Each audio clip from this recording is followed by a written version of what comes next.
good to go, friends. Because it is Saturday, November 9th. And it's time to duel. Let me go ahead and get everything pulled up and ready here. Because we are going to be doing this for 9 rounds. And quite the privilege and honor here to be doing an official co-stream. There we go. Yep. Working.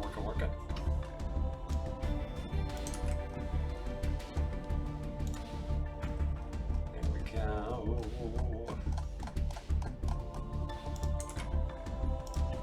Alright. Let me let everybody in our official Shadow Duelist Discord know.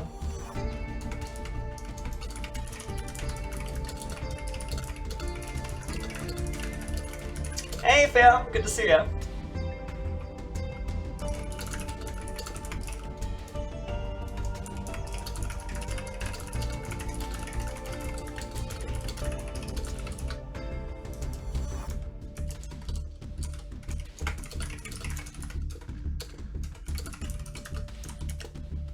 Alright, so got that done.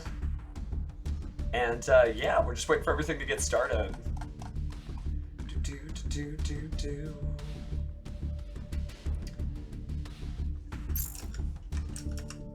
Alright, so just getting everything set up. But thank you for joining us as always. This is going to be a stacked tournament, by the way. We got 9 rounds with around, I think, over 460 players. That's huge. That's a lot of Master Dueling. And we just had the brand new set. So we may be seeing some Melodious, we may be seeing some Shining Sarcophagus, and that may be me drinking my daily dose of copium. Let me just start that now. Delicious cope. No, I really love Shining Sarcophagus, and have been doing good. I'm a little bit behind in my ranked duels, but I think I'm on like a 12-game win streak on Master Duel with the new stuff, and that has been pretty neat. Oh, thanks for the follow, fam. Appreciate that. Make sure I've got all my doodads and stuff on. There we go. Thank you. Get that bread. Well, at least you, at least. Yeah, Nightmare Apprentice is really huge. So yeah, it's not like I'm doing bad Master Duel. It's just like I haven't had time to do rank stuff. But we are not here to do rank stuff. We are here to hang out and get ready for some good old-fashioned stuff once we get started. So the tournament's not going to start for another 8 minutes or so. So we still got a little bit of time. But I've got pretty much everything set up here. And good to see everybody. Andros and Yu-Gi-Oh! Commander and Storm. So I'm waiting for the bracket too, friend. The way it's going to work is they're going to give me a spectator ID for the top 50 tables, which will be the top 100 duelists. So I may not be able to spectate if you're not on that table bracket, but it is a Swiss tournament with 9 rounds, so there's going to be plenty of time for everybody to climb their way back up, and we'll try to watch as many of these duels as we can. So let me go ahead and just do a little bit of social media stuff in the background while we have time. So, because we want people to know that we're here. Say cheese, chat. We're gonna do this. Let me see if that picture even came out. You know what? Not the best. How I'm gonna do? Oh, I'll just use the Shadow Duelist icon. That's what we're doing.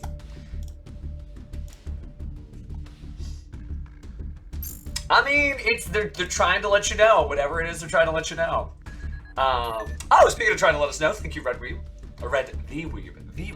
My apologies. One otaku to another. There's a lot of good stuff from 2019. 2019, that's TOS format, right? It's one of my favorite formats of all time. But I was playing Mystic Mind, so you might just be like, oh, well, Pheromone, I'm gonna unfollow. I'm just gonna walk myself through. I'm kidding. I like decks. I like all decks. If I was playing the Remote Duel YCS today, I'd be playing some really wacky stuff here. Okay, I've got the Discord up. Yep, so we're still waiting for the bracket. Still seeing a lot of people chatting and everything. And then let me make sure that I get into the right room.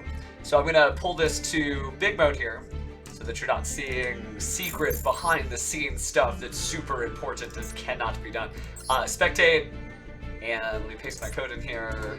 Do they already have the room set up? They do, okay, so I've actually already got my room set up, which is cool. So that means I can just go ahead and pop over here now. So soon. I know, like, TOS format is so good, and like, when the Thunder Dragon stuff came back, I was super excited, and one of the recent tournaments that I casted at, I think it was the regional championship for the Infinite Forbidden, the finals of the tournament, top 2 undefeated duelists. Salamangreat, and Dragon Link. So you can play whatever you want. Don't listen to people be like, oh, you must play this deck. I can't wait for 70 to win. We'll at least make day 2 today, which is some interesting stuff. So we'll be cruising all over the place once the tables start filling up here. Well, I mean, that's exciting though. That's exciting. I'm not gonna be like, oh, more is less. And they did, and yeah, I think that's a great example, Vox. Ryan Yu, second place finish at YCS Toronto, using Sky Striker and like no more Charmades and none of the stuff that people are like, oh, you must have this to duel. No, you don't. Play what you want. I am looking forward to the Orcus Link one for sure. Okay, let me just tweet out. Go to the Shadow Duels. I'm just gonna take the Shadow Duelist Tournament logo. That's what we'll do. Yeah. Who is Axel? The world wants to know, and only one duelist will find out, and it's not me, by the way. I'm not finding out, and I'm not the Shadow Duelist. I cannot play, like, what do they say, the bass or the trombone. I can play the piano and drums, kind of, but we'll save. When you see that clue for Shadow Duelist number 3, you know what's up. Okay. Broadcasting. Hosting coverage for all 9 rounds of today's Shadow Duelist Tournament. And we'll be back tomorrow with the top 32. You can join in all the fun. Link in the comments.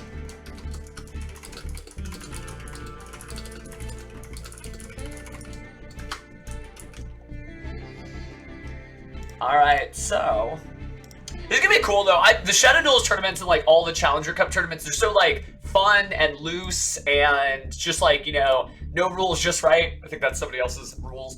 But joking aside, like it's really cool to just be able to have like this Discord tournament where you can play for forever. You know, you could be on a road trip. You could be just doing just whatever you feel like, and you could still win a prize and meet a famous celebrity, so it's gonna be exciting. Oh, okay, hey, and good luck in the YCS too. Yeah, I was gonna play a map, and then we ended up here.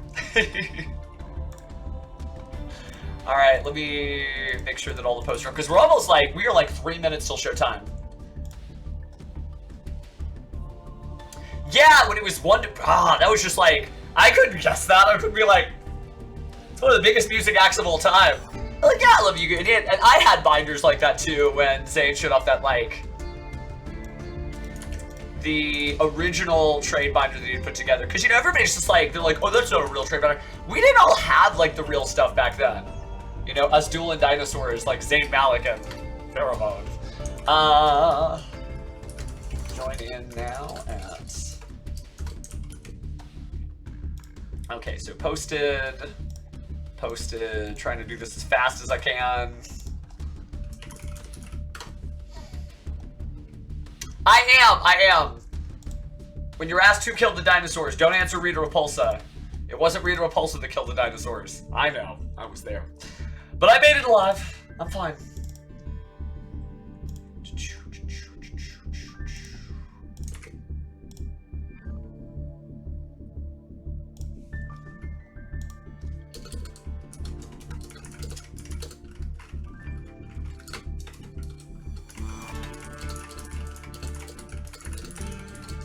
Only one way to find out. Okay, almost done with the social media shenanigans. Oh, we got people coming in. It's happening. This is happening.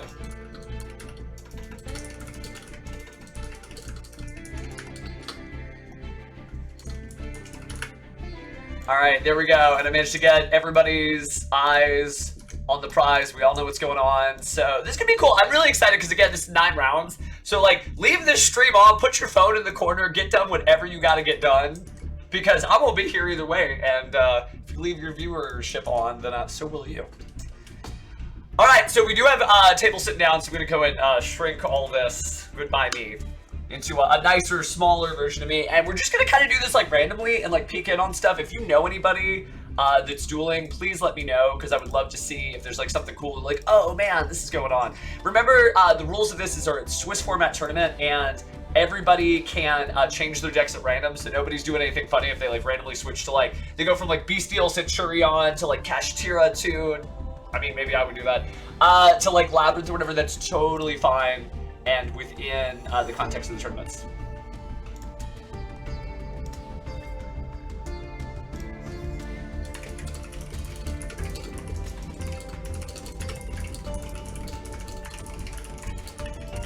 Alright, talking to people in Discord here. Speaking of streams, we are live at because it's cool. I love when they do, because, you know, you can't stream the Remote Duel YCS, which is also going on now. You can do public events on that too, by the way. If you're like, you know, this inspired me, I want to play Master Duel. You literally can play the other Master Duel tournament going on if you missed this one. But yeah, it looked like it is actually time to duel, so let's do this. We're going to start off with Victinium, who I believe was, like, maybe the winner of the last one, right? So Victinium is back, so we're starting off with our champion from the previous event. That is cool. That's hype. As long as I didn't mess that one up and I like forget something, I'm pretty sure this is the guy. So. Alright, so we got Madolce music. Alright, we're gonna start off with Effect Veiler here. Effect Veiler is going to go ahead and be Link summoned into Link Karibo. Then using original Sinful Spoil Snake Eye. Oh, but Chain, Maxine. But Ash Blossom at the ready, so Victinium is ready for the readiness, right? All things must go. But yeah, so Maxine is not going to resolve. Original Sinful Spoils is going to resolve. That's going to special summon Snake Eye Ash in defense mode. So it looks like Victinium is going in, right? One mask is not enough. Victinium needs two. We are going to see Effect Veiler, an Effect Veiler-like effect from Infinite Permanence come down from Dark here. Trying to stop that. Maybe there's a cross-up designator. Seems like there's something that could be chained.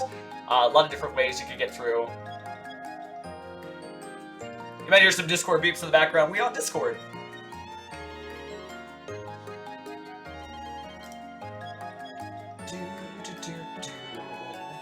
Anybody got any guesses on the celeb, by the way, while we wait for this chain to resolve, or maybe add something else in? Yeah, I think I missed that too, that Snake Eye Diabellstar is in the game now, so that's huge. Like, this is a cracked set. This is probably one of my most exciting points in Master Duel all year, because they finally added Shadow Sarcophagus, Swordsman, Snake Eyes Diabellstar. Speaking of which, looks like we are going to use the King High Avatar Kirin here. And so the Fire King special is going to go ahead and destroy that. That means the effect is going to resolve because it's not faceable on the field. Infinite Permanence is going to go to the graveyard then. And now peace returns to the king. The music is so, like, chill. I don't know if this is how we thought we were going to start the tournament, but, you know. It's a vibe. Maybe this is how Victinium maintains peace. Definitely peaceful here as we got our Kirin in defense mode. But good morning to all of you. If you're just checking in, you want to know, what is the Shadow Duelist Tournament? Well, it's a free-to-play Master Duel tournament through Discord that's being run by Konami. And the top 32 of this 9 rounds of Swiss are going to be playing tomorrow.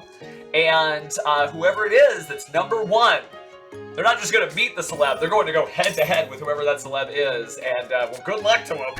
It's going to be some fun times. All right, speaking of fun times, Sacred Fire King Garunix approaches the field here.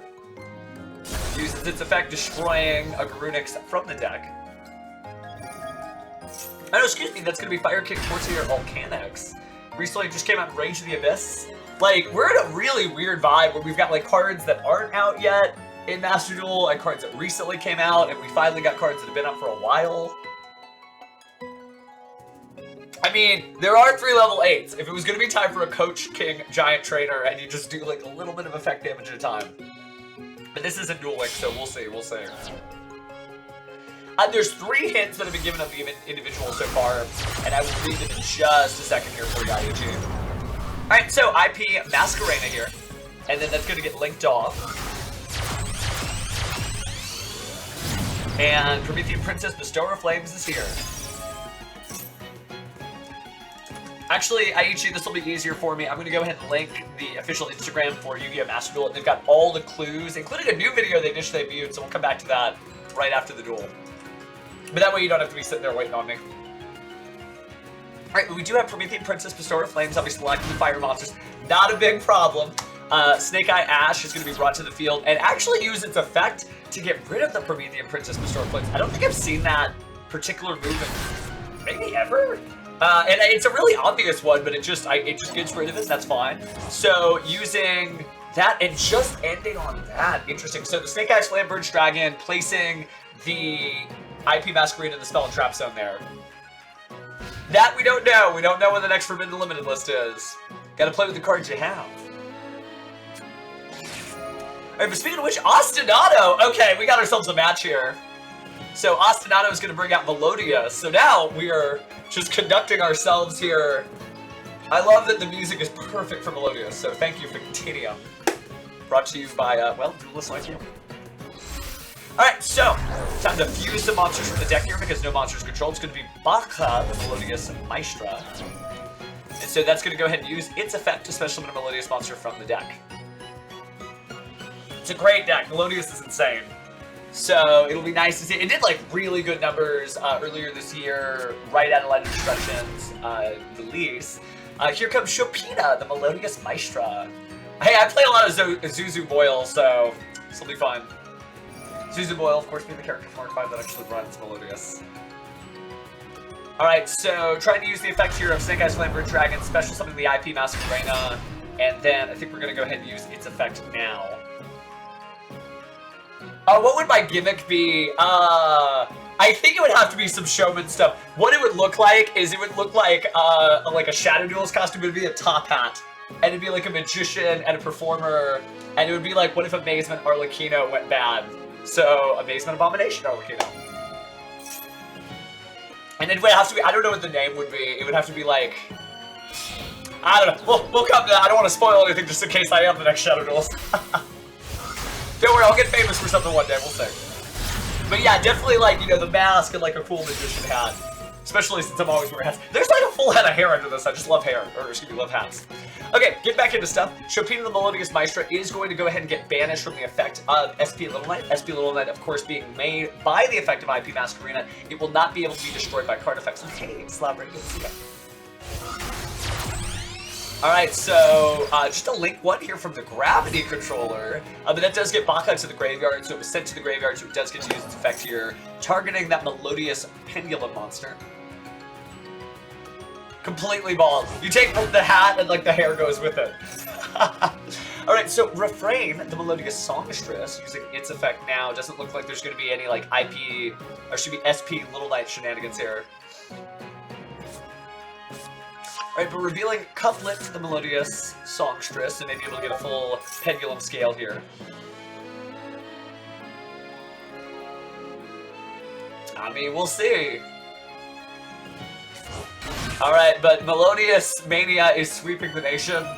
So there's a joke in there somewhere for Hulk Hogan. What makes Melodious so cool, though, obviously, is it just can play through stuff, you know, it's very durable, it's got some really cool bounces, that, you know, non-targeting removal is obviously really good, and also non-destruction and non-banishing removal is really good. The reason why Snake Eyes, I think, is such a powerful deck is because, you know, you're putting in the Spell and Trap Zone. There's not really a lot of answers for that. There's not like a card that says, when your opponent tries to turn you into a crystal, beast crystal. But speaking of monsters in the Spell and Trap Zone, we do have our first Pendulum. It's going to be Couplet. Couplet's just kind of sitting there hanging out, but now it looks like Soprano. He's going to go and Fusion Summon now. So Soprano was very good in early duelings. Yeah, this does feel like a good time to do SP Little Knight. It's going to go ahead and banish the Maestra, meaning that the Soprano is going to have to work without it. So banish. Do they even have materials at this point? They don't have any materials, so really good looking out on the SP Little Knight. That means it's only going to be 1,000 damage from the Gravity Controller. And Victinium, despite only having one card, still is going to have the SP Little Knight come back and just be able to go from there. Alright, so setting the card here. And here comes SP Little Knight. So SP Little Knight is back. Where are we going to put the Maestra? Right, there we go. So now play passes back over to Victinium, draws for turn, goes through the standby phase without incident into the main phase. Gonna banish the effect of the original, or should we banish original Simple Spoils? Oh, I'm so sorry to hear that, IHG. Well, for those about to go, we salute you, right? Speaking of saluting new cards, we are seeing Snake Eye Oak here. So Snake Eye Oak is gonna go ahead and be added to the hand. I'm going to go ahead and replace some cards at the bottom of the deck. Snake Eye Oak is summoned, so it's time to special summon that Snake Eye Ash. But it looks like Called by the Grave. Well-timed. Really well-timed and patient there. So it's going to banish that Snake Eye Ash. Prevent anything weird from happening later. I mean, I don't know. Maybe there's a way to get Snake Eye Flamer's Dragon, and then you special summon back the Oak, and then you special summon back the Ash. Its effect will not work next turn if that happens. That's good. That's good. Speaking of good, looks like things are kind of coming back to a peaceful crawl here. Now, there still is the Promethean Princess Flamebird, or excuse me, Promethean Princess Bestower of Flames in the graveyard. So maybe it can pop back out if something happens and destroy both cards on the field, but hasn't happened yet. So Victinium just kind of figuring out what to do next here. Very clearly, very clearly. Kind of love that Dark is just not giving any information away, right? Just kind of playing the generic Master Duel background with the generic sleeves. Also could be a new account, so either or, but it seems like they've got the Halloween trims on the icons, so they're not new. They're what's the game term? Smurfing, right? Smurfing. But it is kind of like very awkward in between there, where they're getting their plays off, but it's not amounting to the full combo. So we are seeing the SP Little Knight go ahead and get rid of the Soprano. So we're gonna go ahead and cut that out, and then 900 is enough to go ahead and get rid of Refrain. So Snake Eye Oak is gonna go ahead and send. Are they running, I guess, 2 copies of Flamebird Dragon? Or, oh, the Ash Blossom, oof. So Snake Eye Oak tried to get rid of SP Little Knight to bring something else out, but that Ash Blossom is pretty painful, and that's just going to bring us right to the end phase. Oh man, that is well-timed. Well-timed. Good job, Dark. You're cheering for Dark. That is exactly the card they needed at the right time. And it shows you patience, too. If you hold on to one of those hand traps, like, for a while, like, just blam. At the right time, it can really change the game state. Speaking of changing the game state, looks like we're going to have a couplet, the Melodious Songstress Tribute Summons, and then adding Melodious Concerto there. Alright, playing Melodious Concerto, so let's see what we got here as play continues. Going to fusion summon another monster there. Alright, so couplet fused with couplet. Is that a quadruplet? No, it's Baka, the Melodious Maestra, back on the field here.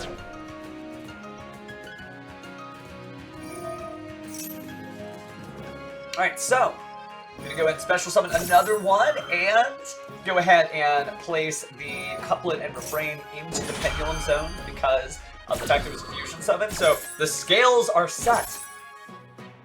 Ladies and gentlemen. True, that is true. You know, I mean, Clifford's her thing. I guess Dino Mist might tribute summon a pendulum monster once in a while, but yeah, tribute summoning pendulum monsters a little bit off the beaten path.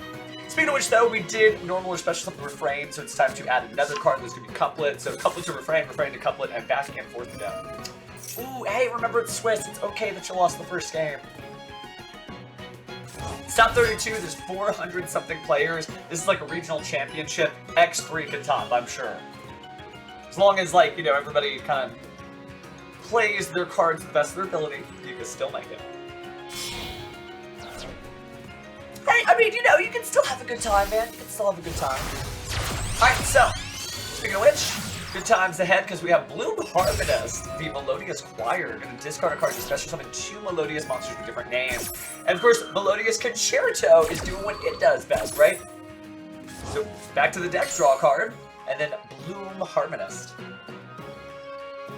This is like way different vibes than I think a lot of us expected for like the first round, and I think it's partly because of the Dolce music. Alright, but just so much power on the field. Not quite enough to call game yet, especially because of the defense mode monsters. I'm going to put the refrain back into the extra deck there face up as a pendulum monster, but it's time to fusion summon with Soprano, the Melodious Songstress. So,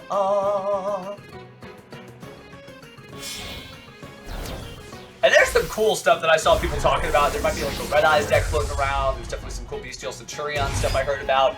This is exciting to see brand new decks that only came out like 2 days ago being played to the best of their ability.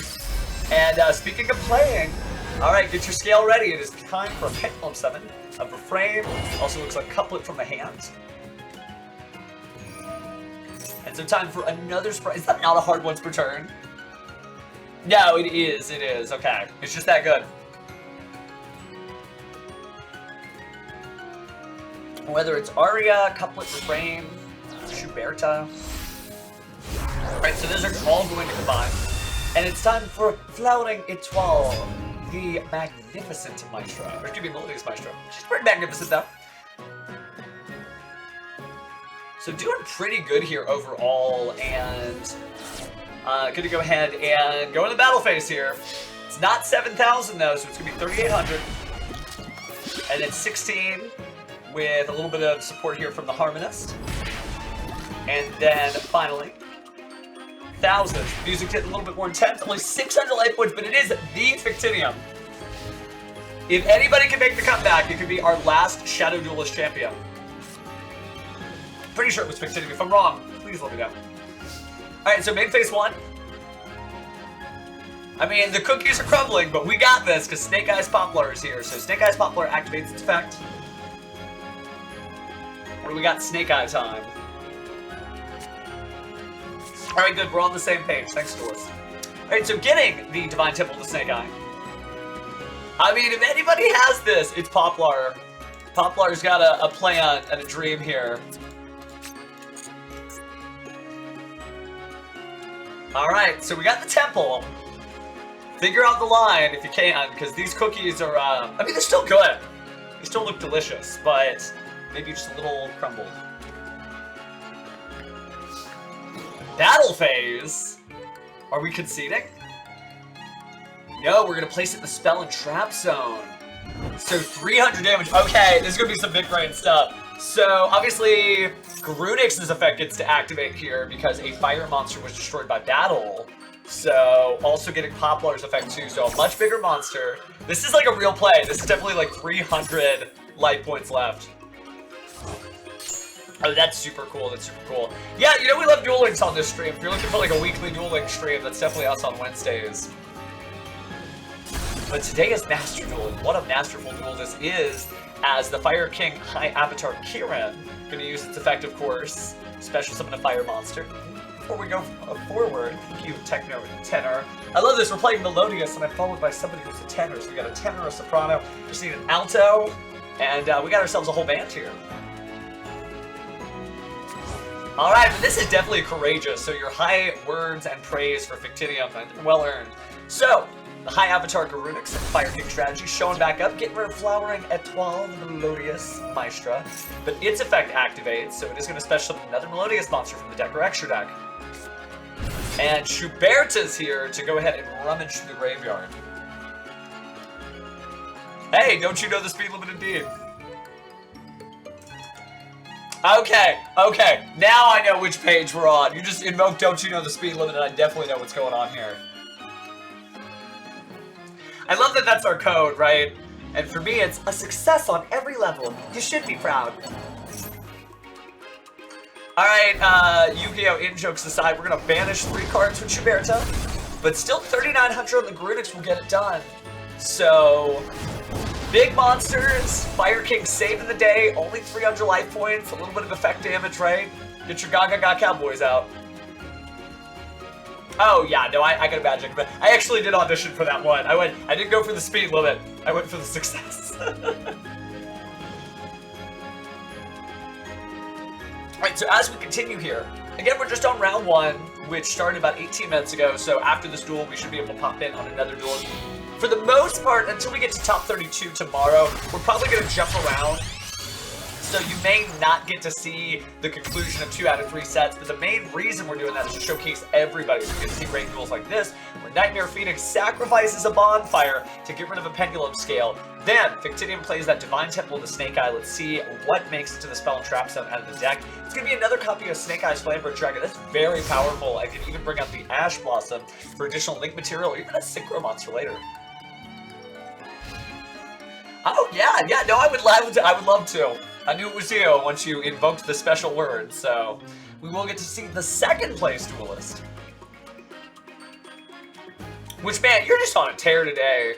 Or actually, I would say all this year. I know you don't think so. But I didn't get second place in the Shadow Duelist Tournament, so let me just say there's a difference between me and you. Now we are seeing the Refrain do the same move back, crashing in and then going to the extra deck there, so there's another monster in the extra deck.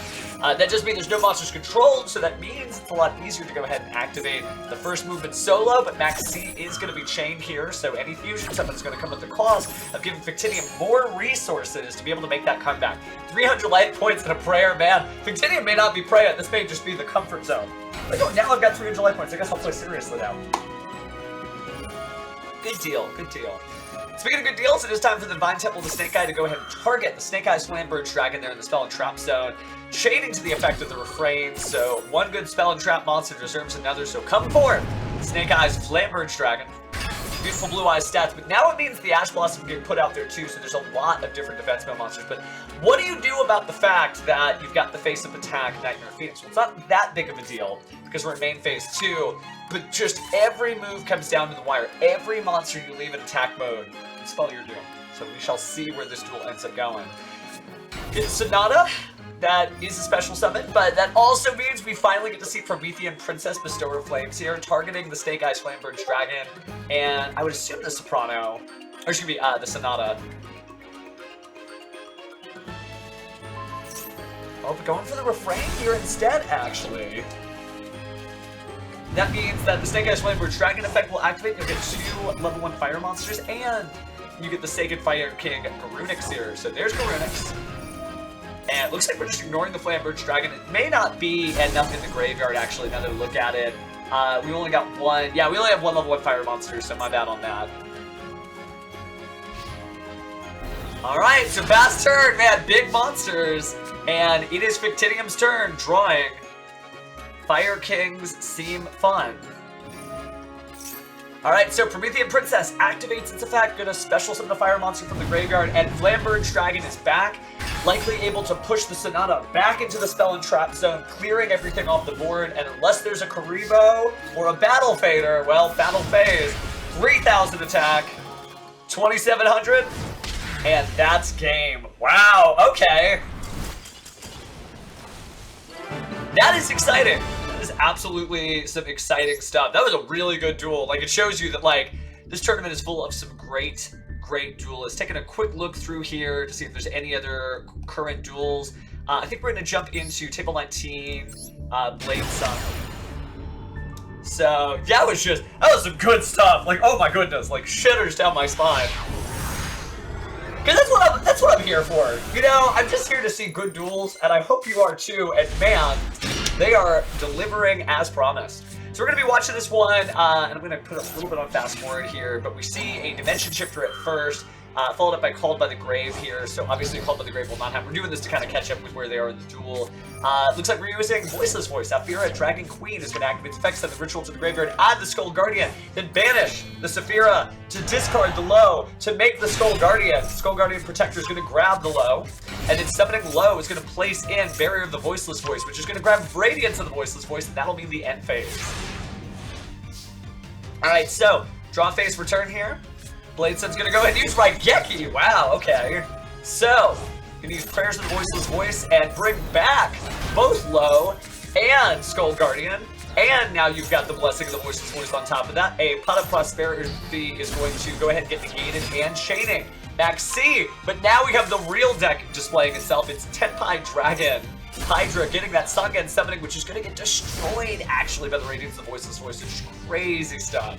Crazy stuff here. We're still not live yet. Bury the Voiceless Voice being activated to add Saravis. Blessing of the Voiceless Voice going to go ahead and bring back the Saphira, Dragon Queen of the Voiceless, who's going to discard itself to send the ritual back to the graveyard to add in Odd-Eye's Pendulum Graph Dragon. Saphira will banish itself again, getting rid of the Low to counter the entire ritual summon of the Odd-Eyes. Low is going to go ahead and bring itself back to the field, empowering Skull Guardian with both its attack boost and its negate, and then we'll see 4,100 attack directly there, bringing Blade Sun down to 3,900. 2 minutes on the round, we better cast fast. Alright, setting the card down, and turn change. Man, that may be all she wrote. So, Blessing of the Voiceless Voice does what it does best, grabs that Prayer of the Voiceless Voice back to the hand. Prayer of the Voiceless Voice gonna go and return itself, and return Called by the Grave for recycling. Cerebus is gonna be met with a Sangan Kaiman, but Adai's Pendulum Craft Dragon says no. And that's it. Okay, well that's cool. And nice work out of the multiple points here. So, very quick, I guess whenever you cast a Tenpai game, that's usually going to be the fastest. There's one more that we can catch, so let's go ahead and do that now. So let the chaos continue. I mean, yeah, that is pretty fast. Just be like, hey, no. Alright, so Juan is gonna go first. I'll be the player down here on Danger Island, starting with Guiding Quest the Virtuous. So, oh, and Runic Slumber. Interesting. It's going to be met with Max C, so we are going to go ahead and special summon, I assume, Hugin of the Runic Wings. Yep, there's Hugin the Runic Wings. Blam. Maybe discarding a card there, using the effect. Yep. So discarding Cyframe Driver, actually, and also using Guiding Quem to grab Guiding Quem. Yeah, pray tell, Pam. Alright, we are going to see more draws for Max C, but maybe that helps when you're playing Runic, right? You just want your opponent to get rid of as many cards as they can by drawing them. So, possibly 2 spells in the hand, but slow down. Obviously, don't want to have the opponent draw too many cards, especially if their name is Tenpai. We are going to have a brand new mirror match of some kind here, though, because Blazing Cartesia is saying hello to Aluber. And before any of those effects resolve, Super Polymerization is going to hit down here. So we are fusing, wow, fusing your Blazing Cartesia and your Guided Quem, Tenpai says, to make Greg Weaknull. And then we're going to go ahead and resolve the effect there. So Luber's going to grab the Branded Fusion, and Super Poly goes to the grave. So Greg Weaknull is going to get rid of Albion. Branded Fusion is going to activate, but wow, Voil Glossy Rare Maxi. Being met with a Bestial Sword here, just to kind of dodge. You know, it's not going to be that great, but at least it's a way to get a special summon. Same thing with the Branded Opening here. This will allow for 2 cards not to be drawn by that Voil Glossy Rare Maxi. The Bestial Saronir hits the field as well. Now, Maxi is in effect here, so Branded Fusion is going to allow for some draws, combining Fallen Valbaz and Greg Weaknull, Best Dragon, to make Mirror Jade the Ice Blade Dragon, slam it down onto the field here.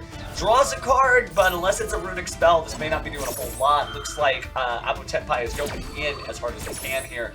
Guiding Quem the Virtuous is going to go ahead and get out Fallen Valbaz again, and also send out another material. So I think we've got a pretty good stack here. Getting rid of the Titanic Clad with the Mirror Jade to go ahead and banish the monster from your opponent's side of the field. We've got Drua's Worm showing up for Wadsaw, trying to block the attack there and banishing something, but here comes Desperate Coritis during the battle phase. You do get a draw, but these Abyssials will collide, but Saronir does get effect to go ahead and send something to the graveyard. You are seeing Drua's Worm try to take down the Mirror Jade, the Ice Blade Dragon.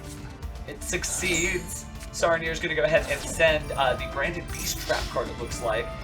Runic Smiting Storm, summoning out the Jerry the Runic Fangs. Runic Fountain going ahead and collecting 2 of those spells to draw 2 new spells back.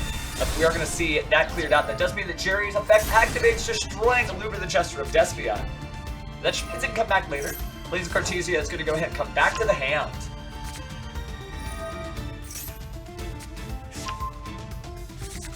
Oh wow, LinkedIn, that's funny. Well, speaking of getting locked in on this duel, now is Wansaw's time. Summoning Guiding Quem, sending him onto the graveyard, activating that Runic Golden Drop with special summon another copy of Hugin. Don't think we're going to see the discard this time. Runic Fountain's just going to recycle 1 card here. So this Runic Fountain, maybe tightened up a little bit. The spigot is not spitting out the water the way it should. We are seeing Max C, though, in response to this amazing chain of Guiding Quems. But Brandon Red will sneak by the Max C. Gonna go and add a card to the graveyard, try to fusion some level 8 monster before Max C comes into play here. So grabbing Fallen Valbaz. And now it's time for a triple fusion summon. Is it Guardian Chimera time? Oh, it's Guardian Chimera time. 2 from the field, 1 from the hand. Gonna draw and then destroy on a new chain. And there is Mirror Jade, the Ice Blade Dragon, once more. So we're locked in. Blazing Cartesia returns. We do get to draw 1 new card. Is it enough? Because Guardian Chimera... Oh, the Ash Blossom! Saving the day because that effect includes drawing, so we will not see Runic Fountain be cleared off just yet. However, Mirror Jade, the Ice Blade Dragon, does have something to say about that. Get rid of a monster to get rid of a monster. Say goodbye to Blazing Cartesia. Ash Blossom is going to negate the Guiding Guardian Chimera. And so no destroys, no draws. Now time for a little bit of a Synchro Summon here, and it's Coral Dragon, actually. Coral Dragon's going to go and discard a card, and it was the Bestial Allure there. Of course, stopped by getting rid of Polymerization, but looks like we are going to use Runic Tip here now. Hey, happy Saturday to you too, fam. Doing some really good stuff. Alright, so Runic Flashing Fire began from the deck to the hand. Rinbra, gonna go ahead and bring out Fallen Vel'Baz again. And then finally Blazing Cartesia hitting the field there. So a lot of just far-flinging cards from this Fusion Frenzy as two branded players, well, they bring the heat. Speaking of bringing the heat, though, it's Albion the Sectivire Dragon. Not time to target anymore, but you don't need to target if you're using the Runic Smiting to bring out just Jerry as a monster here to bring out Sword Soul Supreme Sovereign Shanking in defense mode, really trying to hold things off and draw from the Coral Dragon. Again, using the Blazing Cartesia's effect to go ahead and get that to the hands. And I think that's where we're at. Alright, so Branded Retribution gonna banish itself to get that Branded Fusion back to the hand. It's time for revenge. And Branded Fusion is being activated, but there's the Ash Blossom and Joyous Spring again. It seems like every time a player is about to make that comeback for basically 3 Ash Blossoms worth, 2 duels, we have seen some just amazing stuff. Now, we probably are getting into the next round here, so I'm going to kind of pick up the pace just so that we can kind of move things along. We do have Tri-Brigade Mercurier being added, and Runic Flashing Fire is going to go ahead and get rid of the Ice Blade Dragon. Runic Fountain is going to recycle 3 different Runic spells, and because something was banished, well, Shangying would try to do what it does, but Tri-Brigade Mercurier says no, so Fallen Vel'Baz control. I'm going to go ahead and bring out another Munip, the Runic Wings there, and going to gain 1,000 life points, and then pass turn back over to Abo Tenpai. And so, I'm going to bring out 2 monsters with Albion the Sectivire Dragon, but Maxine says, hey, I'm going to give it a shot. So, 2 monsters, well, it's 1 summon, so 1 draw, are going to banish the Sword Soul Champion. It might be time to turn all those monsters to attack mode, but first this is Wanzaw's final chance. Discarding the Bestial Lubellion to grab the Bestial Magnum, but finally go bring it out by banishing one of those Runic cards. And since you banished something, time for Brandon Regain to go ahead and reset one of those cards as well. Great materials on the board, could make a Chaos Angel, but instead it's actually time for a Portal of Furious Dragon on the opponent's side of the field. Brandon Regain again trying to bring out another monster here. Look at how many fusions, by the way. You do not usually see 5 fusions all at one time, and yeah, no one's lost any life points. We do see Bestial Disfader trying to bring stuff out, and finally, the opponent is able to make it just from the surrender there. Just knows what's coming, knows they're not going to be able to do it, and that is just wild. Okay, that might have been time on the round then, and they may have had a tie. Woo! Woo! Okay. Well, that's exciting. If that's what we're in store for, this is going to be an incredible tournament. That's some solid stuff. That was probably time being called on the round, so wow. Okay. Well, yeah, we got ourselves a heck of a tournament so far. And hopefully you are enjoying yourself. Let's take a quick, just chat, I guess. A moment to chat about what it is that's going on here. So, oh yeah, the Munip would be the 1,000 life point gains to time. Yeah, that would be it. Thank you, appreciate you. So we do have the Shadow Duelist Tournament. It is the free-to-enter tournament, obviously, to beat the celeb, win the mask, right? We don't know who the celeb is, but 32 duelists out of this 400-plus tournament are going to go to the top 32 tomorrow. We will be broadcasting that. So if you're enjoying yourself, man, I'll see you tomorrow. And if you're not enjoying yourself, well, I'm sorry. My apologies. But joking aside, we've got 8 more rounds of Yu-Gi-Oh! Action. Yeah, this is, it's quite the setup here. These are all real cards. They're all real old cards. That's the secret. There's not like a quarter-century secret rare that's like stuck onto the wall here. But welcome to Casa de Pheromone. Hey, good deal, man. Won your first round, not too bad. Yeah, we're just kind of chilling out. It is 8 rounds of Swiss. Maybe you're unfamiliar with tournaments. Maybe you're just like, oh, this seemed like a cool Yu-Gi-Oh! Stream. I'll pop in on it.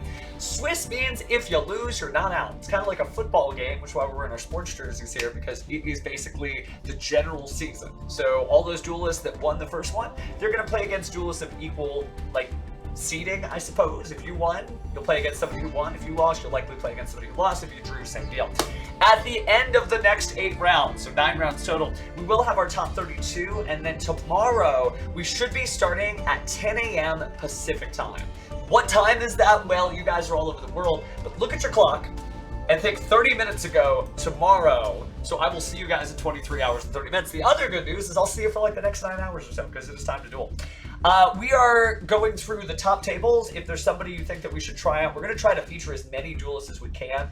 That also means we may not get to see full 2 out of 3s, but you can get that kind of exciting action tomorrow. Today is just about showcasing as many duelists as we can, because, well, if not, well, we'll get to see them. But yeah, just quite a bit. So yeah, and that's fair. With 400 something duelists, I think X2 can make it, and maybe even like 1 X3. My experience off of that is we just did like a regional championship over in Houston, Texas, south of here, and there was like 300 duelists or so, and we also had top 32, and like an X3 made it. Granted, there's more duelists here, so I think X2 is pretty safe.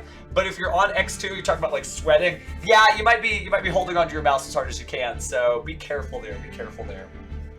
But yeah, so whatever it is you want to snack on, this is definitely going to be a stream that we're doing for quite a bit here. We're going to drop back into the room as we're waiting for the next pairings to go, and I'm going to definitely take a look here in our Discord chat.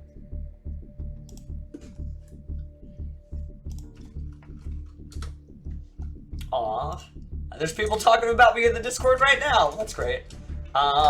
Let's see. So it seems like first round may not be over. They're at least doing reports and drops and any additional tournament stuff. If they've got something that I need to know, they'll go ahead and let me know, tournament organizer-wise. But right now, if I'm hanging out, you're hanging out, we're hanging out. But some good stuff. I mean, this is also the same day that the Remote Duel YCS is going on. If you are inspired, maybe you missed the bus and you didn't get to participate in today's tournament, you still can participate in the Remote Duel YCS public events, and they have Master Duel tournaments, they have Duel Links tournaments, there's plenty of stuff to do. They also have Attack the Giant card. We were doing remote dueling yesterday with some fun matches, so there's plenty of Yu-Gi-Oh! To be had. And you can do it all from the comfort of wherever it is you're listening to my voice from. So, good stuff, good stuff. Okay, there was a time extension, gotcha. Well, that's cool, that means we can hang out. I'm fine doing that. We got a minute. But yeah, just good stuff across the board on Yu-Gi-Oh! Now remember, the Remote Duel YCS, this is the last YCS where we're kind of in like what I would call pure Rota format. And you're like, what is pure Rota format? Well, I mean like just Rage of the Abyss. Because YCS Anaheim, which is in about like 3 weeks time, is going to be featuring crossover breakers. And if you're unfamiliar with crossover breakers, it introduces new archetypes. It's one of those deck building sets. And 2 in there are they will be very prominent in tournaments we expect, right? There'll be Ryzeal, I believe, and Malice. Malice is a deck that wants to be banished, so it's going to be really exciting to see how the format kind of turns. And yeah, I'll be at YCS Anaheim, so we'll see you pretty soon.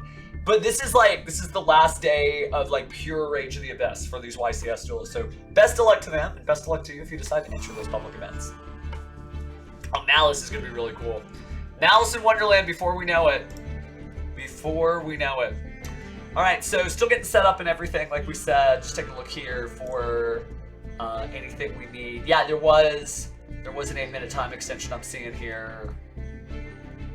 So, yeah. So we're just kind of chilling out for just a little bit. Yeah, it is funny.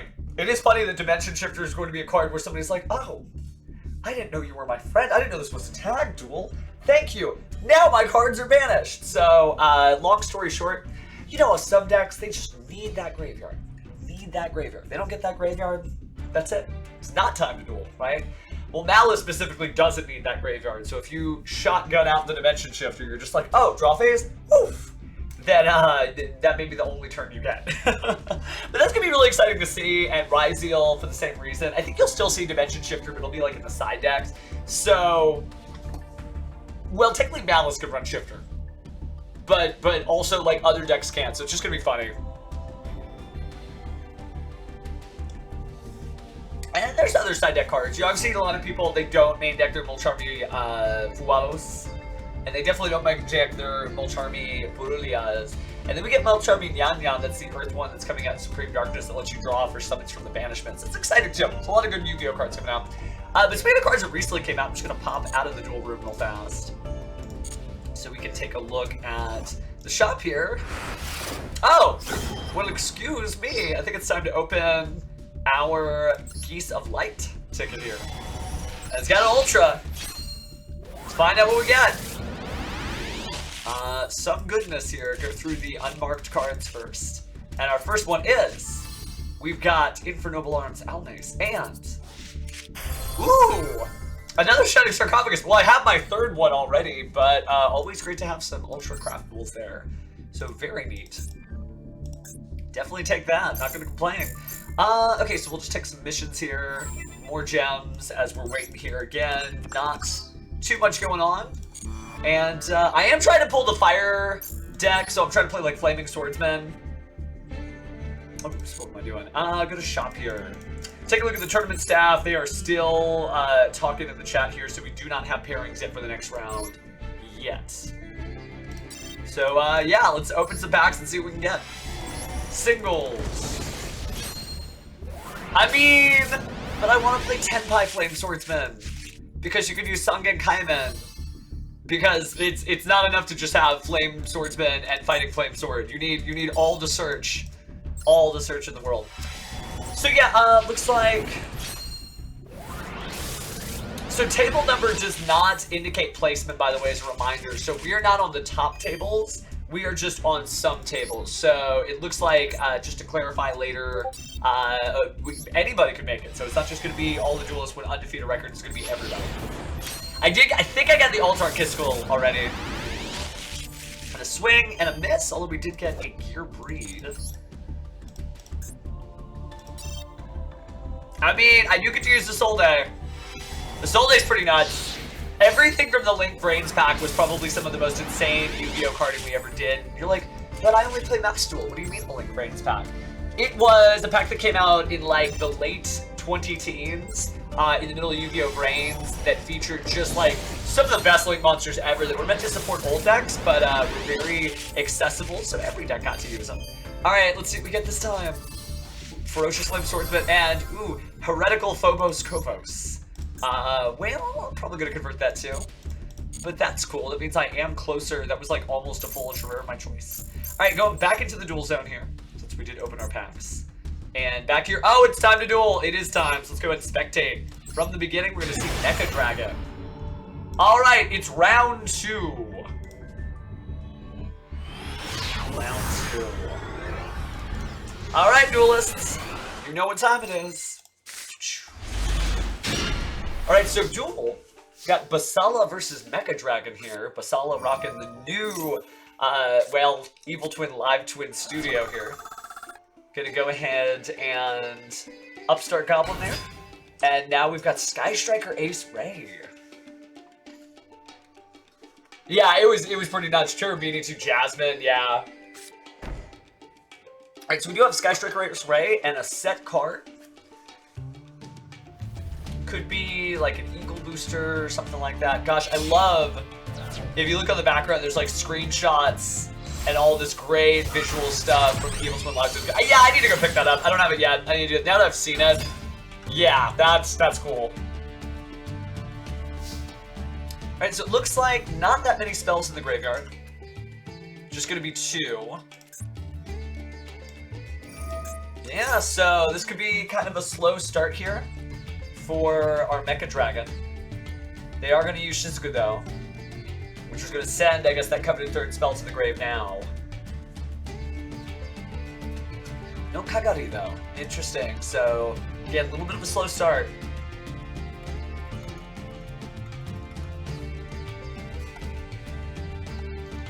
Yeah, it's going to be all day, by the way, Maddie. So, good to see you, fam. Good to see you.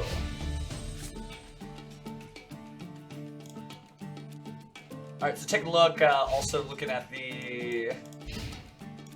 Aw, somebody overslept. Oof. We feel for you, chat. So, Maddie, it's kind of like Tenpai, which, there's Tenpai now, where it's a battle phase deck that attacks for 18,000. I think you can combine both, and I've played it. There's a YouTube video I have with Team APS where I'm dueling with it if I want to send that out, so... Hey, that's fair, that's fair. I'm not the one who called them evil, it's all the internet clicks that, you know, Trouble Sunny is trying to get, making up rumors and doxing our fearless friends here. Alright, but, getting back into the duel here, we do have Tenpai Dragon Fadra and Tenpai Dragon Chundra on the field, so we could be seeing a Synchro Summon. Obviously, our Sky Striker Ace Shizuku is reducing the attack power here, so they're smaller, but they're also protected for a number of reasons.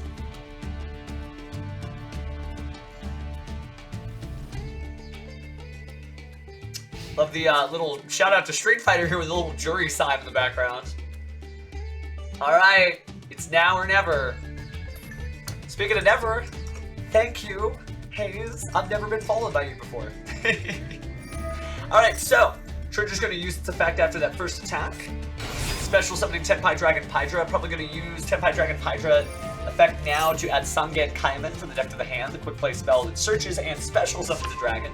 Exactly right there. So there's the first attack. Here comes the second. And priority passes back over to Mecha Dragon, who does have a face down card. There's nothing protecting these monsters. What could it be? Ooh, it's gonna be Sky Striker Mobilized Linkage. So send to the card, be in control of the graveyard, and then special summon a Sky Striker Ace monster from the extra deck. So monster's power goes up. Oh, very cool, Manny. Yeah, let me find you that link because I really enjoyed that duel.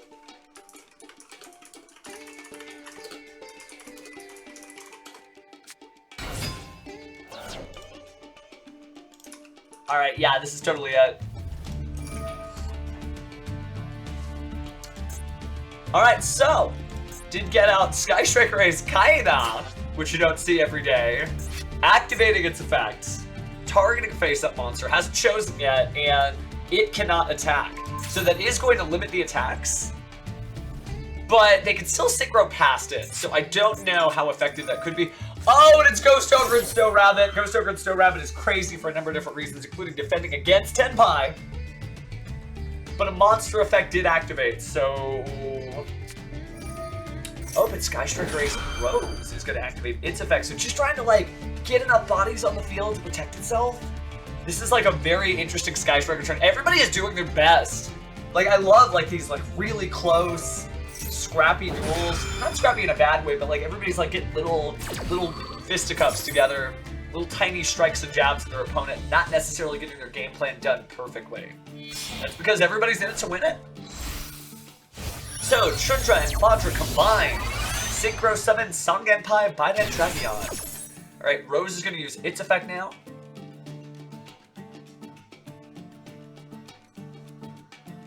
Gotta put it somewhere. There we go. Yeah, no, like, everything on this is just, like, nuts. Alright, but we are going to target a Fire Dragon monster in the graveyard to special summon it. So, Sangenpai Biden Dragion grabs Tenpai Dragon Fadra, but the Sky Striker was destroyed, so Sky Striker Ace Ray is coming back to the field. Like, really, really trying here.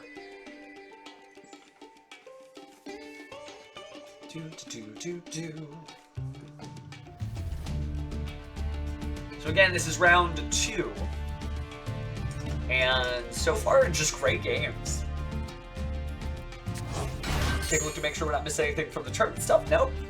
So just eyes on the prize here. Tenpai Dragon Fadra hits the field again. And gonna turn to level 4 lower in the graveyard, and Chundra's back! So I don't know if it's enough. You would have to chain the effect. Yeah, so here comes Sky Striker Ace Ray, trying to bring out another Sky Striker Ace monster from the extra deck, but what could it be? What would slow things down? Obviously, any resources for next turn would be good, but you still have to live to next turn. The good news is, without the Sangen Summoning Field spell on the field, it's not as dire as it could be. We're not going to see like a quadruple attack, you know, well, I mean, it's double attack, but attacks 3 times. Trident Dragion. We still actually might see Trident Dragion, just punch, punch, or I guess in its case, bite, bite. But just very concerted play here. We are seeing Sky Striker Ace Kagari. So Kagari get the boost there. So back on the field there with the Chundra. But first we're going to see what spell card Mecha Dragon is going to add from the deck to their hand.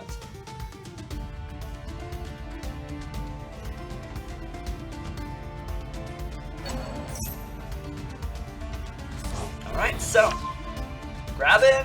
Quick play spell card certainly would help to do Sky Striker Mobilized Linkage, but you gotta live to link. I mean, clearly this deck lives to link, but it also must live to get to that next turn to perform a link summon. Alright.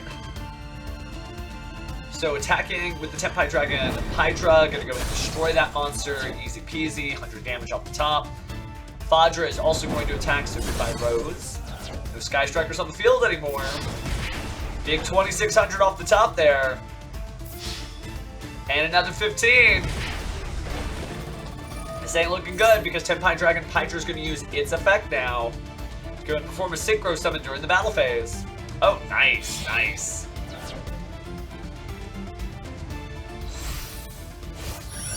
Alright, so here it comes. Sangenpai Transcendent Dragon. 3000 attack. Leaving it at 800. But because there's been enough attacks, there comes Sangenpai Vita Dragon. And that's all she wrote. Just wasn't enough. Sky Striker's obviously a great deck. But unfortunately, it did not come together in this duel. Alright, so celebrating one duelist, on to the next. You know, the Memento is covered, but I want to make sure we get all the way down here for some of the duelists we wouldn't otherwise see. Let's take a look at Earl GB here. From the beginning.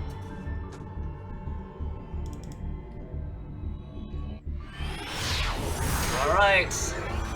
See what these two duelists are up to as we head into the mutant farm here. Earl is going to go ahead and go first. I wonder if that GB stands for Gladiator Beasts. Purist Reyes map is going to be activated. Adding some Shadow Duelist. We got ourselves Yubel here for the half of your life points. Activating. Opening the Spirit Gates, but immediately getting hit by Ash Blossom. Still have access, though, to Yubel via that single copy of the Shadow Lotus. So Shadow Lotus is going to be summoned now. Immediately going to bring out the Spirit of Yubel. Yubel is going to go ahead and set that Nightmare Pain from the deck to the field. Activating Nightmare Pain. Nightmare Pain is going to go and destroy Yubel, adding the Gruesome Gravescormer.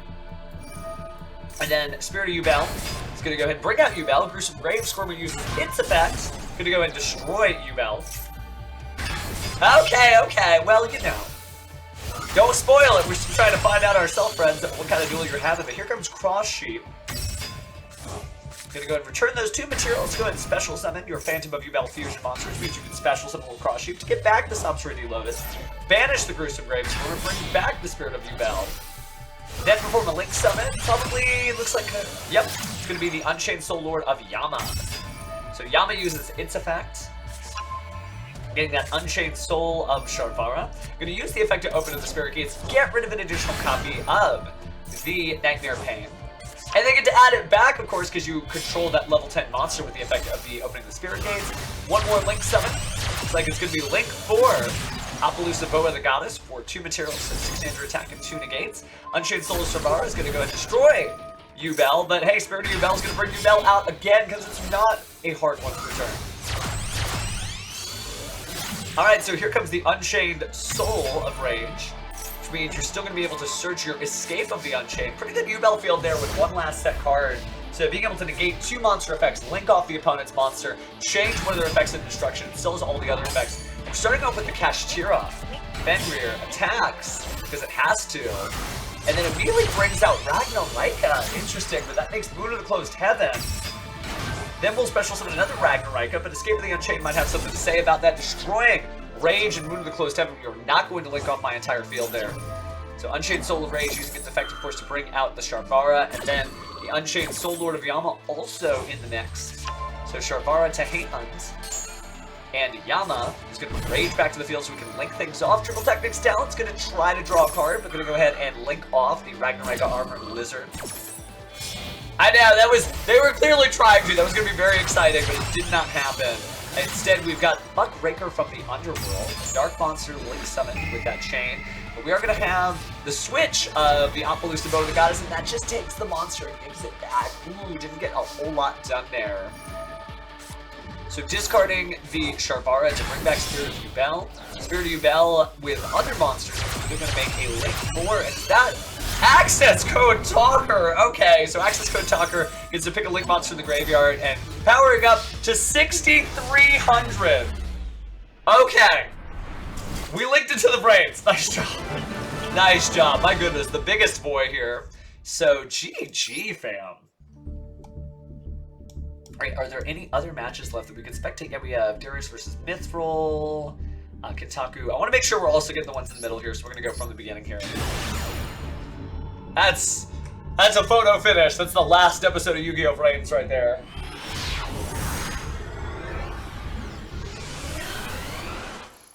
Yeah, it would actually. 6,300 would be just big enough. Alright, so, Sandbot, main. Another U-Belt player here. So, using the opening Spirit Gates, this time to grab Chaos Summoning Beast, normal summoning the Dark Beckoning Beast, revealing, well, adding hand, I should say. Another opening the Spirit Gates, gonna use that second normal summon for Samsara D Lotus. Lotus tributes itself to bring out Spirit of U-Bell. You know what's gonna happen, we get Nightmare Pain face down. Nightmare Pain is going to go ahead and activate, so we're going to destroy U-Bell to add a Spirit of U-Bell, which means Spirit of U-Bell will bring out U-Bell. Definitely the whole family getting along here. Gruesome Grave Squirmer activating again, destroying U-Bell, which means here comes the U-Bell Terra Incarnate. And here comes Metapie TK, thanks for following, man. Alright, Link summoning time for Link 2 is Artifact Dagda. Dagda, gonna use its effect. But before that, we're also going to discard. Oh, thank you, Retsu. Looks like the whole gang's here. And remember, we are going to be streaming the top 32 tomorrow at 10 a.m. Pacific time. Hey, that's okay. It's still Swish. You might as well just play the whole thing out. You love Yu-Gi-Oh, right? You woke up early to play Master Duel. Or maybe you're staying up late? Alright, so let's go ahead and continue our path here. So a Link summon of these monsters to make a 3-material Appaloosa Bow of the Goddess, and of course you've got the Phantom U-Bell in the graveyard that can do some fun things later. Banishing the Gruesome Grave Squirmer to special summon the Spirit of U-Bell, and then destroying that with the Unchained Soul of Sharbara. Of course that's going to bring out U-Bell again. And then, incoming Unchained Soul of Rage. The Soul of Sharbara goes ahead and sets the Escape for the Unchained back to the field. Going to go ahead and return those materials from the graveyard to the deck for another Phantom U-Bell. Pretty strong U-Bell showing so far. We've seen a couple of Tenpai decks, a couple of U-Bell decks, but there's also a lot of other stuff here, including Infinite Permanent's going to go ahead and shrink that Appaloosa down to 0. Then it's a U-Bell mirror match. So, Escape is going to go ahead and get rid of the Nightmare Throne before it can do anything. We did see that the opening of the Spirit Gate brought out a Dark Beckoning Beast, so we may be seeing the Dark Beckoning Beast shortly. But before then, Unchained Soul Lord of Yama is going to go ahead and try to bring out Soul Lord of Rage, and then of course Soul of Rage is going to go ahead and return a Fiend monster to the hand, so you can use that Phantom U-Bell later. Goodbye, the Artifact Scythe, and then special summon the Artifact Scythe. So your opponent cannot special summon monsters from the extra deck. The end. We are going to see 2 monsters brought out there, right? One Dark Beckoning Beast followed by another Dark Beckoning Beast because of the normal summon effect. And it comes back after it was destroyed by the Unchained Soul. But Soul of Rage is going to go ahead and link, considering only it can for SP Little Price. This is some really, really cool stuff. I agree, Retsu. Great deck diversity. Alright, so SP Little Knight, banishing the Dark Beckoning Beast. Of course, you get that Abominable Chamber of the Unchained, but that's pretty much it. Battle phase 0-0, because it has to attack. But that does mean you get to special summon Spirit of U-Bell because your opponent attacked, getting another Nightmare Pain for free. Of course, 0-0 doesn't matter, at least for U-Bell's damage dealing purposes. We're going to go ahead and draw here. Using the opening of the Spirit Gates, Ditch Appearance Race. We don't need to pay out for life points for level 1 because we got a level 1. And we're going to go ahead and link those off. Into, oh no, it's a Synchro Summon for Chaos Angel that is exactly 10 stars. It doesn't need a tuner monster. It's going to banish the opposing opening of the Spirit Gates and then bring out another Phantom U-Bell, linking off all of these monsters to make Access Code Talker. So, finisher rank number 7. It usually is one of those things that ends the duel. It's going to be 6,300 attack there. Whatever that face down card is, better do what it needs to do. This is insane. This is like a growing trend. So, going to banish a Link monster, destroy that face down. Risking some Unchained shenanigans, but I guess not too worried. Maybe Pot of Green. Alright, so we are destroying the Abominable Chamber of the Unchained. And you can't do anything because it's Access Code Talker. Battle phase. Wow, actually, like, not taking any prisoners. Goodbye, just in case there's like a Dark Honest or something. Alright, so banishing SP Little Knight as the dark target for access code Talker to destroy a card on the opponent's field without targeting and without any responses. Goodbye, Dark Beckoning Beast. Yeah, we definitely integrated. Access integration! Alright, 6,300.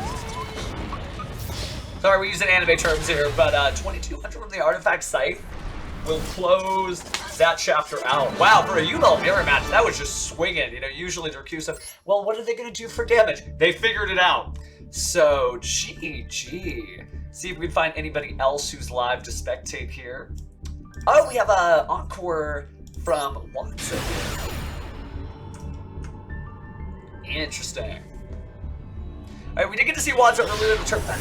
Not often that we get to watch multiples, but this is the only duel that's actively going on.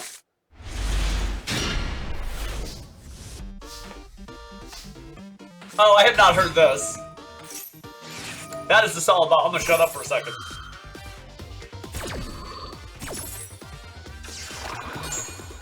That's all you need to hear. This is incredible. Okay, I gotta go buy this like immediately afterwards. We're getting and getting into Tenpai Dragon Genroku. So, Genroku adds to the hand, hits the field. And, ooh, it's Ancient Fairy Dragon. Get into Tenpai, destroying the field spell, and grabbing Walls of the Imperial Tomb? What? Walls of the Imperial Tomb being used as King's Sarcophagus to add Imseti Glory of Horus? And then replacing a card? What is this? Whoa, whoa, whoa. Getting King's Sarcophagus and then drawing a card? Activating King's Sarcophagus? Sending a card to the graveyard? Okay, this is too cool. Horus monsters appear, so Dwamutan, Imseti. Okay, this is too cool. Zombie Vampire being Exceed summoned out of those 2 8s. Gonna go ahead and mill and see what the opponent's playing. Dimension Shifter and some stuff, and it's Snake Eye time! Rainbow Bridge of Salvation, Banish stuff. What is this pile of cards? Okay, Crystal Beast, Emerald Tortoise, and another Songen summoning. Alright, bring it on Snake Eyes Poplar Dragon! Poplar, excuse me, Snake Eyes Poplar Dragon. Flamebird Dragon will be here before you know it, but Poplar uses its effect to grab Divine Temple of the Snake Eye. Okay, so Snake Eye Ash, getting out Snake Eye Oak, getting out Snake Eye Ash, Divine Temple of the Snake Eye. This is a vibe, guys. Alright, so Predaplant Verity Anaconda, Link 2. Snake Eye Oak is gonna go ahead and get rid of the Flamebird Dragon to bring out Snake Eye's Diabellstar. Flamebird Dragon bringing back Poplar and Snake Eye Ash. Oh, and now we got Link Karibo. But even more monsters combined. The Predaplant Verticata didn't do any use there. But it's a different type, so here comes Curious. Well, that's Curious, the Light Swarm. And now it's Tearlament's time with Tearlament's Shiren. This is the coolest deck I've seen, maybe ever. Alright, Shiren and Hapnos combined. Tearlament's King Kalos, Royal, in defense mode. Curious sending cards to the graveyard. And Tearlament's Kashtira being sent to the graveyard using its effect and Trivic Karma. I sound ecstatic. I said I wanted to see a cool duels. This qualifies. Alright. Now, did lose some cards there, but are going to get the Tearlament's Reinhardt. So, goodbye, you know, triple tactics talent, and goodbye card destruction. But this is a fair trade, as King Kalos activates its effect alongside Tearlament's Kashtira for even more cards off the top of the deck to the graveyard. And I definitely just saw a bunch of stuff, including the Snow and the Destruction Dragon. So we're making IP Masquerena. Yeah, this is insane. The hand was exactly 0 cards. Flamberge Dragon to dispel Trap Zone. We're gonna make another Link 2, and it's Cross Sheep. Yeah, we can fuse right now. Why not? Let's special summon a monster. Tearlament's Reinhardt gonna send Tearlament's Hapnos to the graveyard, and so let's fusion summon. This should be Tearlament's Rule Kalos. But let's special summon the Cross Sheep's material. And here we have Gen, the Diamond Tiger, back in action. We use for a Link 7 here for 4 materials. I think this outboosted both the Goddess for 3 materials, the 2400 attack. Alright, original Simple Spoil, Banish to go ahead and Put that Snake Eye Ash back in the bottom of the deck, and wait, we got tutors too! We got that. We'll also use the Wanted, banishing that to put back the original Sinful Spittle to draw a card, and then end phase. We're done playing Yu-Gi-Oh! For now. We'll just sit with these 4 cards just in case. Woo! What is that? That is some noise. So, IP Masquerena is being challenged here by Raigeki. What will it bring out to protect these monsters? So we're going to link these off to make link to SP Little Knight. How interesting. So, IP Masquerena making sure that the SP Little Knight survives. And SP Little Knight is going to banish, I guess, Triple Tact Express from the graveyard there. Will Kalos sent to the graveyard, going to do what Will Kalos does. Hey, it shows you that no matter how cool the field is, it's still a Yu-Gi-Oh! Anything can happen. Anything.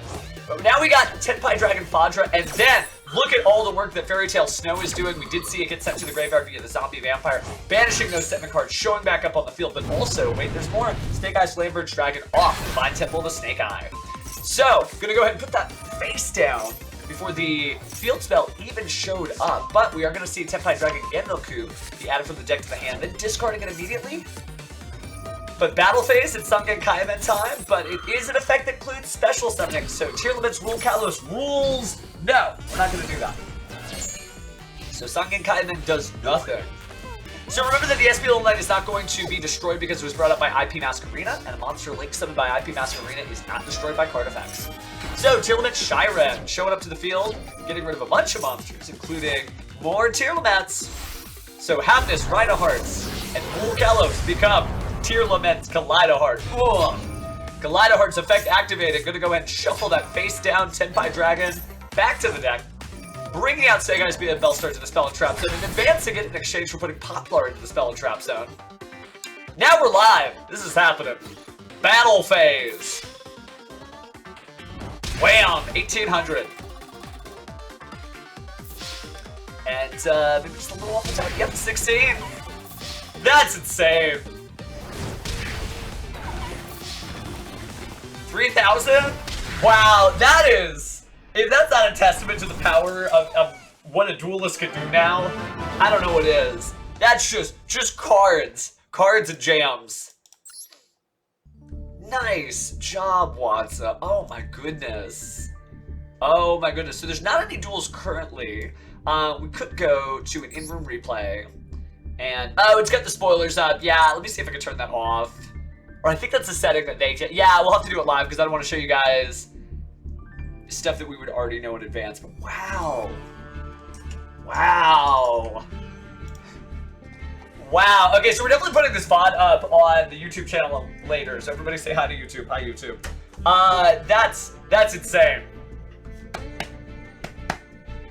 Like, I don't know how to communicate that. That duel is just like peak dueling action. Some duels like, remember back in the day where duels were simple? And I'm like, no, I don't. I was in 2003, 21 years ago, playing Magical Scientist Bird and OTK. It's a thing. And that is just like very creative and shows you where the duelist is at, all the training and all the other stuff. Just, I gotta walk. But the good news is, I can't. I could take a breather and I could be like, oh my goodness, how do we even deal with all that? But just really incredible stuff. Just good dueling, good dueling. So hopefully we get 7 more rounds of that, because it is definitely happening. Remember, we are going to be back here tomorrow. So if you're like, oh man, Pheromone, I've been having a great time, I regret to inform you I have to go. I'm like, that's okay, fam, because we'll be here tomorrow. We're doing 5 rounds. It's top 32, 16, top 8, top 4, and then we will find out who will challenge the Shadow Duelist. Beat the celeb. Reveal the celeb. Win the mask. That's cool. I think it's really neat that the duelist is actually like fighting it out this time. That's some cool stuff. Like, that's the true spirit of a passionate duelist. That's the same thing about somebody who doesn't know. There's a lot of people who love this show, love this game, collect these cards, and maybe can't do all the cool stuff that we just saw Wads do. But yeah, there's some good stuff. Good stuff. All right, taking a look at announcement channel. Here we go. So let's see. Time in the round happened about 3 minutes ago, so we're just waiting for the reports. Taking a look at any issues here for time extensions. Okay, yeah. So they're just working out the stuff. They'll have pairings for us in just a second. Woo! Wow. That was intense. That was intense. Well, that's cool. That's cool. This is gonna be a really good day of dueling. Definitely hype. I personally been playing Shining Sarcophagus, and don't know how I would do, especially not against that. I don't know how you predict all that. The Raigeki definitely helped, but it wasn't enough. Like, the IP Mask Arena was a really, like, heads-up play. If you see me off-screen, just mess around. I'm just, like, shuffling cards, having a little fun here. Hopefully you're having a good time, wherever you are. Because just solid use. I have to get that. I have to get that field. So I think I need to save up my gems. But going back over to the shop. Yeah, I definitely need to get the anniversary bundle. That's not like going out soon. It is not. Okay, so there's 60 days left. So yeah, the field is just launch the viewer. That is so cool. And you've got the blimp and the screens turn on. Okay, that's here. I'm gonna shrink myself down so you guys can see that better. That's worth. That's way worth. Oh my goodness. So on your side, you see more Lila, and on their side, it's a little bit more Kiss a Kill. That's dope. Oh, and even the field things are different. Yeah, it's pink on the side for Kiss a Kill, and it's blue on the side for Lila. The theme. Oh my goodness, the theme is so insane. Yeah, I'm doing, because we got a few minutes here, so. Oh, how many gems do I need? I need 2,500, so hold on. What would give me 2,500? It would be 2,350. Oh, I gotta get the big thing. Yeah, I might need to wait until I get like a few more gems and then get the right package there. But yes. Yes.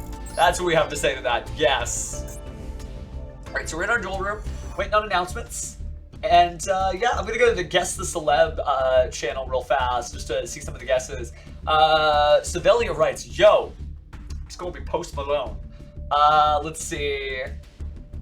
Other people in the chat making guesses. Jake Paul, Justin Bieber, LeBron James, Drake Bell. Any other guesses we got here? Big Justice, Maxwell Frost, Post Malone, Pre-Malone, Moist Critical, Luka Doncic. I think I'm saying that right. Ronald McDonald, Ephraim Menok. A lot of guesses for Moist Critical, actually. Let's see, Xavier Woods, Michael Jackson's Hologram, Eric Stewart, that's some funny thing. The Rizzler, Jesse Cotton. We don't have a Wozler here. We just don't have a Wozler. There's no Justin Wong. Well, I guess he did play Yu-Gi-Oh! For deck flexing, where it was Justin Wong versus Vicious Lopez. I'd love more FGC people on Yu-Gi-Oh! Content. Like, let me just put that prayer into the universe. If you play any fighting game, please come play this game. I know you can do it. I know you can do it, whoever it is you are. Okay, I don't know. Raw Obelisk Slifer, if you hear me. Bring down the FGC back to Yu-Gi-Oh! Because it's just good stuff. Good vibes, good vibes.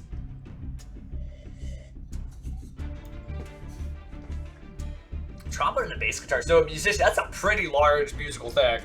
Because I've got some musical instruments under my belt. A little piano.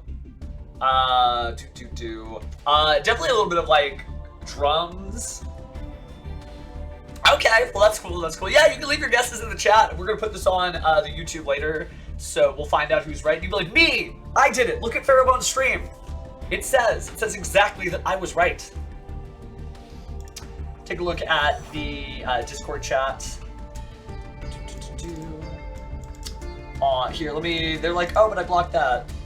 We are going to upload this to YouTube later today. After day 1. It'll be at http://www.youtube.com/pheromones with an S, because I couldn't get the original one. So yeah, we'll put that up. Everybody gets to see it. Well, we'll see.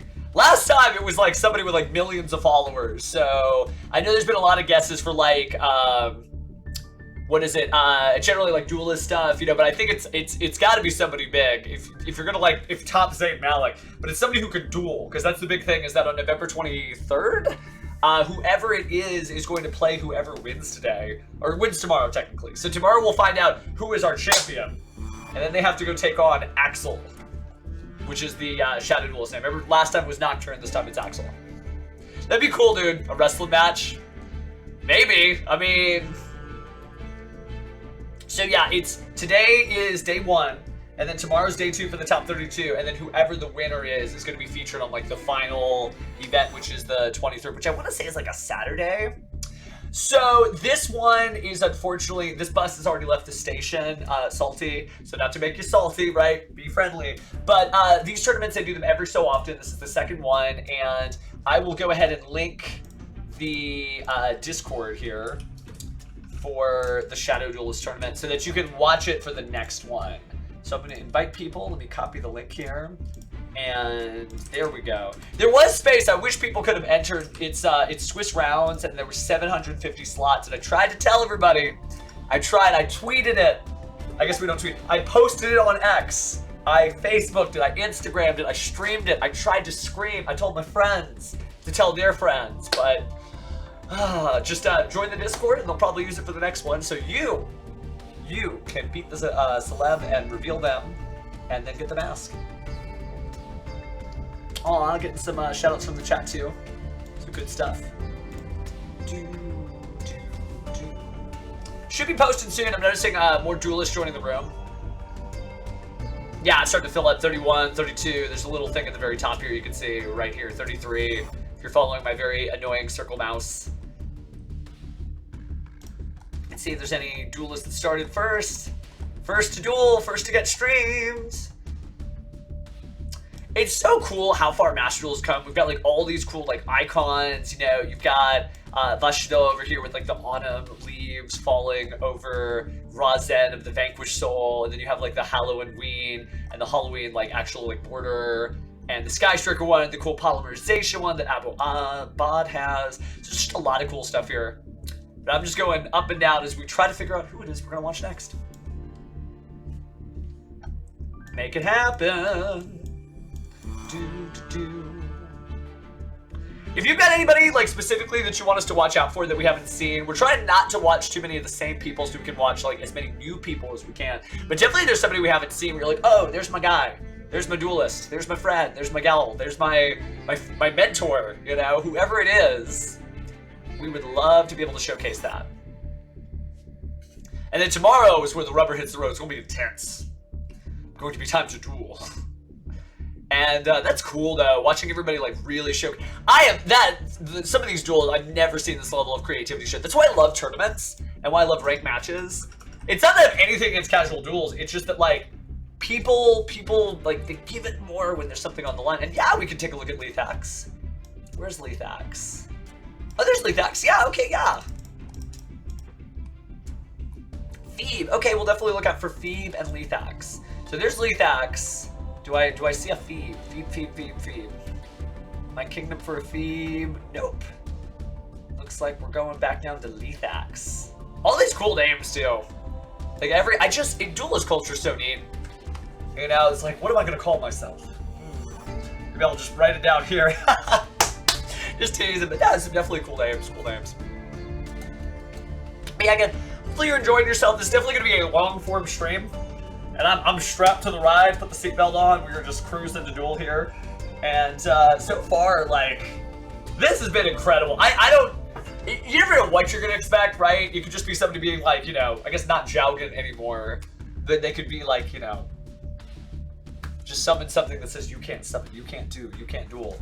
And we haven't really found too much of that. We found like some crazy, like one-of-a-kind, like custom combos. Just getting everything done here. We are starting to see some duels. I'm gonna give it just a second to see if we can have Lethax. I really do want to check out Lethax. But there's so many duels to watch. Getting the trigger finger here. Come on. Lethax. Also not seeing Phoebe just yet. Alright. We might be jumping over to somebody else real fast, and we might come back to Lethax. See you at 13 as well, waiting for somebody to be ready from our people in the chat. Because, you know, if you guys are here, it would be cool to take a look at your duels. Alright. Got Sveti. Got Lethax. Oh, I think it is going to be Sveti. It is going to be you. Okay. Oh, we got the one in 4. We may just go through all. Yeah, we just turned 4. Okay, so we're gonna go through all these. We'll queue it, and I'll just go as fast as I can. So we're gonna start in 4, because that one is starting. Because I don't want to give you. I don't want you guys to be like, oh, let's watch this. Oh, there's a duel on. Okay. We're gonna make sure this is exciting the whole time through. So on with the show, and it is time to duel as we see Duelist Zach versus Maple Tree. Starting off with some Centurion shenanigans, that Primera immediately being met with Max C. Well, it's Animal Charmy, so this is going to be a little bit more difficult, but using Primera to add Wake Up Centurion, activating the field spell Stand Up Centurion, using that effect to place the Centurion monster from the deck after discarding. So slap that into the Spell and Trap Stone. Wake Up Centurion is going to be activated. Level 8 is selected. Oh, I know, Vox, if only. That's the one problem about this stream. I'm in it. Alright, we are seeing Stand Up Centurion be used because monster was special summon, so it is time to synchro here. So our token combines, and we make Centurion Auxilla in defense mode. Really good deck variety, really good deck variety. Centurion bonds that from the deck to the hand there. I'm gonna set the Z, maybe set the Centurion bond, set something else as well. Ha! Very funny, Aichi. Alright, so end phase, Auxilla is going to use its effect, placing a non-synchro Centurion monster, so Primera is going back to the Spell and Trap Zone. So you got your back row, you got your front row. What I love about Centurion is some of them are back here, and some of them are up here, but they're both like front line and back line, very Sparta. Which makes sense for a deck named Centurion. It really does, it really does. So set the card there. And now we're going to immediately use the effect there during the open game state, so special and special.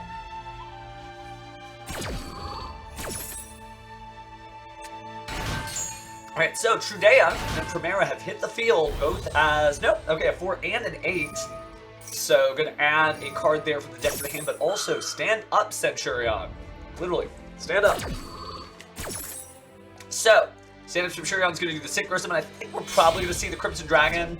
It's usually about where this happens in the combo, so Trudea and Primera combine for the Crimson Dragon. Alright, let's rev it up! So grabbing another copy of Stand Up Centurion, just to be safe here, Crimson Dragon targeting Centurion Auxilla, returning to the extra deck, and then treat it as a Synchro Summon. Bringing out Cosmic Blazar Dragon in defense mode. 4,000 defense, that's pretty good. Blazar has just been tearing up. It's been in the TCG, in Centurion Bestial. It's been in Master Duel, in Centurion. We don't know if this is Bestial yet. I guess we'll find out. They're going to set a monster. I don't know if that is it, fam. Unfortunately, with another set card, Maple Tree, maybe against the ropes there, but still trying their best. So, never know what you are up against, but during the end phase, we're going to see another Centurion Auxiliary use its effect there, placing the Primera back. So Maple Tree just trying to hold out with 2 face-down cards and a defense position monster. You never know what's going to happen, but that Cosmic Blazar Dragon could make it difficult for our hero, including a little support here from the Cosmic Cyclone. So Cosmic Cyclone is going to banish that face-down card. Unfortunately, that is not going to be very helpful when it's banished. So, now it's time for Centurion Primera. It's going to special summon itself to the field. It does, it does. It's nice to see 5Ds really feeling itself. But an Ash Blossom and Joyous Spring really, like, tempering down the vibes. So Duelist Zach about to have to slow down here. Primera will not be adding another Centurion card from the deck to the hand. Or will it? The Centurion Bonds is going to be activated, so basically going to place one from the hand or graveyard into the Spell and Trap Zone anyway. Might get a Centurion Legatus here, as we're running out of level 12 Synchro monsters to bring out. That is going to negate the effect. You have a little laugh of our Ash Blossom and Joyous Spring, everyone's favorite. The Trudea is using its effect, special something itself out. Now it's an 8, so you got a tuner and an 8-star monster. Still the main phase, so time to... Ooh, maybe not. Draco Utopian Aura. Counter traps. Very, very great. If you're not something you see every day, going to negate it, destroy it, and continue to resolve here. Oh, absolutely Style Terror. The only reason we switched over to this one is we just wanted to make sure everybody got some active dueling action. We can definitely check in on that from the beginning. Alright, so taking the Trudea.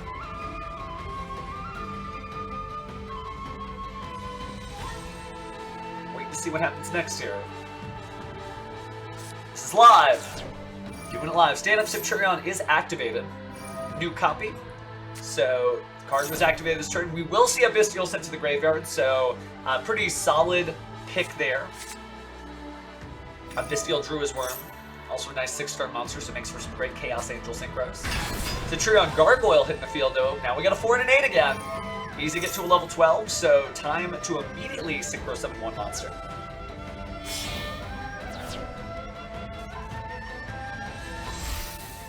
Alright, so is it Legata's time? No, it's time for Crimson Dragon again! Gonna point to a 12. Before we do, we'll get to see the Gargoyle use an effect in the graveyard as well. Yeah, Double Blaze Art might be a little too intense for Maple Tree here. So here comes the 12. No, this time it's Red Supernova Dragon. So a little bit of Yusei Fudo and a little bit of Jack Atlas. Gargoyle gets added back to the hand. Blazar's turned to attack mode. Auxilla seems to be staying in defense mode. Nope, gonna go into attack mode as well. Should not be game just yet. Ooh, sorry to hear that, Techno.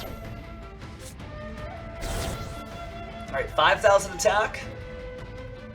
Definitely gonna be a big chunk of life points, but still a chance for Maple Tree to come back here. We'll start with the attack.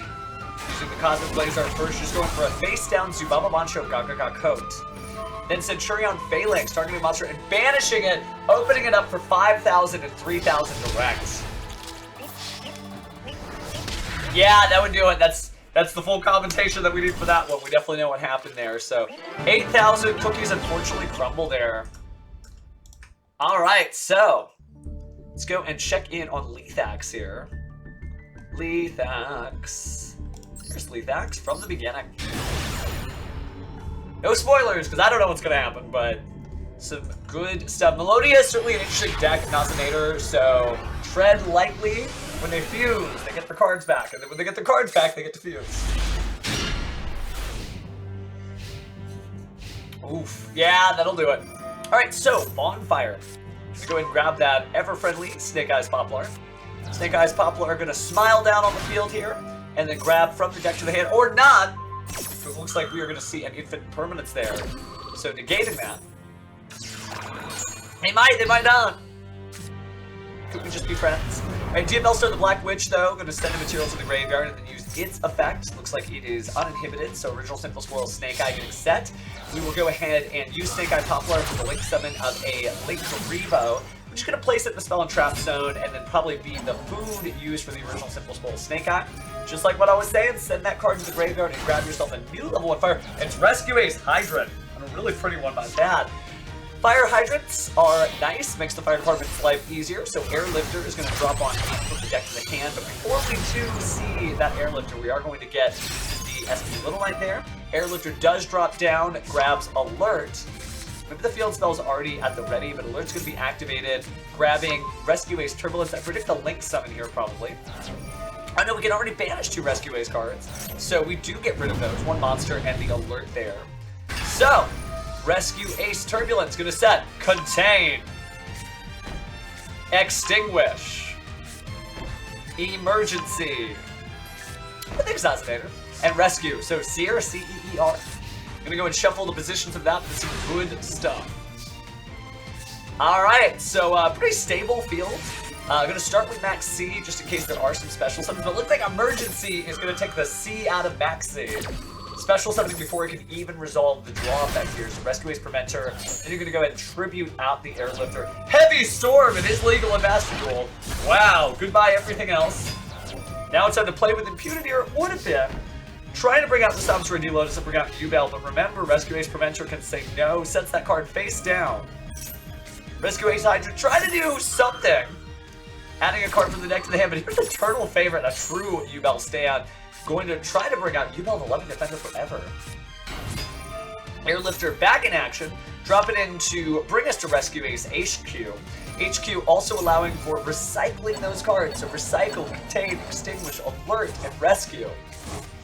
All those going back to the deck and then using Turbulence to set. Who'd have thought? Contain. Extinguish. Emergency. And Rescue. Seer. Alright, well, Lucia is doing good stuff here. Lethax definitely has their work cut out for them. Thanks, Duelist Zach. Appreciate the support. Looks like we are going to see the destruction there. The Sumpter do let us in. Then just attack, attack, attack, attack. And the fire department said, nope, go home. The certificate of occupancy is revoked. So, obviously, a little bit of destruction there, and unfortunately, Lethax does not get to move forward, but great work there. All right, seeing who else we have here that we have not seen before. Let's take a look at these hands for you, and the easy style.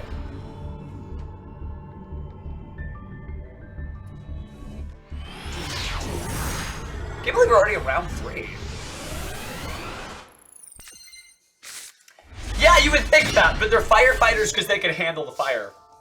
Ooh, we got the anniversary collection. Ooh, just set a single card. Win style starts this duel off simply, but has max C, so maybe draw on some powerful cards to activate from the hand. Hey, so far so good, Bear. Oh, Threatening Roar! Yeah, that'll do it. Max C and Threatening Roar, that's like, yeah, I don't need to play any Yu-Gi-Oh! You go do what you're gonna do. But, not gonna draw a whole bunch of cards here, so Max C, banished, negated. That single pointing finger. No. No, you don't. But we are seeing more Centurion cards. So Judea is going to hit the spell trap zone and then special summon itself as an 8, place itself back to get Primera. Primera is going to advance and use that to add Centurion Phalanx. We saw how powerful that card was before. Stand-up Centurion activated. Going to go ahead and place another card there. So Emeth 6 advancing to the field there and then Synchro Summon. For the tuner. And the non-tutor combined to make Centurion on Zilla. If special summoning, add another Centurion, so we're gonna get Wake Up Centurion. Setting 3 cards, so Phalanx, Wake Up, and then placing another monster there. It's gonna be Emeth 6, so about to do some crazy stuff. I know, Fab. It's unfortunate. Threatening Roar activated in reply. People are like really into this tournament. If they're activating Threatening Roar, that's awesome. All right, so we are going to see Centurion Phalanx banish a monster temporarily, making the evenly match just a little bit different there and leaving the Primera by itself on the field. A little bit of a turn change here. Draw. Maxi again. I will draw, and you will like it. Wake Up Centurion is going to be activated beforehand. Choosing a level 8 target here, so let's go ahead and bring out that token. Then the Maxi resolves. Centurion Phalanx is going to return. Oh no, it does special summon the Auxiliary back, so that is a draw. So, stand up Centurion, field spell. Gonna activate that field spell. Maybe not worried about anything here, but discard the Bestial Lubellion to go ahead and grab a Bestial. It's gonna be Bestial Magnemud. Little bit. It's popular again in Asia, actually, at the Yu-Gi-Oh! Open Tournament, a YCS-sized tournament in Singapore, run by Konami of Asia. They did, like, have a lot of Rescue Ace memes there, so the deck is definitely still there. We know what Centurion does. It's attacks for a lot, bringing Wind Style down to 1,500. And then Auxilia's going to go ahead and place another one in the back row there, and getting a Bestial Ball Drake, where you already have a Bestial to go ahead and contribute to negate this summon. That means the work is kind of cut out for you. Alright, so Black Whirlwind. Alright, let's see what we got here. Centurion Primera special summoning itself here, and Black Whirlwind is going to resolve. But before any of that happens, it's like Primera is going to surge, and we're going to get a Synchro Summon. Well, no spoilers. We're curious to see these hands for you, because these hands are for all of us, right? Here comes Crimson Dragon. Crimson Dragon showing up, obviously, but Centurion Primera going to grab that Centurion Phalanx first. Crimson Dragon points into a level 12 Synchro, turning itself. Treat as a Synchro Summon, here comes Red Supernova Dragon. Splashing on down. Now it's time for Blackwing. Blackwing Zephyros the Elite being normal summon there, allowing for add from the deck to the hand summon, but before we do, Triple Tactics Thrust. Alright, Pro Hogan jokes aside. Thrust is going to make Magical Madlet, returning 2 cards to get 2 new cards. Hitting Blackwing Veil there. Bestial Ball Drake, though, is going to come out before any of that fun summons can happen. And a monster effect was activated, so it's time to banish that card and then just banish all cards the opponent controls. So it is not time, and unfortunately for Crow Hogan enthusiasts, we ain't gonna see any Blackwings this time. Alright.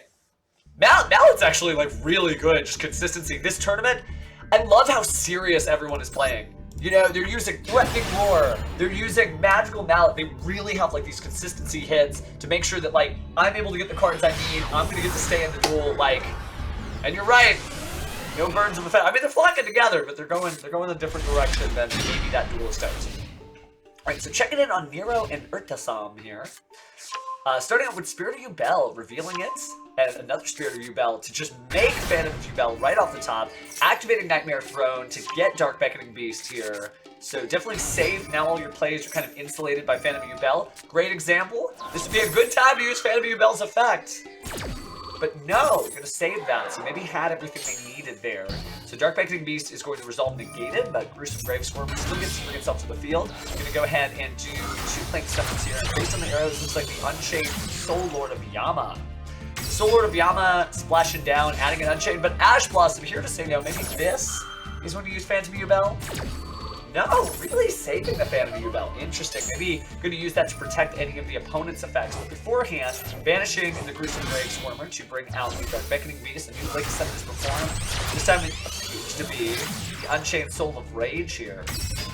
And that's all we're going to do. Just link off your opponent's card and change their effect. So disruption to disruption. That is what Urtasam values most. Here comes Tenpai Dragon Pydra. Gonna be summoned to the field, but its effect is immediately changed by Phantom of Yubel. So Phantom of Yubel is gonna go ahead and say, hey, destroying Spirit of Yubel, and Spirit of Yubel is gonna bring out Yubel. Max C is here to save the day, but Yubel actually may be able to hold this one by herself. So, Spirit of Yubel brings out Yubel to the field. Sangen Kaiman grabbing the Tenpai Dragon Shundra and then immediately special something in. And so trying to use the effect here of Pydra. Attacking again, and again, that's 3 attacks already. Then Shundra's Quick Synchro is going to come into effect here. So Vajra and Shundra combined with Sangenpai Binet Dragion. So, our Binet Dragion going to go ahead and bring out Vajra, but before it does, what? Ghost Ogre and Snow Rabbit trying to destroy it. Now there's another Quick Synchro there. So maybe wanted to save that, or maybe wanted to instigate it, but here it comes again. So it's time for the biggest blasts in Sangenpai Transcendent Dragion. The King of the Monsters is here. So special summoning Tenpai Dragon Vajra again. Vajra is going to be used for Tenpai Dragon Shundra. There's been 3 attacks, so here comes Sangenpai Binet Dragion as well. So goodbye Nightmare Throne.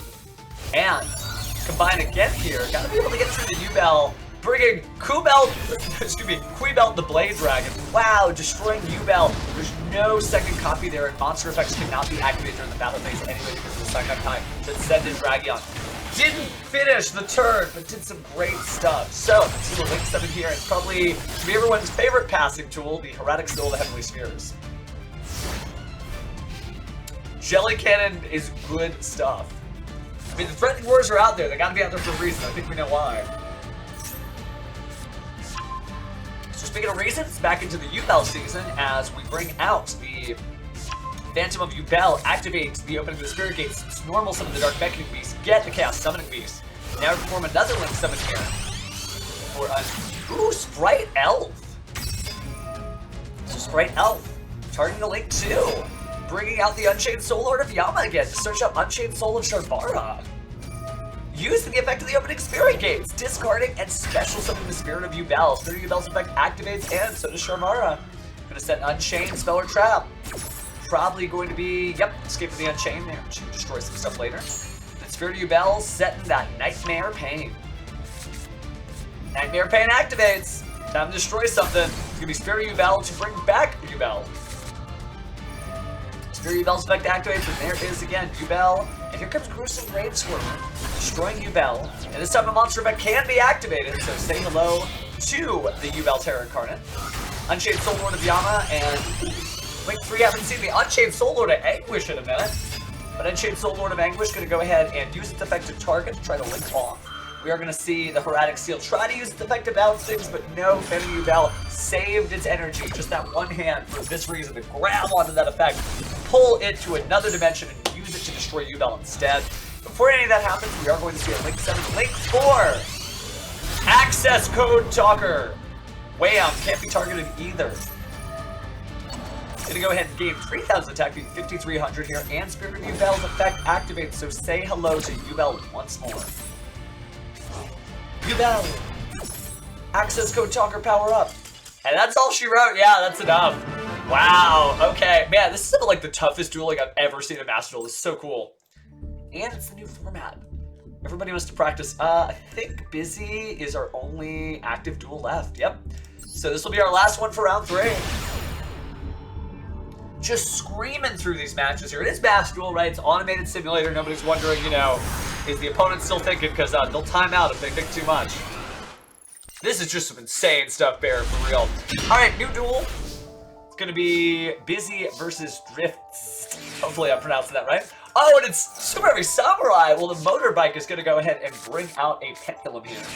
So we are going to go ahead and bring out our Super Heavy Samurai pendulums. Special summoning.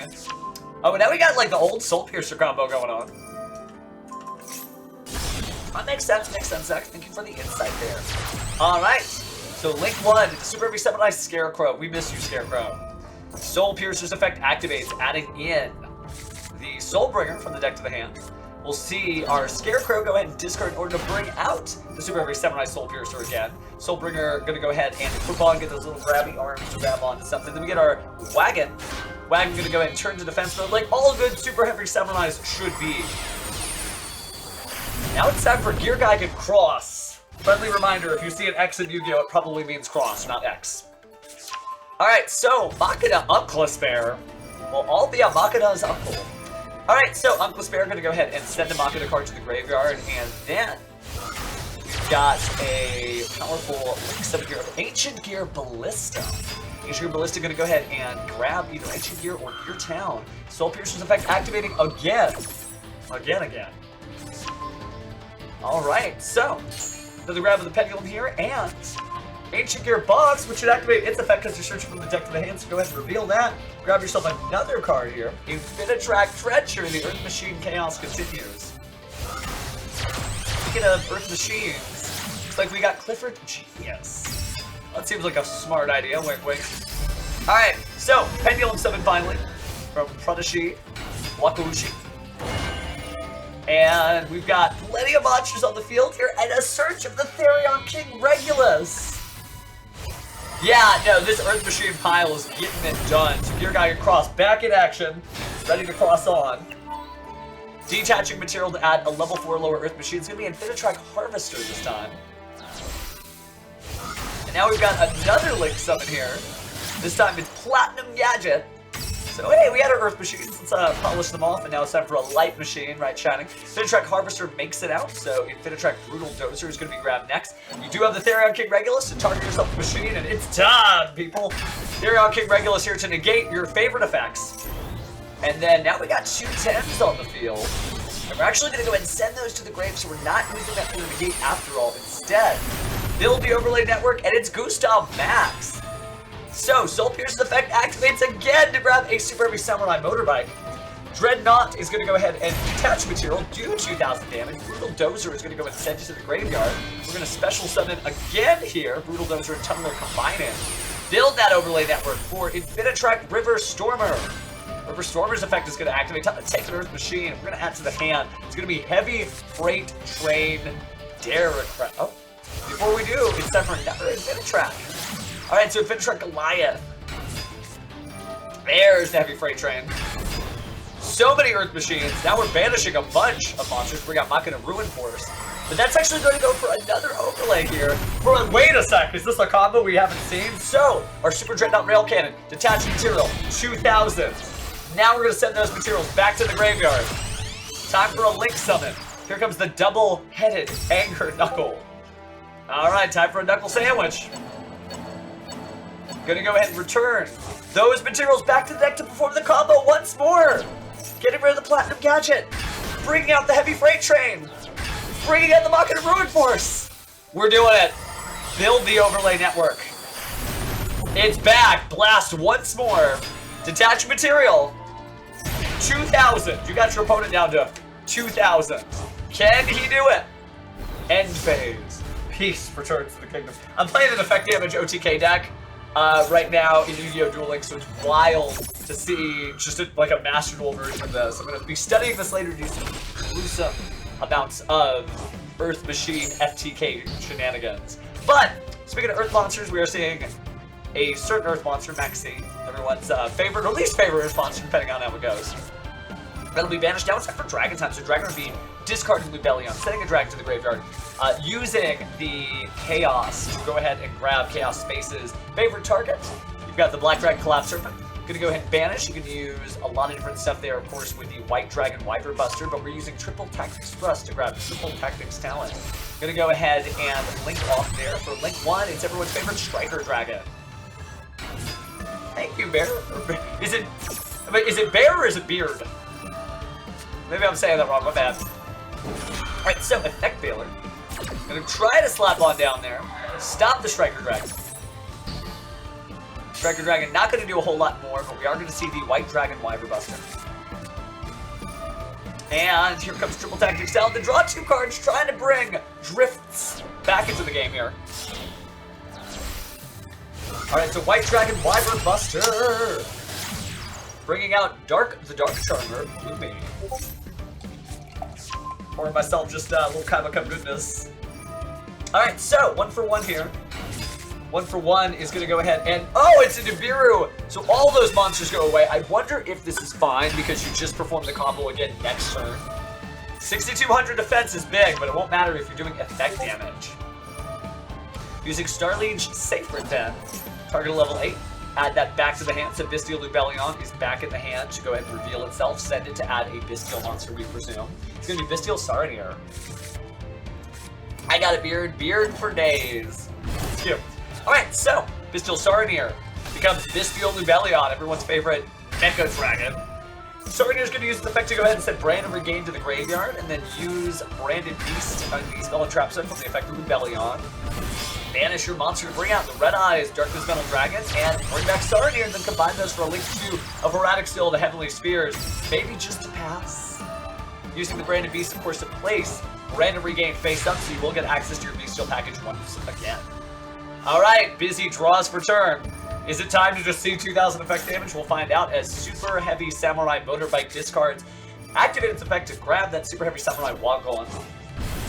We're going to discard a separate copy here to bring out the monster here, but before we do, it's time for one more Pendulum Summon. Definitely going to be from the hand here, it's Wagon. And Wagon's going to turn to defense mode, also brought out Trencher. Using another Infinitrack River Stormer, tripping a monster to special itself out. So Trencher is going to make the Link 1 Infinitrack Goliath here. Goliath is going to combine with Trencher, so 2 Infinitracks are going to go ahead and make themselves known, just like Shinoru did. Hello to you too, friend. Alright, so got Clifford Genius back on the field, trying to get bounced by the Herodic Dragon of Heavenly Seals here. Looks like no effect, able to still get the special summon out there. Entering the battle phase, main phase to end phase. Busy not able to do a big Earth Machine combo, just enough disruption there from all the Bystial packages combined.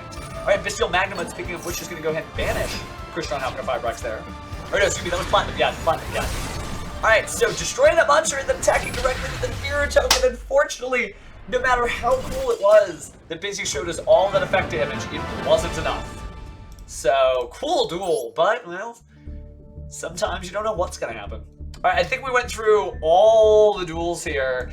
For some updates on your favorite friends here, let me head back out here, room members. There we go. So, got plenty of decent stuff here.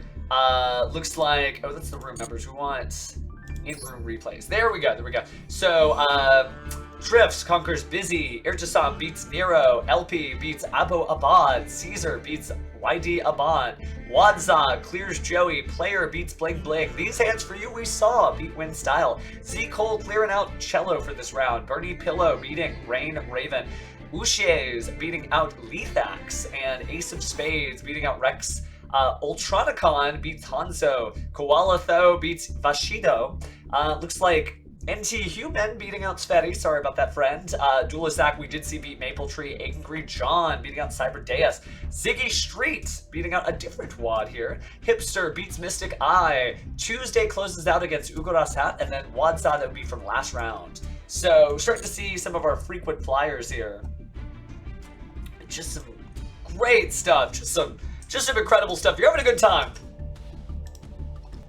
Good. Glad about that, because it's always time to duel. We are finally in this greatest era of Yu-Gi-Oh! We literally can't do anything. Or is that, excuse me, can't do everything. Can't do everything. And what do I mean by you can't do everything in Yu-Gi-Oh! If you're here now, maybe you're participating in a public event for the Remote Duel YCS that's going on, like down the hall that way in Discord. Maybe you're participating in this event. There's literally so much your locals. You could be playing Duel Links, the Kaiba Corporation Cup. You could be climbing up in Master Duel. There's so much Yu-Gi-Oh going on. And that's kind of the dream, right? That you like pick your destiny and you say, that's the direction I'm going. And you're not running into the same duels. We all can do our own thing. And that's what this tournament's about. It's about everybody just showing us really, really great stuff. So yeah, we'll be happy to showcase that. And this is all gonna go up on YouTube. So worry not, friends.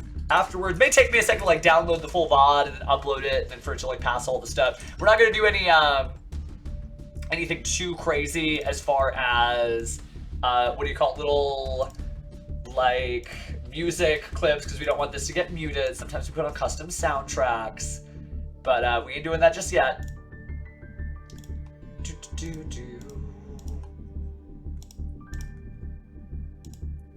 And in fact, I'm gonna temporarily disable some of the stuff so we don't accidentally corrupt the broadcast for later. But yeah, just good times, man. Like this has been a blast. I hope you're having a good time, because I know I am. And the duels would say that's all I'm looking for. It's cool duels. Traveling the globe. Speaking of which, I will be at YCS Anaheim. Don't know if any of you guys are headed there, but looking forward to it.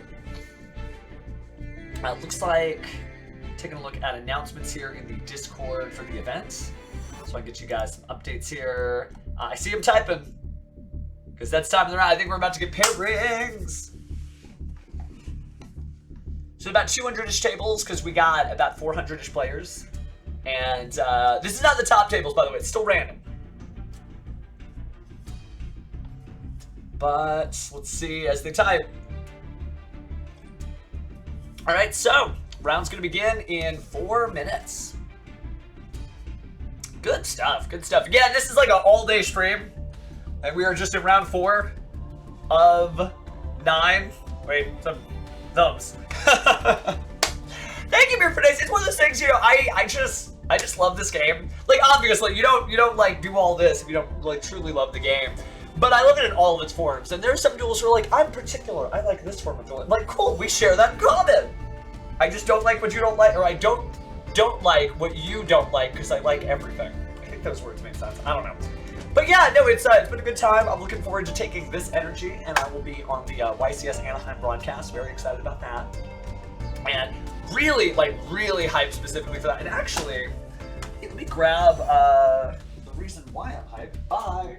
No, don't worry, I've got a microphone on the cord here, so I can actually take a walk to the other side of the stream room. And this is an OCG product, so it's not available yet. It's not like I got something like weeks in advance. But this is actually why. This is Crossover Breakers, and this is the Malice set. And got a chance to do a little bit of a box opening kind of early, and I love these cards because they're actually like in English. For literally like it's Malice, White Binder, like Malice, Red Ransom, etc. So really excited to actually like see the Malice stuff actually played in official tournaments and whatnot. It's going to be exciting. Like every time a new deck drops, it's what makes Yu-Gi-Oh so great is that, you know, the format does change. And I play a lot of other card games, and I love a lot of other card games. But Yu-Gi-Oh is like, people are like, what's the best deck? And I'm like, the deck you played where you just didn't lose the tournament. There's no best deck, and we've seen so many cool decks, and we've seen so many cool combos. But it's like chaos theory, right? It's like all of a sudden there's an earthquake on the other side of the world, and the person who's about to press the pairing button, you know, like has to go, whoa, there's an earthquake. Okay, wait, earthquake's over, cool. Pair. That few seconds that it took changed reality, and all of a sudden your opponent is against somebody totally different. And I love that about Yu-Gi-Oh! It's a miracle. Every duel's a miracle. Every duel's a miracle. The good news is, speaking of miracles, it's almost X:54 p.m. So in a minute here, we are going to get a whole new set of duels. And we want to, of course, feature people we haven't seen yet. So we'll take a look. If you recognize any friends, if their duel is going on, we would love to see it. Definitely seeing some good stuff here as the players get ready. On this one, I don't think we have too many requests, so we might just jump in on whatever we see here. But yeah, just good times, good times. Like a full-on national tournament. This is like, there are other games that I follow, and like they get to have like tournaments all the time. This is the dream, right? That we just live in tournament time. Ooh. Speaking of tournament time, Tuesday night's ready. Let's do it. It may be Saturday afternoon, but for them, it was a Tuesday. All right, other series jokes aside, it's time. Tuesday night, elected to go first. Interesting. That's an interesting tick, Aichi.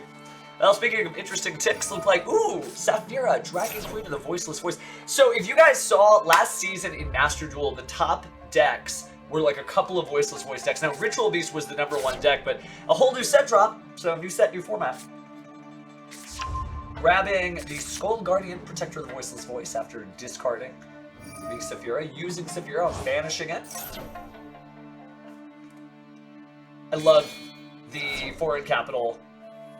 Yeah, it was the #1 deck. The #1 Master Duelist in all of Master Duel was a Ritual Beast special, which is awesome. Speaking of awesome, man, Skull Guardian, Protector of the Voiceless Voice, gonna go ahead and grab low here. The win rate, by the way, if you notice, 56%. If you're running low, you are going to win more often than not. So those Master Duel statistics that you see, they can help you kind of like pick your path and be like, oh, I guess I will play Voiceless Voice. So back in action there, 4100 attack. And Blessing of the Voiceless Voice, it begins. What I love about Voiceless Voice is it's kind of like this fortress. Like, you get the Blessing, and then you get, you know, your Barrier, and then you get Low, and then you get Skull Guardian. Before you know it, you just, no one can get through it. There's too many cards that have too many lingering continuous effects of protection and destruction, like in the case of Radiance of the Voiceless Voice. And you still just have Skull Guardian. It's a really neat, like, fortress deck.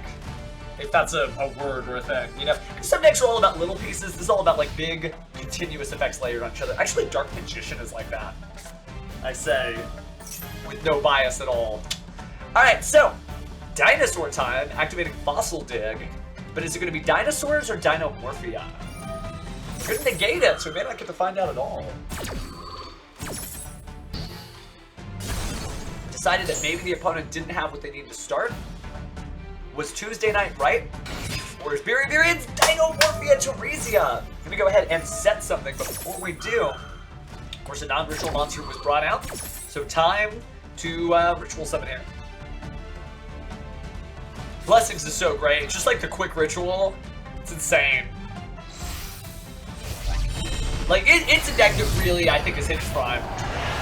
Alright, but speaking of prime, it's good to see Saravis, the Ancient Descendant, again.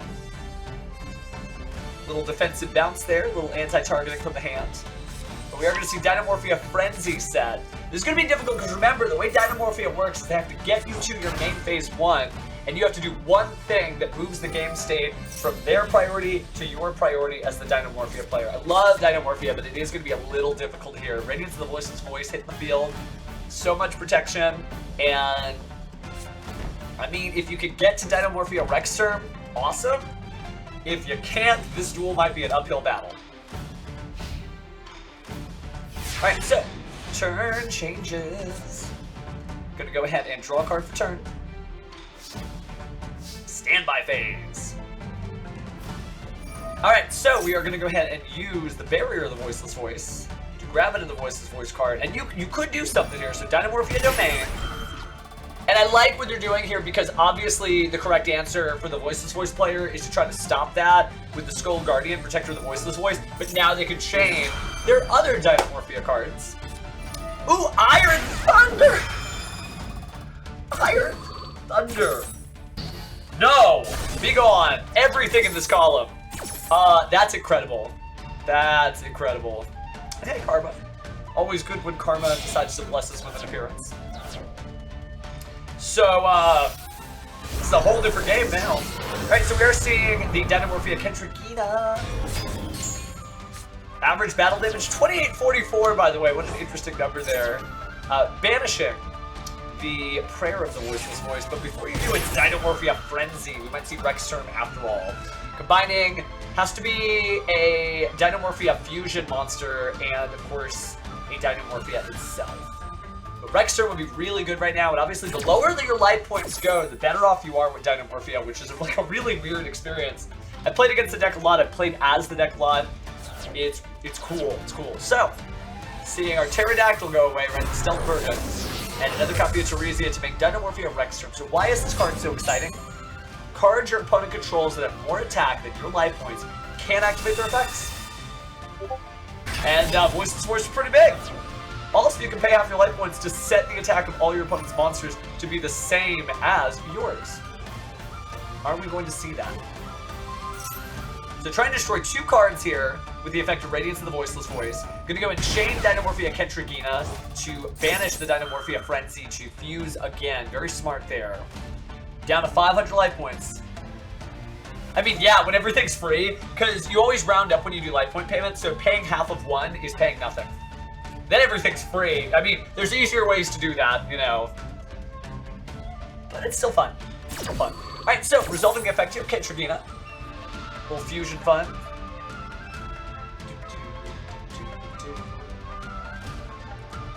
It sounds like he's winning, but with Dynamorphia, you never know. The lower the life points are, the better off they are. So we are going to go ahead and combine Diplos and Rexturn for Rexturn. Oof. And then the Radiance of Voiceless Voice, only get rid of Kentragina, but when it's destroyed, still get the special summon level 4 lower, so... Oh, but before we do... Now this will be interesting. Do you banish the Kentragina, or do you just banish the other level monsters so that it can't use its effect later until the end of the next turn? I think I would have maybe banished what the target would be, like a Teresia or something like that, but it doesn't target, so that can be a little difficult. Alright, so Baron the Voiceless Voice back in action here.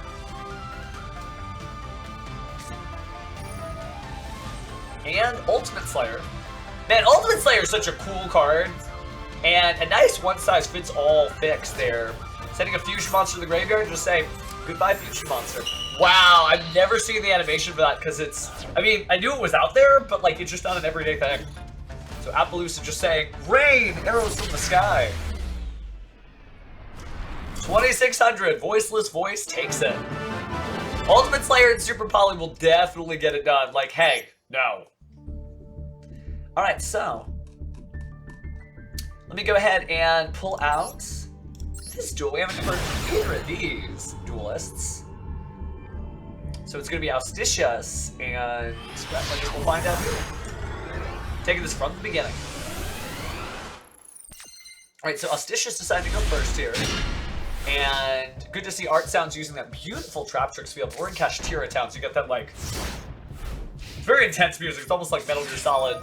To name another Konami property here. Well, we're focusing on this one. Alright, but Tantalizing, dude, we're actually playing Trap Tricks. And Time Tearing Morganite. Set for pass. It's Trap Tricks time. Alright, so, drawing for turn. Using Heavy Storm. But before we do, Needlebug Nest decides to mill 5 cards from the top of the deck. Needlebug Nest mills 5 more cards from the top of the deck. A weird deck out deck? Using some Trap Tricks? Oh, well, I mean, self-inflicted deck out. There's the Heavy Storm. Interesting. Okay. Well, we do get to see Transaction Rollback. It's going to banish itself from the graveyard and then use Hope for Escape to draw some new cards. Interesting. Time Tearing Morganite drawing 2. Setting 5. I love how it just, like, sets. Oh, this is cool. Okay. Looks like we are actually on Pressure Planet Raid Soft. Field spell activates, grabbing out the Kashtira. Kashtira Fenrir summon attack mode, but Spiritual Sword's revealing, like banishing itself to prevent any attacking directly. Then Kashtira Theosis activates, bringing out the Kashtira Unicorn. Kashtira Unicorn's going to activate its effect, but before it does, Dimensional Barrier is going to call a Seize monster, blocking out any actual Kashtira plays. So it used Trap Trick stuff, but it's not actually a Trap Tricks deck. That's okay, believe me, I played some weird stuff out there too, which is interesting to see. So Kashtira Rise Heart being added from the deck to the hand, but that's the end phase, because there's not going to be any Xyz. Paleozoic Morella is going to use its effect to send. Oh wow, another transaction rollback to the graveyard, then you activate your Paleozoa Lincholia.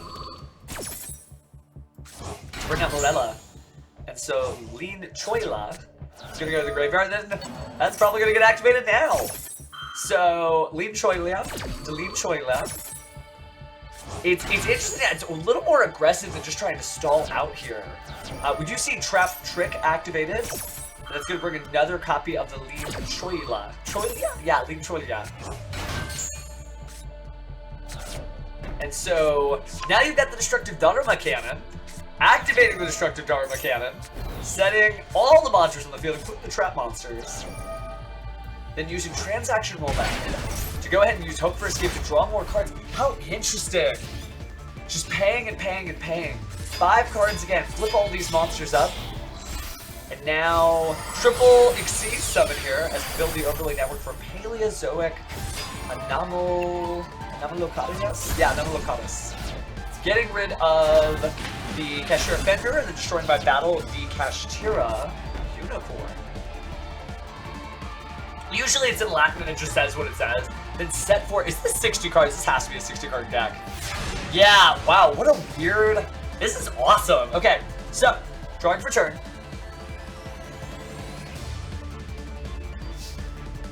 See what Kashtira can do.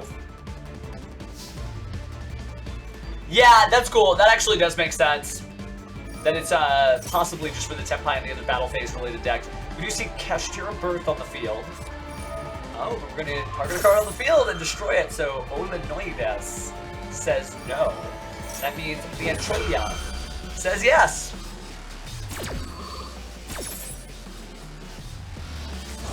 Well, it was the trade-off. So we're going to destroy that card. No Kashtira Birth for you. Art sounds definitely really an artistic deck here. So I'm going to go ahead and reveal the card off the top of the deck, add that to the hand. From the Anomalo Curious effect. Oh, but Droll and Lockbird. I feel like the Droll and Lockbird's just kind of there. It doesn't, I don't think that's necessarily doing a whole lot. Obviously, you want to slow your opponent down, but I don't imagine they're going to add too many more cards except by drawing them if they use another Hope for Escape. Man, though, Time Sharing Morganite with Paleozoics, it's good stuff.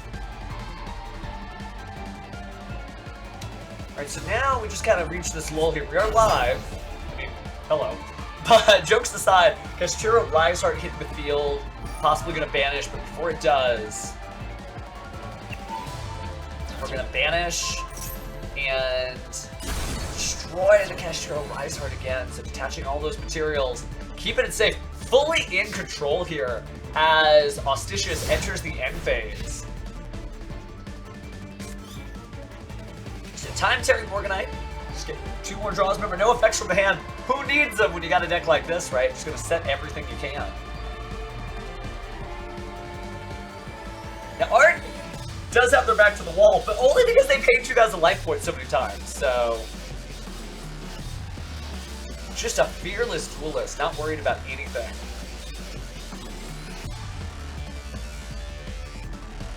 Well, I gotta be worried about something. The timer is ticking down. Oh, they couldn't make it. That also might have been time on the round. Oh no, connection failed. And the connection failed means the person whose connection failed is the winner there. So we'll let our staff determine that. Other duelists we haven't seen. We haven't seen Yeaton Cards versus Jeff Person.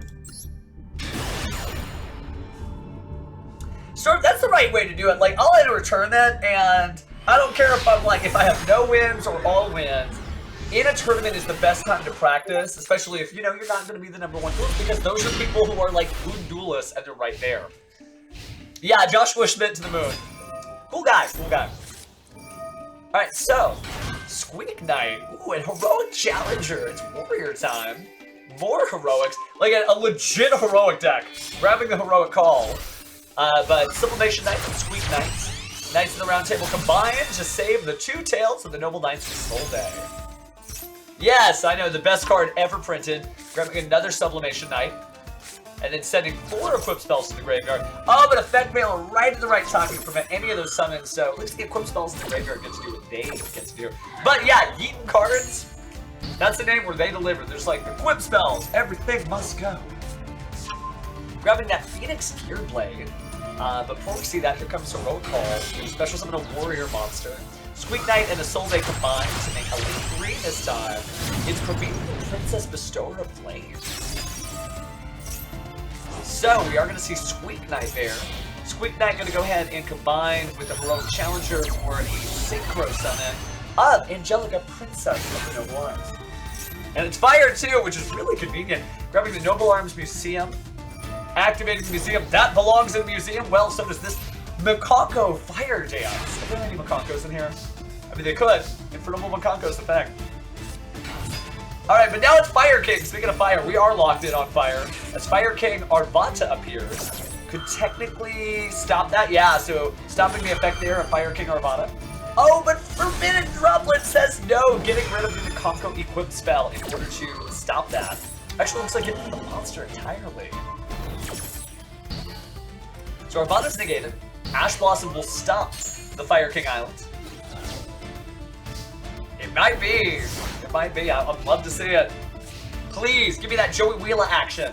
Bring on some Flame Swords, well as Sublimation Knight being summoned. And of course, Fireflint Lady and the Infernoble Knights are here again, grabbing Almace and Durandal. Actually, Almace in the graveyard right now, so Durandal is going to go ahead and activate, equipping onto the Sublimation Knight.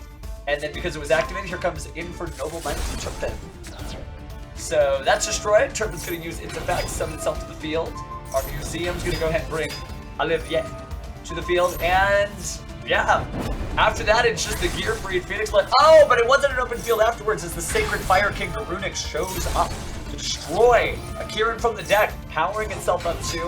Arvada comes back to try to be that great negator, and it might need to do that because Fireflint Lady and Roland are going to combine here for a tiny synchro monster of Infernoble Knight Captain Roland. So Roland out.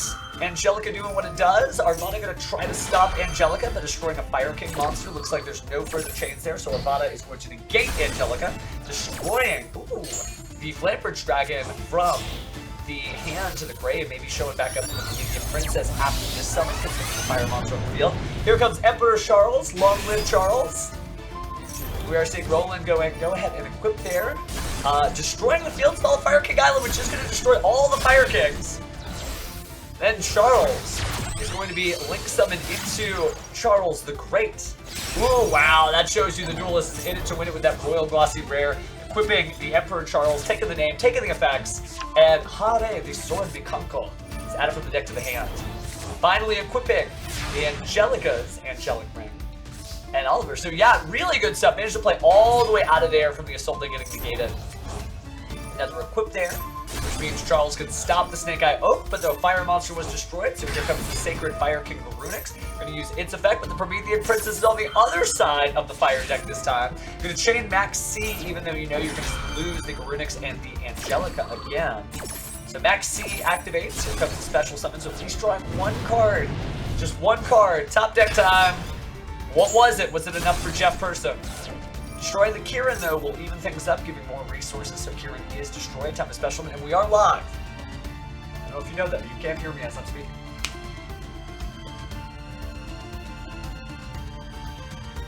No, what I really meant is that if you go scroll over here at the bottom, you'll see my mouse by the bottom of the chat. That means we're live, means the pace of play is going to slow down to a more realistic level.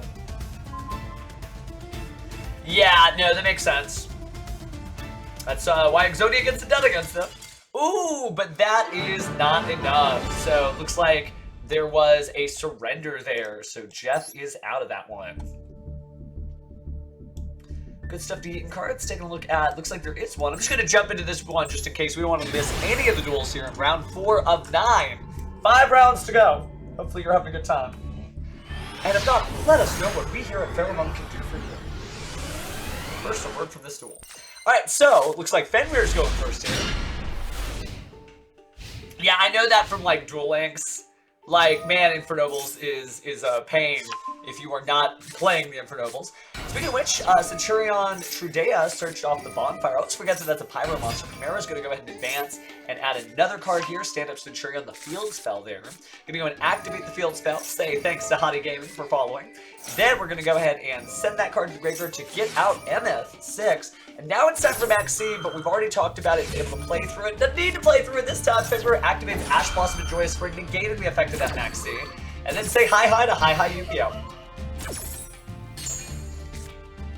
I believe so, yeah. So there's some really cool. I love that, like, Pyro, Thunder, Aqua, Fish. Like, I love that the old types are getting, like, some mileage on them again. Speaking of mileage, Centurion Auxilla is going to go ahead and grab the Centurion True Awakening out of the deck here. Speaking of dragon cards, also drags Chimera out of the graveyard as a continuous trap. No, Retsu Yu-Gi-Oh! You're allowed to win a tournament. Did you know that? Did you know that if you play and you win a tournament with a good deck, nobody can say anything? Play whatever you want, fam. Speaking of playing what you want, looks like Melodious here on Asui's side. And trying to use Baka's effect, but a number of Centurion monsters have some words to say about that. So, Trudea, summon. Primera, summon. Now you can do your Melodious Maestro effect. Centurion Primera Gonna do what it does best, and we did special summon, so it is time to stand up, Centurions. Everybody just get up here as we stand for a level 12 Synchro. And I don't know if you can stay on this level 12 Synchro, but Crimson Dragon coming out here about to target the Auxilla. I love like the audacity to be like, I am not going to link summon this deck. Let me just put the Auxilla in the extra monster zone. Now, a couple of the Melodious Songstress is being added from the deck to the hand. Gonna try to use the effect, but ooh, Droll Lockbird does not feel good. You're not gonna be searching too much here. And tag out. Crimson Dragon's gonna go ahead, lock out, throw itself over, and grab out a new Synchro, which is blam. It is Red Supernova Dragon. Master of Fasters monsters here. We do have another refrain. Gonna put that back in the hand there. Auxilla goes to the Spell and Trap Zone. Emeth to the field. Emeth is going to be accompanied by Hop-Ear Squadron. Wow, that's a way to synchro something. And I guess this would be a 10 for Baron de Fleur. Sacre bleu, I was not expecting that. Alright, so let's go ahead and build the overlay network here. And it's Babuska, one size fits all solution to just get through all those monsters. So I'll just take a nap. Everybody just chill with me, right? Supreme King Gate activated there. I'm just keeping one eye open so I can still compensate. No, Couplet as the other Pendulum there. We're opening a scale of 0 to 9. Let's see what we've got. Supreme King and Couplet coming out there. And now it's time for a triple link summon here as we bring out Exceed the Pendulum. Alright, so Baka the Bloodiest Maestro gonna go ahead and target the Couplet. Now trying to banish everything from the field is Red Supernova Dragon. You had to know it was gonna happen, but its effect doesn't resolve because it's negated because of Babuska. So, get to add another Supreme King Gate Magician from the deck to the hand, special summoning it by, you know, getting off a full resource there. And now it's time for another link summon for Access Code Talker, and this monster can't go to defense mode. Yes, that's true. Man, I miss Electromite too. I definitely am a Pendulum enthusiast. Alright, getting rid of that counter trap once and for all. Not getting to worry about that. Still have to face down the Baron de Fleur. Maybe you didn't want to get rid of anything, but we got the SP Little Knights, at least you can bounce here. Don't have to worry about Baron, of course, because it can't use its negation effect successfully because of Babuska. Really good. Now, Electromite is here. It's just not something we can physically do in the TCG. One day. Alright, so Max C getting discarded to draw some cards. And let's just take off one material there off the top. 1600. Babuska Pass still feels good.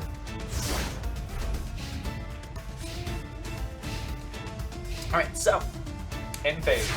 Turn change. Wow, just nothing from that Babuska and one card in the hand. Not a whole lot you can do. You don't want to bring out the Primera, you don't want to bring out the Auxilla if you can. Removing material there, we're going to go ahead and True Draco, by the way, just being flashed in. So here comes Beyond the Pendulum. Not yet exceeding the Pendulum, we're going to belong the Pendulum. Ooh, Ash Blossom and Joyous Spring stopping the effect though, so nothing of the sort. Yeah, this is pretty exciting. Alright, so 0 and 9. I'm going to go ahead and bring out our Supreme King Gate Magician. And our Melodious Couplet once more. But now it's actually time to jump in just to get the bodies out there. So Primera is going to go ahead and special summon defense mode. And now it's time for a bunch of link materials here. Yeah, it's Appaloosa Bow of the Goddess. So kind of sensing that the Babuska was out of materials and additional negates were going to have to be done. Adding all those extra materials really helps. Because now it's going to be the last turn of Babuska effectively. It's kind of like Swords Revealing Light when you think about it. 3-ish turns of no you can't.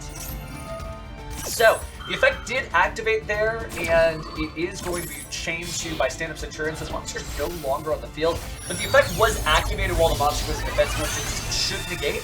We do have Centurion Legacia. And then there's Primera. It's still negated. Doesn't matter if it clears the field. Little Yu-Gi-Oh! Judge test for you. Centurion Bonds being banished. I'm going to go ahead and target the Primera. Get that to the field. Legacia's going to try to do something, but you still can't. Card is set. Fenrir hanging on for dear life. Has great field presence, but facing a lot of negates down from that 3-material Appaloosa there. Supreme King Gate Magician being added from the deck to the hand. So Pendulum Shokan. We've got Couplet. And our Supreme King, and Couplet, and another Supreme King. So, plenty of 7s, plenty of 5s, and a 4. Appaloosa Bow of the Goddess is going to say, hey, Emmet, please no. Primera is going to try, and it is a trap card right now, so Appaloosa's arrow to bounce off of those shields of the Centurion monsters.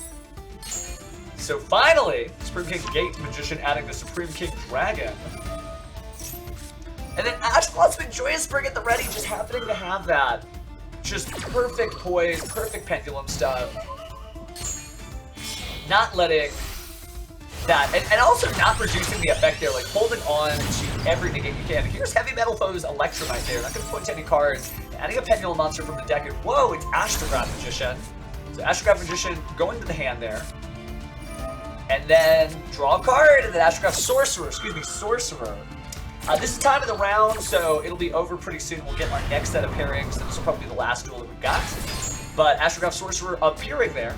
And then Wings of Light being used to grab another one of the Supreme King Dragons of Light there. Finally, building the overlay network, since we noticed we got those 2 7s for Odd Eyes Absolute Dragon. Calm down, Zork. We can only be so excited for your dueling prowess.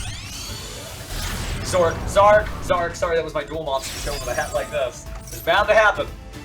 Containing all these duel monster thoughts in Arc 5, like we should be thinking about. Alright, so Odd Eyes Vortex Dragon there to take advantage of some of those pendulum monsters for an easy negate. Plenty of fuel there.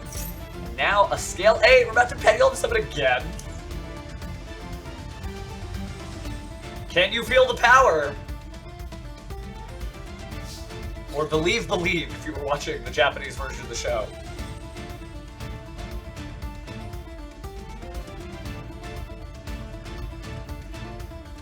Alright, so Heavy Metal Foe's Electromite goes in for the kill here.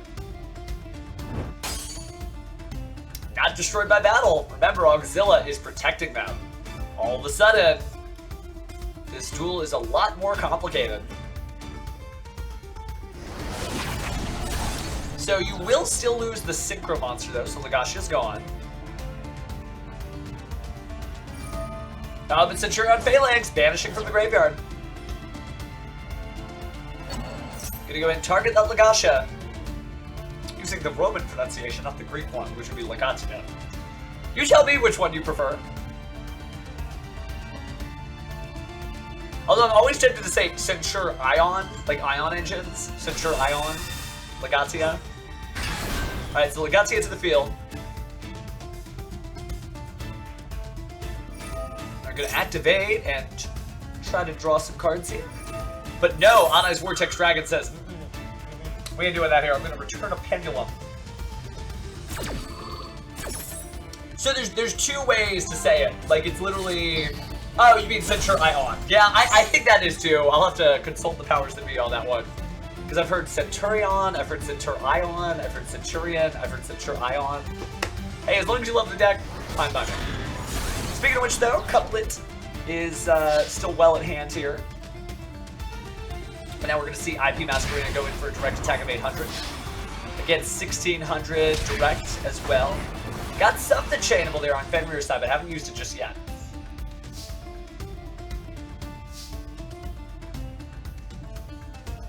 It's like they haven't held out here. You get a little nervous, right? Techno, you know from sitting in the pilot seat of a Centurion monster that takes a lot of discipline to just hold those little controls and be like, stay on target, stay on target. We'll see if Fenrir can bring this out by activating Emblema Oath. And they're going to place the Centurion monster to the field. Now, Pendulum's certainly the crowd's favorite as we hear cheers from my Ichi. Odd Eyes Vortex Dragon going to go ahead and negate Emblema Oath. You may pledge allegiance to the Centurions. But, nope, not going to happen this time. Sun's getting real low. You can see the thunder cracking in the background. Sacred Temple of Slifer the Sky Dragon maybe getting a little rocked, and not by the lightning and thunder that is shaking it as usual. Turn change, passing back over to Oswai as he draws a card. 3 cards and a Stellar Field. Still having IP Masquerena and Appaloosa Bow the Goddess, giving you a lot of flexibility there. Of course, the Odd Eyes Vortex Dragon. That's really what's been controlling the tempo of this duel. Think about this, Brandon Beast flipping up would have been helpful, but no. No, it is not going to be helpful. We're not doing that here either, Odd Eyes Vortex Dragon. Using another Pendulum and shuffling it back to the deck to negate and destroy that trap card, and basically robbing the last major resource that Fenrir had. Now it's the battle phase, and I think that's all she wrote. As Odd Eyes Vortex Dragon attacks, leaving 1500, Appaloosa Bow the Goddess going in for that last attack. Very smart too, because if you had to stop something, maybe there's a forgotten monster graveyard effect, you're reducing the attack of that monster. And not wasting any battle damage there. Wow, okay. So Pendulum's taken. Taking a quick look. We know it's time on the round, so I think that is our last round 4. Yep, that's gonna be our last round 4 duel. So now we're just hanging out here. Wow, okay, there's some killer stuff. I don't think we've seen a duel where it's just like attack, do some stuff. It's all like galaxy brain stuff. So for all 460 plus of you guys that are entering this tournament, holy moly, take notes. These are some of the best and brightest duelists in Master Duel history. This is cool. That makes sense. It makes sense. So yeah, just cool duels, cool decks. Now's a good time to maybe stretch. You want to exhibit some good behavior, right? We don't have one of those hydrate rewards because I'm always drinking stuff, so you don't have to worry about that. But let's get up. You too. Come on. So we're gonna stretch out here. Crack your muscles. Do whatever. Crack your bones. Stretch your muscles. Something like that. And just strap in, because again, we still have. It was 4 rounds. We still got 5 left. So plenty of duel in action, and we still got the top 32 tomorrow, which effectively will feel like 5 more rounds. So we're doing 14 rounds of streaming over today and tomorrow, which we have moved heaven and earth to bring to you live from Pheromone headquarters here. Wolf! Good times, good times. Just really cool decks. That's the main thing I'm looking forward to in Yu-Gi-Oh! Just like, just show me a cool duel. Show me the real life anime. And good, right energy, right energy. Yeah, the Hopier was really interesting. To Baron de Flail. That Baguska did some stuff though, so it shows you that like Ultimate Slayer, cool card, something to think about. You can just splash in like 1 Xyz monster, 1 Link, 1 Fusion. Just like, no, once and for all.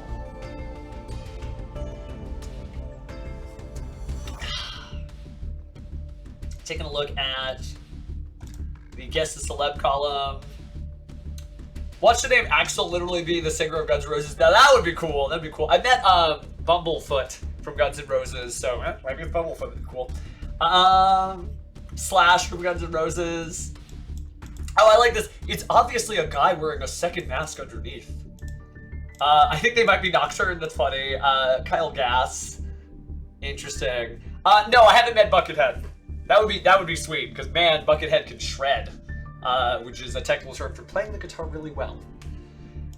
Take a look at the general chat here. Reaching the halfway point. Great stuff, duelists. Oh, I'm trying to tag the whole duelist roll here. How do I... Oh, I guess you can.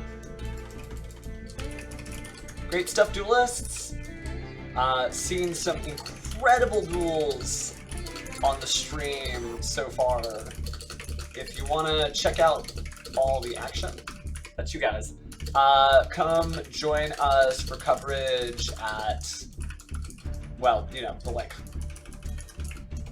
If I could type right, there we go.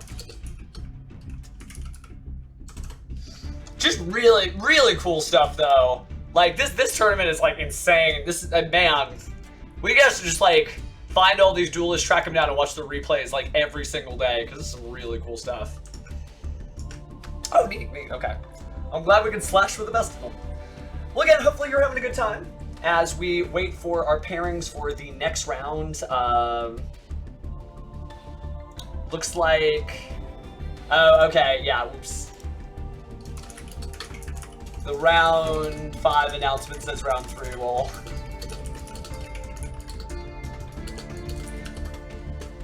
Alright, so... But yeah, it should be starting soon, so in about 3 or so minutes, we'll be in round 5. This is going really fast, too. You talk about a 9-round tournament, you expect you're just gonna, like, live there. But it's only been 2.5 hours, and we're, like, halfway through the day. So just good, fast, fun, good dueling.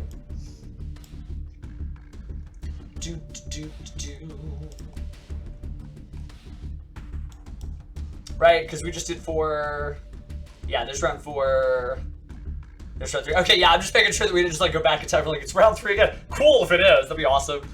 Be like, wait, more dueling? Yes. Alright, we are seeing some duels we haven't seen yet, which is always fun. Ooh, you're in the main. Well, we definitely, Bretsu, you've been here the whole time. We gotta find you. So just hopefully your opponent starts you off soon here. Good stuff, good stuff. I'm gonna grab myself some more supplies here. Caffeine, sugar, energy. Gotta have what you gotta have. Because yeah, we're gonna be strapped in there for quite some time. But maybe not. I think the way the tournament's going, maybe about another 2.5 to 3 hours, I would say. And then that's it. No, that's not it, because of course we have tomorrow. Top Cut. Oh yeah, these hands for you. Come get some, right? Alright, so yeah, Retsu, if you got a table, tell us what table you're at. Because we would love to see it. And if you're watching the VOD, you might be like, wait a sec. Pheromone wrote a message in the past for me? Yes, I wrote a message in the past for you. Come join us sometime. This could be your vibe. Oh, I see it. Table 24. Dude, nice with the Junk Warrior. And scrap this. That's... oh, they can't see it on the chat. Let me shrink all of me. And say thank you to BTS Bibs. But yeah, if I like move this over just to like here. Yeah, cool icon. Definitely the cool icon. You should join us tomorrow. Been streaming like every day for like a couple of days straight now. Was gonna do Wednesday for Duel Links for the most toxic Kuiper Corporation deck ever. Something that a Karma Angel apparently approves of. Thank you, Karma Angel. 11. Lucky number there. Oh, that's fair. That's fair. We appreciate you, Red. So you'll get to see all about this. Thanks for being a good sport. Remember, I can't see any of your face down cards or anything like that. And for the most part, I'm not like, go do this thing, because every duelist, they're the one in charge. You got that duel disc on, that's your duel. All right, so we should be starting fairly soon. And yeah, about a minute. Man, these are some short rounds. Just breeze by. So tomorrow, based on the timing, I think it'll probably be like about a 2 to 3 hour stream. And then, yeah, you'll all be free now, which is cool. Ooh, just keep with it, Karma, because that deck is so powerful, but obviously it has a few choke points, right? If I stop your red Riser Dragon, right? If that gets stopped, that's obviously a little difficult too. It's really about like just doing a bunch of reps, right? When you think about like any duel, the more comfortable you are from practice, the better off you are. And speaking of practice, let's put those words to fruition. Actually, go check out Retsu's duel here. But yeah, there's really, really cool stuff right now. You have to watch out too, because since you're using so many dark monsters, you also have to like face against Mystials. So if you haven't checked out Ghost Bell and Haunted Mansion, that might be really helpful for your deck, because you are very, very like targeted by these deals. Speaking of graveyards, though, Float's Burial Goods, gonna go ahead and immediately send Rainbow Bridge of Salvation to the graveyard here from Bo and Nick. Grabbing Crystal Beast, Emerald, Tortoise, and grabbing Wall of the Imperial Tombs. Ooh, Tear Lament time. It is an Aqua. So, Fake King Sarcophagus. Oh, destroyed by the Ghost, Ogre, and Snow Rabbit. Not today, but maybe tomorrow after we do the finals. That'd be cool. Be happy to play against you guys with some Gold Sarcophagus. Speaking of some, wow, the effect failure there for the Tear Lament's Reinhardt. Just everything that Nick is trying to do. Retsu was just saying, not gonna happen this time. So that's gonna be negated. Alright, so yeah, no, that's some good stuff. Definitely delicious. Alright, Tear Lament Shyren activating its effect and sending Shadow Beast to the graveyard, so we do get to see the drawing of at least one card, as well as Tear Lament Scream adding another Tear Lament's monster from the deck to the hand. Could be a Havness. It happens, Storm, but that's why you just gotta plan. That's the one thing you can't control, is whether you're going first or second, so you gotta be ready for either. If you're planning only to go one or the other, it may be, well, maybe a rough day. But we believe in you, fam. And keep up, because this is good practice, because all these duelists are so good. So just competing today is gonna make you a better duelist for sure. Do you feel bad that I'm covering up like all the mates? We never get to see the bottom player mate, but Gotta organize the information somehow. Alright, so we do see Lost Dragons Frizzed. Alright, so Synchro Summon here. For 7. Oh no, Link Summon. Okay, we're not gonna do a Psychic and Punisher. No, we're doing IP Masquerena. Pulling up on the motorcycle, just saying hey. Kind of a modest board, but the opponent's only activating, or able to activate maybe 4 card effects here. Haha, that's funny, Carmen. It's like Tiara Laments, technically, because it's a tiara and they lament thing. So they're sad princesses of the sea. Alright, we're seeing Heartbeat's Feather Duster, speaking of sadness. Didn't happen. So, no response there. But the Tearlament Soliac did go to the graveyard. And then, nobody says, like, Tiara Lament. And in the Japanese OCG version, it's a little easier to see that it's like Tiara Lament. But it is that. It's Tiara Laments. But we are seeing Tenpai Dragon Shudra. So, Pirates of Darkwater meet Fire Frenzy Dragons. No Nouvelle yet. But I love Nouvelle. J'adore les nouvelles. Mais je ne veux pas de nouvelles aujourd'hui. I think I just said I did not see the nouvelle today. But my French, well, je parle français assez mal. But jokes aside, International, we are going into Tearlament time still as Tearlament's Kashtira activates its effect during the opponent's main phase, so it's our turn.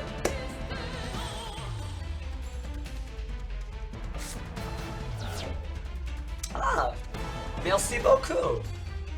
Alright, so I'm going to use IP Masquerade's effect here, really trying to maximize as much as you can do against those 2 Tenpai Dragon Shudras before, well, it's Tenpai time.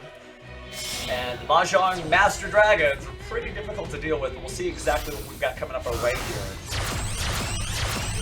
So, ooh, quick Appaloosa Bow of the Goddess that can't be destroyed by card effects. Only got 2400 attack, but that may be enough. Able to do a little bit of negation. Just a little bit.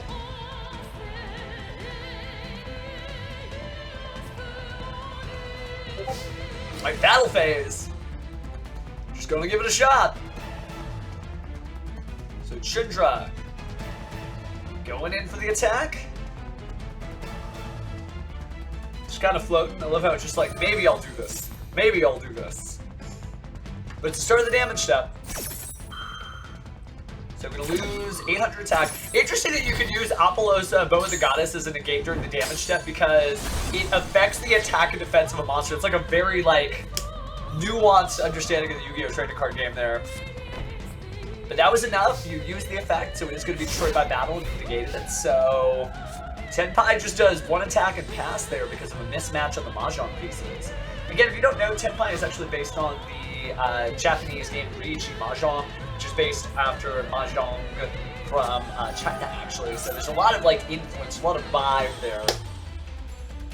Speaking of vibe, though, totally different vibe here is Tearlament Shiren tries to use its effect there. Going to use Called by the Grave. Is there a Tearlament Shiren to go ahead and get rid of it? Yeah, technically that would be it. You never lose a game of Mahjong. All one of them. Alright, so banishing a rival Shiren to negate the Shiren. So that's going to be difficult because that means the other 2 cards better be a starter of some kind. We are going to use Wanted Secret Simple Spoils to go ahead and banish that card, returning the original Simple Spoils to the deck and drawing 1 card as well. So may be able to do this. Yeah, I mean, if you're batting 1,000, why ever pick up a baseball bat again? Alright, so bring in a Tearlament Shiren. Just normal summon the old-fashioned way. Entering the battle phase there. 1800 attack. Oh, but the monster battle, special summoning a Tenpai Dragon. Now it's time to negate with the Appaloosa Bow of the Goddess. That's fine.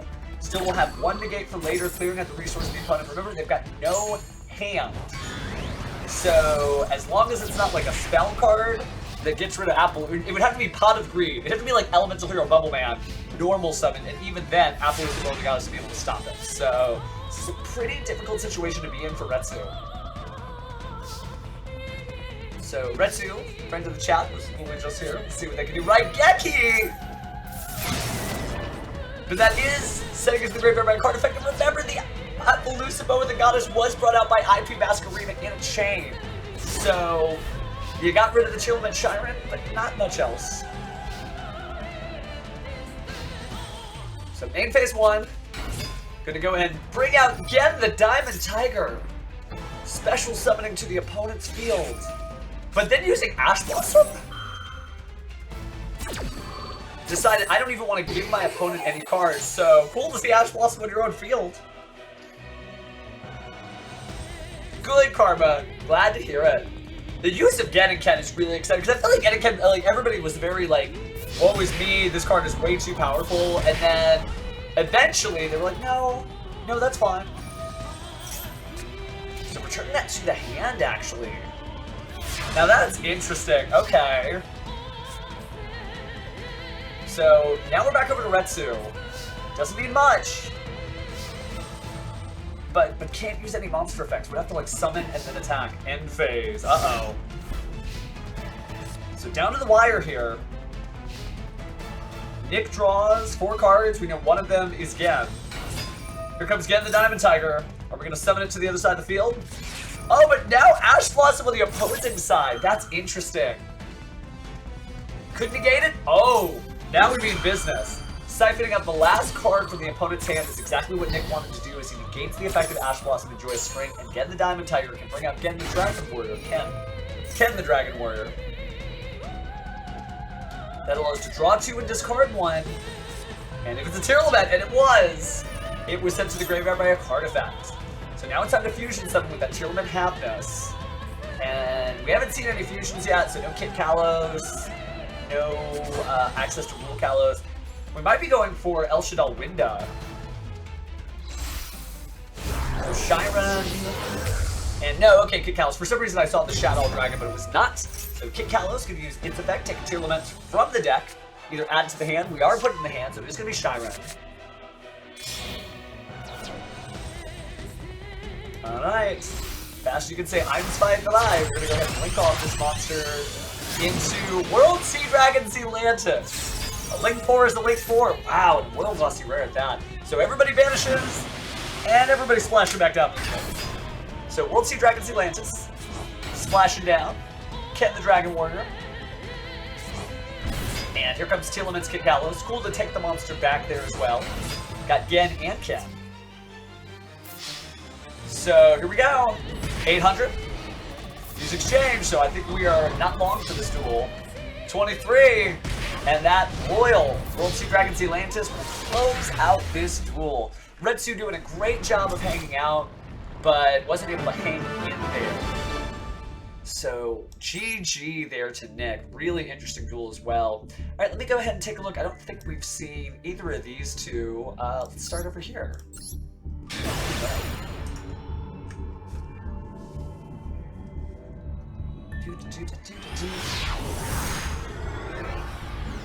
Alright, so let the games begin. Matt 002 decided to go first against DLL Wishes. And starting off with Snake Eyes Poplar being met by Effect Veiler there. So no search, but still able to get some of Poplar's stuff done. Probably making a Link Karibo right about now, I would imagine. Oh, but doesn't have to because Magician's Soul is sending Diabellstar to the graveyard, but here comes Max C.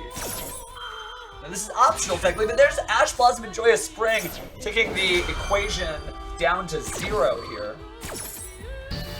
These cards will basically say no to each other. That's 1 for 1. The Magician's Soul is going to bring himself down.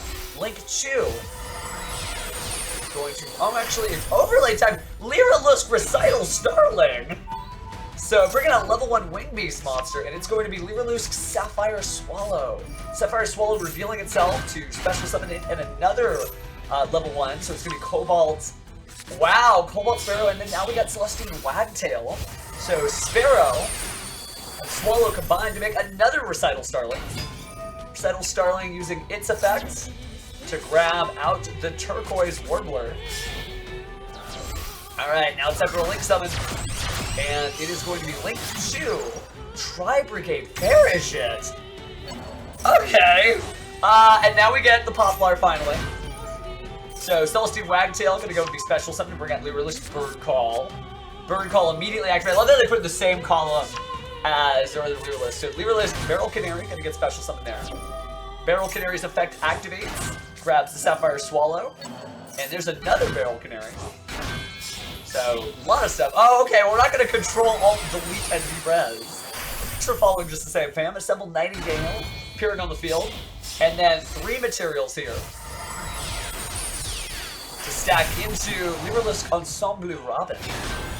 Great animated card in Yu-Gi-Oh! Duel Links. Nothing like here. Gonna go into attach material and put itself in defense mode. Wow, interesting. So I guess they're using the Assemble Nightingale as a rival combo to Tenpai, because they just won't take any battle damage.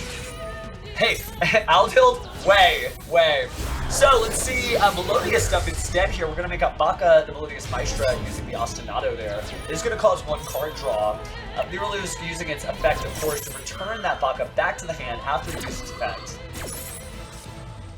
Yeah, we saw it, Red. So you did a great job, fam. You did a great job. But we also saw that it just wasn't to be. Speaking of not to be, Ash Blossom and Joyous Spring stopping the couplet. Melodious Songstress Pendulum effect there, so no adding for you. So here's the battle phase. Getting rid of the parachute, but it's a Tri-Brigade monster was sent to the graveyard. So getting to draw a card and then put one back. Alright, let's see what we got with this field of 2 Xyz monsters. They're not number monsters, could be used for something big here. We're going to do Diabellstar the Black Witch from the hand, getting rid of the Poplar there. And Effect Veil are going to crash down to say, hey, Diabellstar, no. You're not grabbing any simple spoils here, original or not. So negated there, but we are going to see the Celestine Wagtail become a link material there with the Ensemble Robin. So attacking, and then Ensemble Robin, battle. Now remember, because it was special summon, it will not be destroyed by battle. One of the great things about Aria, just really good like anti-Tenpai matchups. It's amazing how Tenpai proves so many different decks are. Alright, so we are going to see Couplet grabbing the Melodious Concerto, and then we'll see Z-Cole on Twitch following us on this video. Alright, so, speaking of which, Baka the Melodious Maestro trying again there. And we're going to see 2 effects here. Of course, Couplet splashing down to the Pendulum Zone. And then Baka bringing out Refrain at the Melodious. Couplet the Melodious Maestro. So a lot of Pendulum action, a lot of fusion action. Melodious doing what it's supposed to do. Bring out Soprano for another fusion summon here. So when specials, I'm going to target a monster to bring somebody else out. Going to grab Refrain from the graveyard and add to the hand. Now we'll use Soprano's effect there for a triple fusion summon here. So Maestra and 2 monsters to make Flowering Etoile, the Melodious. Alright, so Baka's effect going to activate there. Melodious Maestros all across the board, including a Concerto. So sing it with me now in the choir. Concerto. Back to the deck and drawing. Baka, special summoning Soprano, and Refrain. Crashing in the Pendulum Zone, which means now we get to Pendulum Summon. Scale between 1 and 9. So grabbing in another Couplet there, and Soprano using the Fusion Summon effect. We haven't seen Schuberta yet, maybe Schuberta. And it is Schuberta to the Melodious Maestra. Schuberta to the Melodious Maestra. Banishing just all of this stuff. Get rid of all these level 1s. We're not doing this anymore. No Mirrorless and no Poplar. But now it's time to go ahead and bounce. And then we're bringing them back. So, not an explosive turn from Uchias in terms of life point damage, but did so much. The only thing that Matt 002 could do is turn Diabellstar the Black Witch in defense mode and pass. A new Schuberta means a new effect. So banishing even more materials. The Schuberta is eventually going to eat through everything in the same way that X-Slayer decided they were eating well on this stream, and thank you for following, fam. Alright, drawn for turn.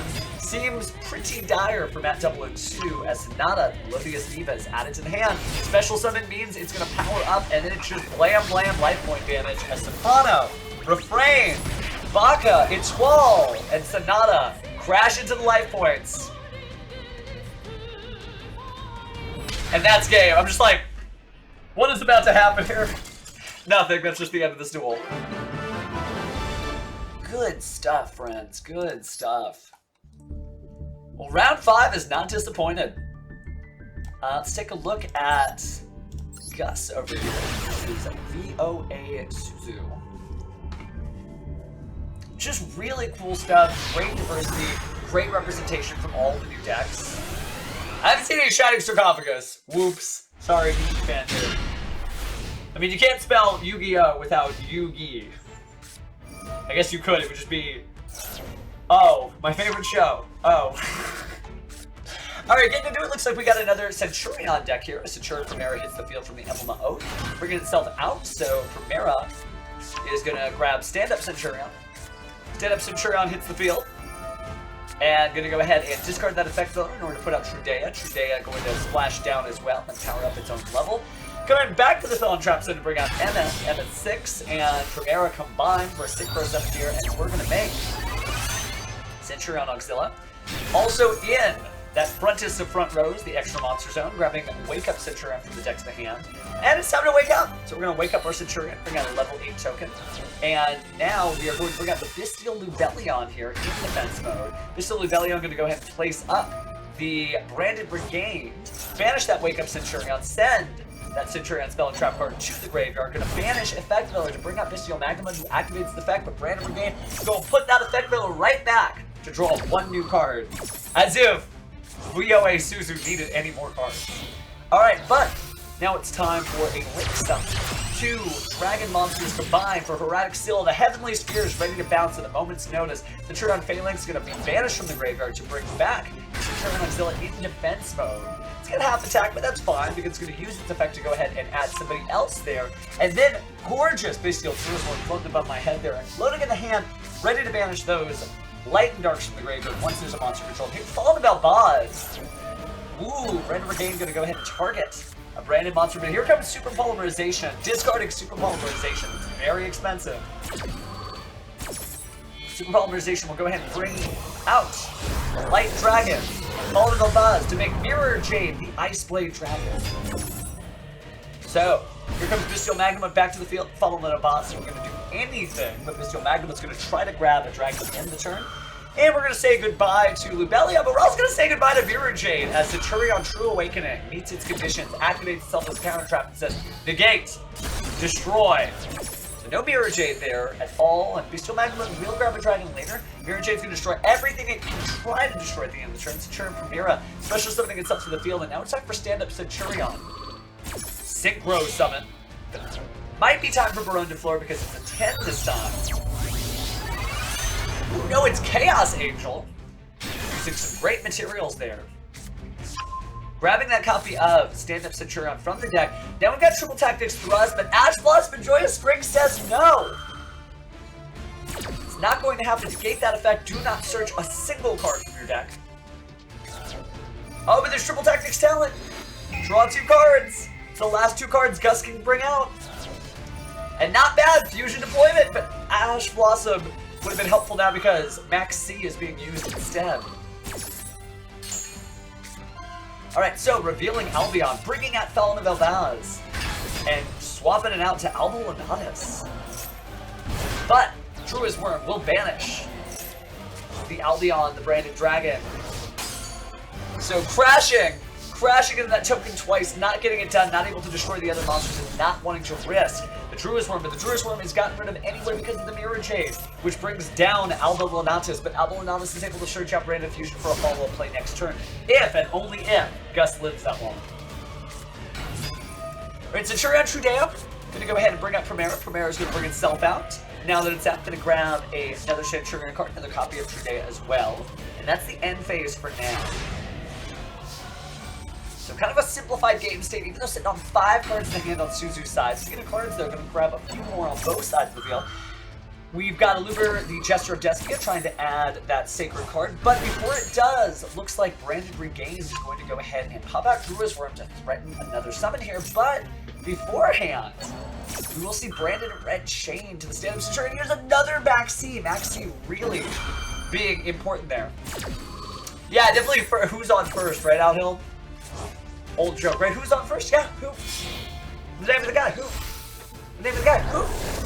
Who is the name of the guy? Yes. Alright, jokes aside, Albion the Sanctifier Dragon. Being special summon, causing a Max C draw up 1 for Suzu, but also here comes Druid's Worm to the graveyard. The Synchro Summon of Baron de Fleur, which means Druid's Worm's effect can activate, sending a card, but not Albion because it can't be targeted there. Battle phase, 3,000 to 3,000 crash, and 1,800 right down the middle there. So many cards you'd think Suzu's got the advantage, but now we're seeing Branded Fusion combining Albion, Lubellion to make Albion along with Albaz. So Albion the Branded Dragon, of course going to Fusion Summon again, and before it does, Effect Veiler, the newest drawn card off of the Max C for Suzu. So negated. Looks like it's going to go to the graveyard now for the Bestial Lubellion defense mode. You silly belly, I'm going to use its effect, but no! Ghost Ogre and Snow Rabbit is maxing, paying so many dividends. Draw that card off the top. Oh, look. Use that card immediately. Heard that line in the anime, no matter which language you're watching it, right? Are you sure about that? Sorry, another Ash Blossom and Joyous Spring, stopping the Albion the Branded Dragon. So nothing to show for all of that work. Really thinned down the hand, but unfortunately, press F to pay your respects, right? Sending Centurion being activated. I'm gonna go and discard that Droll and Lockbird no longer needed to get the Centurion from Era, advancing Centurion from Era to the front row. Grabbing Centurion, stand-up Centurion from the deck to the hand. Now using Trudea. Now set for Synchro Summon. Bring out Centurion Legatia. I know Koalos could never. Battle phase time. Trudea does it bounce at 3,500 there again from Legatia. Now it's the end phase, placing that non-synchro in the back for Mera at the ready to jump back into the battle here. Just some incredible Centurion play across the board here. Speaking of which, Legatia bringing out MF6. And then bring out even more monsters here, right? Just so much in the back row and these special summons. We've got exactly 12 levels. Now we'll make the Crimson Dragon. So let's rev it up. Crimson Dragon gonna go ahead and point at a level 12 Synchro and pause the Synchro summon of Cosmic Blazar Dragon. 80% win rate at the time of appearance. If you're playing Cosmic Blazar, you probably are winning this duel. And just like that, 3,500, exact 0. Get those extra points on those older Yu-Gi-Oh games. Which, by the way, really excited for February when we get to stream the Yu-Gi-Oh Retro Collection. But before we do, we got today's duels going on. And I want to say that was the last duel we have. So I don't think time has been reported, because the round doesn't end for another minute here. So it looks like everything's done, and we're just waiting for our pairings for the next one. Wow. Wow, wow, okay. So 5 rounds down, and only 4 more to go here. Like, yeah, it's Synchro time. Us grandparents in the Fusion section here. Not to say anything about all you branded players, right? But no, we are seeing the stars in Synchro shenanigans today. Just Synchro, Synchro, Synchro. 4 months good. Be proud of yourself. Retrieve and Destruction definitely is a hard game, so we're gonna try all of them. We're gonna do, we'll be on every day playing Yu-Gi-Oh! Game Boy Color games, Game Boy Advance games, and everything else that they pack in that collection. I think there's still 2 games they haven't announced, so I'm excited about those. Alright, so time in the round has been called. Okay, Tuesday, gotcha. Good stuff, by the way. We're making some Street Fighter jokes, right? For you, it was a Tuesday. But good stuff. So, yeah, time for a little breather, of course. Stretch your legs, shuffle some cards. This is what I do. I've got the table out here, and I'm just like, okay. Just feel good Yu-Gi-Oh thoughts. Vibes and vibes. Take a look to see if we've missed anything today in the Yu-Gi-Oh news, since we're focused on here. Obviously, the Remote Duel YCS is in full swing. And...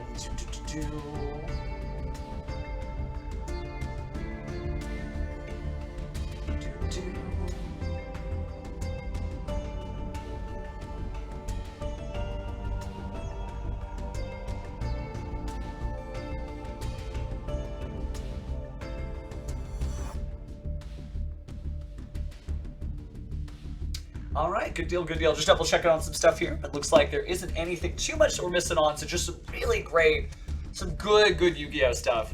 Hey, that's okay, Cello. Cello was here. You made your presence known, and again, this is a great way to practice. The Challenger Cups are also coming up in European territories, and they did Challenger Cups in the United States. I'm not promising there's going to be some in the future, but if there were, this is good practice because this is very much like a Challenger Cup. So... Jack, I don't know if we got Duelist in the Roses or Duelist of the Roses in there, but that would be cool. We've streamed a lot of Yu-Gi-Oh! Retro games. Also, there's some replays on the YouTube channel as well. One of my favorite is Capsule Monster Coliseum. The production value on that game is insane. I don't think anything topped Capsule Monster Coliseum until like Master Duel and Duel Links came out. So just good stuff. Nice, Carl. Nice. You are on your way to revealing the mask. Don't worry. Under this mask, there's actually the mask. So, I'm teasing, of course. I am not Axel. I'm not as cool as whoever Axel might be. But I guess we'll find out soon.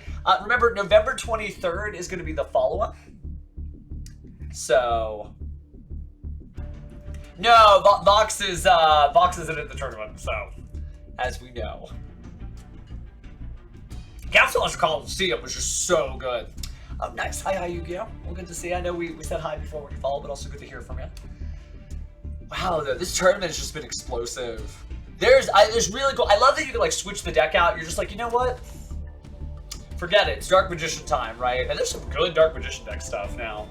Hey, that's okay. Remember, you just got to make it to the top 32, and then everything is reset from there. Yeah, if you guys want to exchange friend codes, you absolutely can. I love how it's got one spectator, and I think that's us. Just cool stuff though. Like, this has been a blast. I hope you have been enjoying yourselves. I know I have. Taking a look at some of the other stuff going on. Some other cups and stuff like that. Yeah. Just good stuff across the board. Alright, let me take one more peek at the Yu-Gi-Oh! News just so we can see if there's anything. It's gonna date this video. They'll be like, wait, what do you mean? Well, yeah, it was in the past. No, there's nothing that was announced today. So, yeah. Guess we're just chilling until the next round. If you're in the Discord beeps, obviously this is a Discord tournament, so my apologies for you being like, what is it? What was that mean? No, it's just a beep. It's just a beep. Okay. Taking a look at announcements here, waiting for round 6 to get paired. So 6, 7, 8, 9. We still got 4 more rounds of Yu-Gi-Oh! Yeah, no, there's actually, there should be like a long play of like the first couple of hours of the game on my YouTube channel. So if you want to take a look at that, if you're having a good time, like, that game is so good. If that makes it to the retro collection, oh my goodness. Oh my goodness, it's like fully voice acted by the original cast. I think it was commissioned, it came out in North America before it came out in Japan. Yes, you know, let's check in on the YCS. That's an update I can give you guys. Because remember, it's different, right? This is the Master Duel tournament. Things are going to go a little faster.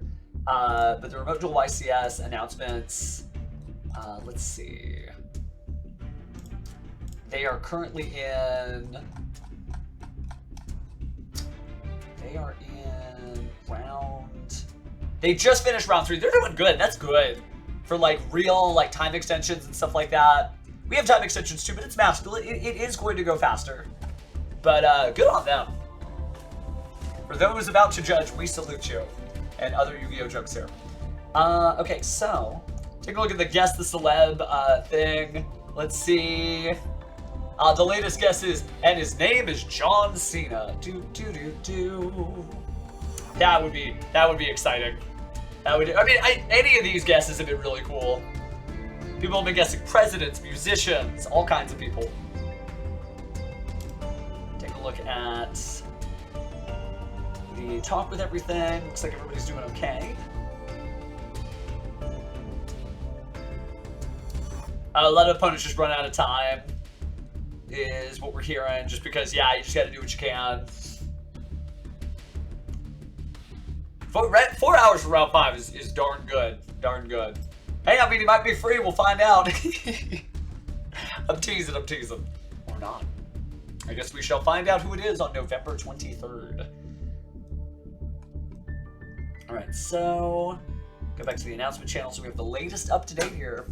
Yeah, no, it's just been really good stuff. This new set has had a lot of impact. Still waiting for the Shining Sarcophagus stand out there somewhere, but the Melodius obviously has like really made an impact. I haven't seen any Flame Swordsman stuff yet, but the day is still young. 4 more rounds to go.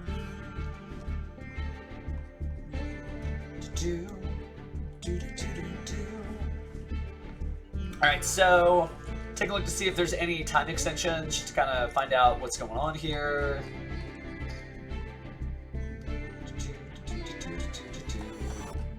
Alright, scrolling down, looks out.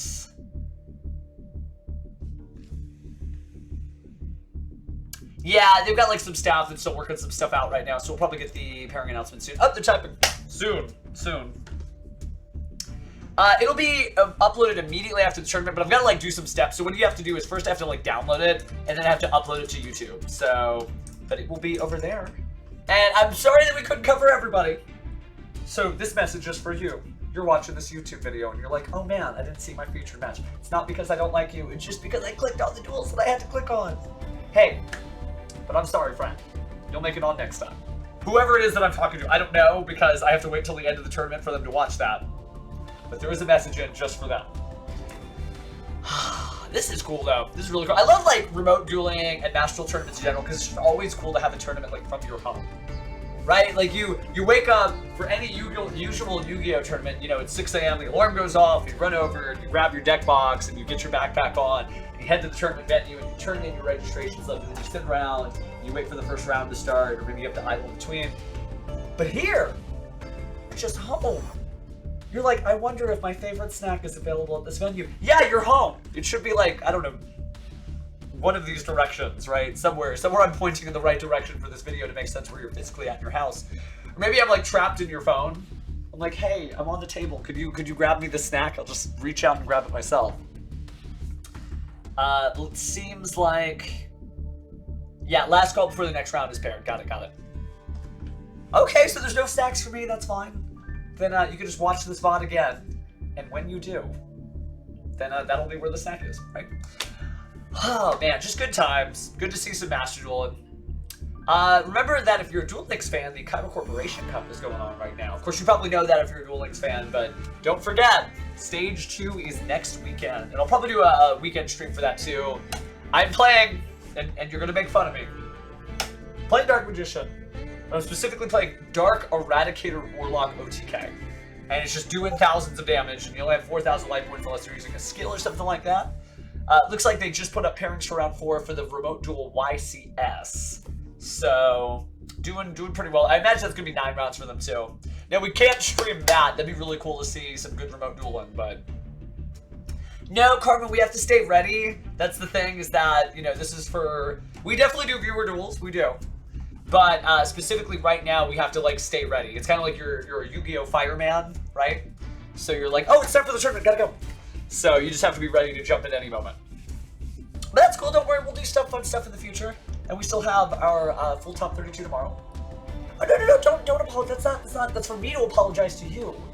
You know, we haven't sold that spirit here since, well, yesterday, because we did some viewer duels, but don't worry, tomorrow, it's only a day away.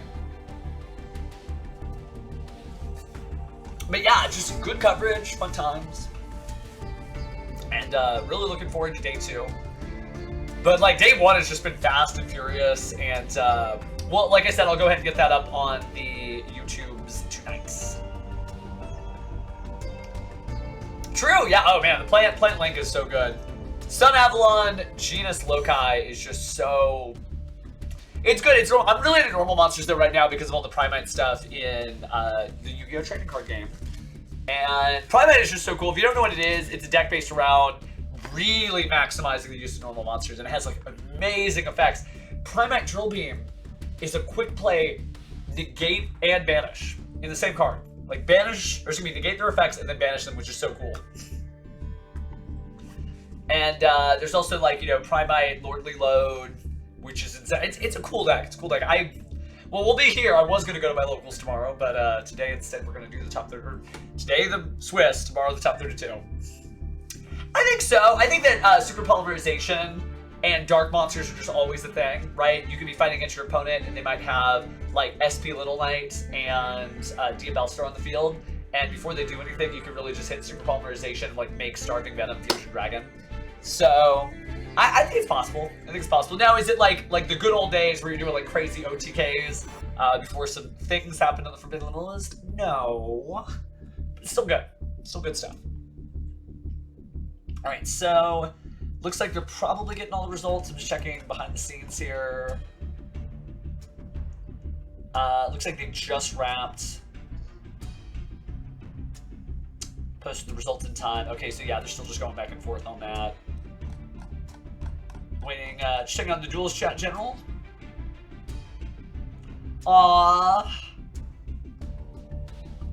Somebody was like, "Are you enjoying the tournament?" They're like, "No, I'm gonna be sad." But I do see everybody in the chat, and take a look at the talk with everyone. some really like fast time. There's a lot of people saying like this tournament's going fast. I guess you could. I'll put time codes in for like the different rounds for duelists who are watching on VODs. Take a look at. I think we're doing good. I think we're just waiting for the announcement channel. So once they get pairings, they'll go ahead and post it up, and then we are good to go. It's cool they got like pairings on like one of those bracket websites, so you can see like everything.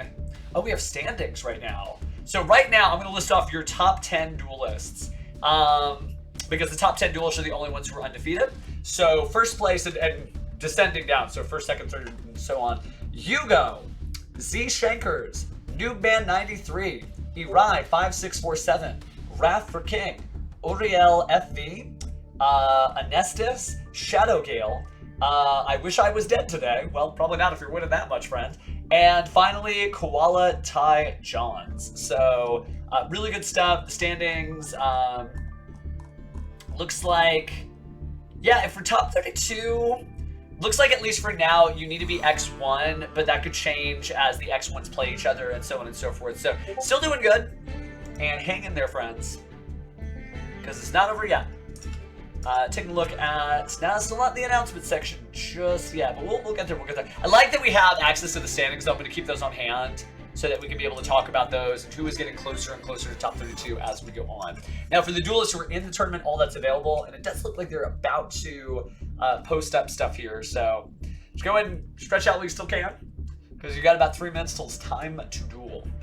And for those of you who are watching the VOD, you can tap that arrow button and just fast forward. And I'll just be like, and then finally it'll be dual action. All right, so yeah, 3:15. Oh, he's got his AM. I know he means PM.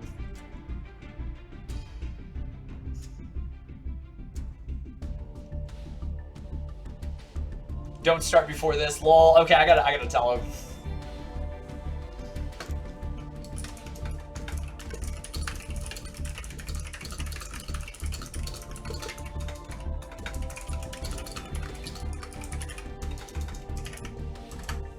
All right, I'm just trying to help the tournament organizers on the back.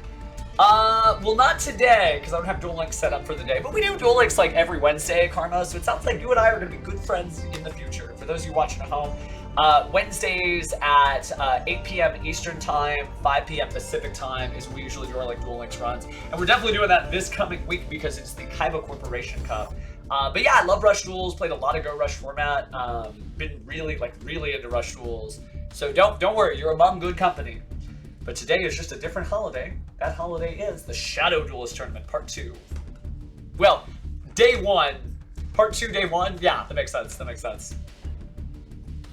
I'm just dancing with your little emotes in the chat there. Does look like since pairings are posted, we do have duelists showing up here.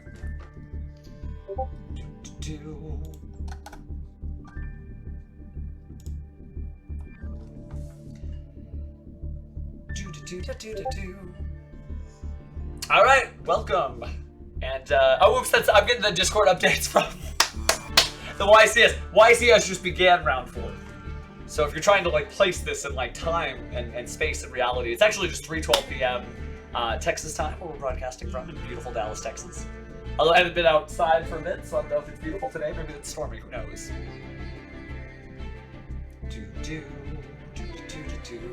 All right, they should be starting in about 3 minutes, it looks like. And so we're just going to see if we see any familiar duelists here.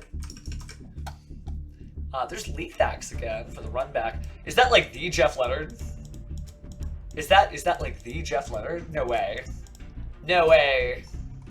We also see Sveti, somebody who had requested to be showcased, so we'll see if we can't showcase them as well. Jeff Leonard being the famous Exodia player that you know when you hear like, one more piece from Tombox casting that. That was such a cool match. And YCS Indianapolis 2023. Oh, it is like the Jeff. Okay, well, we definitely want to take a look at Jeff there. I love that you said he was your neighbor. He like literally is your neighbor here. Because, oh, I guess you can't see it on the chat. Let me shrink myself down here. But yeah, there they literally are like back to back. So there's Sveti, or I guess I can put it there. So they're neighbors.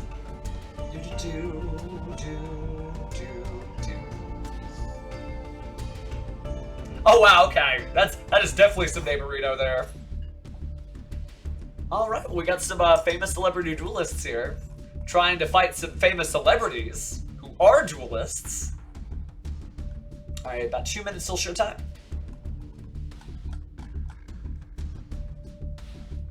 And yeah, we definitely got ourselves some stuff here. Again, hopefully you're having a good time.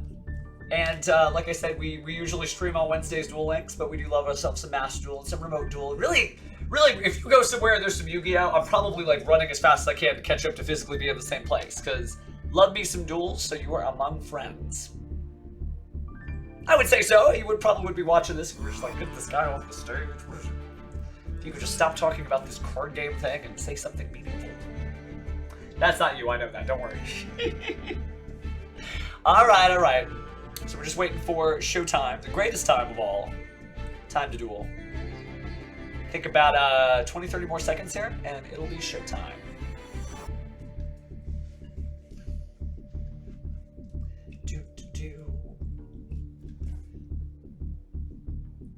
Almost. I guess I should be at the ready here. Getting ready to just click whoever it is that lights up this spectate first. Alright, looks like you may begin. And good luck.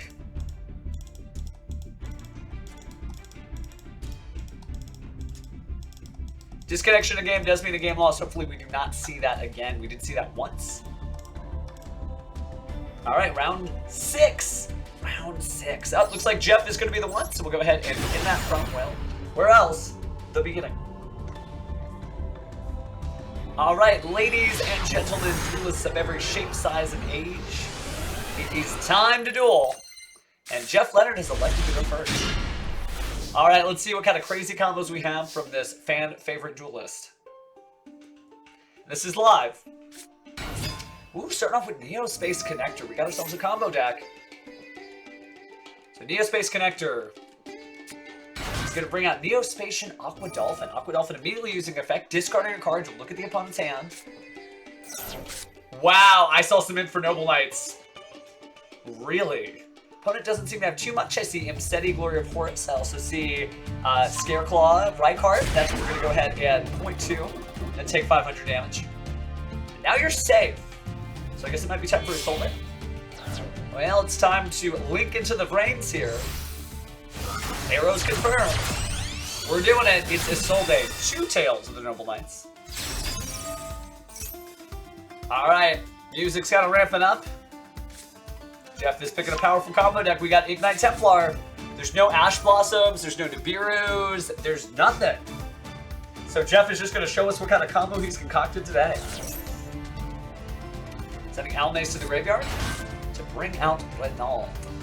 So the Noble Knight Renaud using its effect now to grab an equip spell, banish in the graveyard. Yep. And that back to the hand. We're going to immediately use the Infernal Arms of Durendal. Time to search. So adding level 5 or lower Fire Warrior monster and destroying the Durendal. It's almost like he like grabs it out of the museum, like just punches through the glass, gets the sword. Here comes Ignite Templar. This is gonna be a crazy combo deck. Like, pay attention and take notes. This is like Duel Academy level stuff. Ignis Phoenix, the Draco Slayer. Ignite Templar using the effect, destroying both cards in the Pendulum Zone. To add another Pendulum monster. It's gonna be Ignite Crusader this time, with a 2 scale. And Ignis Phoenix, the Draco Slayer. It's going to go ahead and use its effect to go ahead and special summon Ignite Gallant, who's a tuner monster actually too. Never noticed that. Could make a 7-star synchro. Are we link summoning or synchro summoning? Looks like we are synchro summoning. Let's rev it up for Symphonic Warrior. Okay, it is Jeff. I guess I should not be surprised. Alright, so Symphonic Warrior rocks using its effect. Jam on out here. I mean, that is kind of in theme, right?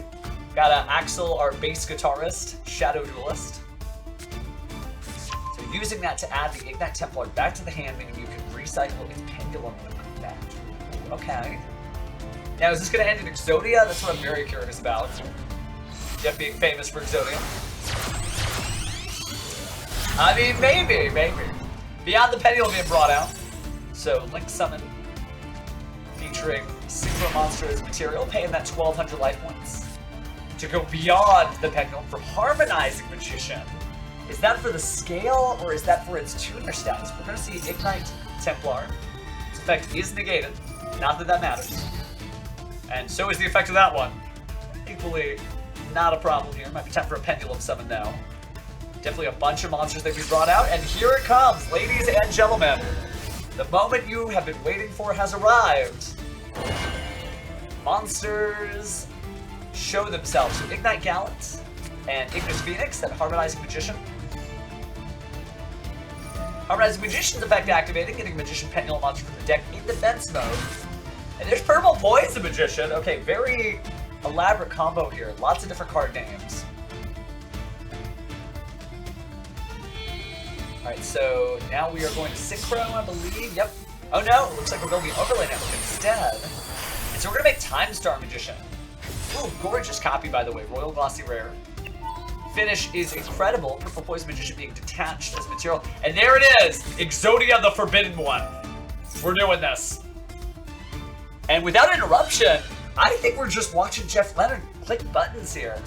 He knows what to do. As he sends to the graveyard the Blue Dragon Summoner. Every time that's sent to the graveyard from the field, you get yourself another Exodia member. Well, a normal monster that's a spellcaster, a dragon, or a warrior. That's also an Exodia. Alright, Link 3. Here comes Celine, Queen of the Master of Magicians.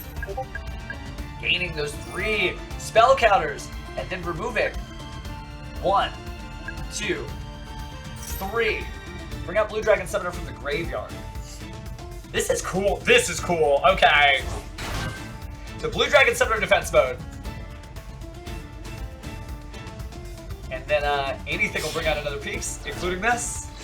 So here we go for another Link Summon. And this time it's Cross Sheep.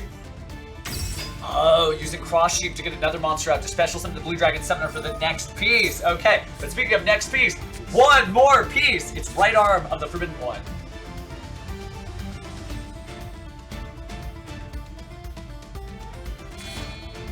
Alright.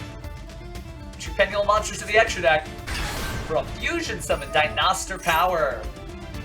And that does mean that Cross Sheep lets you special summon, so here comes Blue Dragon Summoner again. So you just have to summon it like 3 more times. Technically 2 more times, including this one. Get to the graveyard 3 more times. This is some intense stuff. Alright, so Link Summon.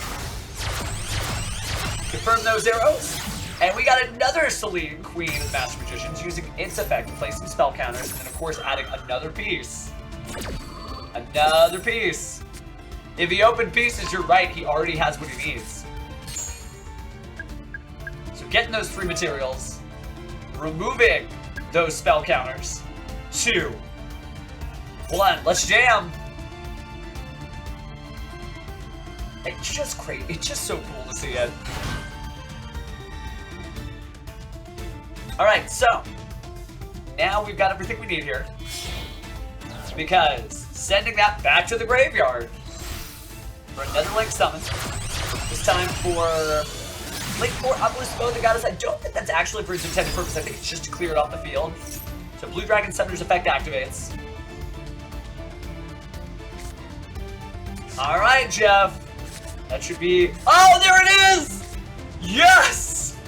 My grandfather's deck has no pathetic card, but it does contain. Yes! The Unstoppable Exodia! Jeff Leonard won due to Exodia, the Forbidden One's effect. What else is new? Good game, man. Good game. And we can still check out Spenny's from the beginning here. Yeah, that's a clippable moment. Holy moly. Wow. Okay, well, you got to see everything. I don't know if you expect to see Exodia, but there it is. Oh, for real, for real. FR. Alright, back to normal dueling.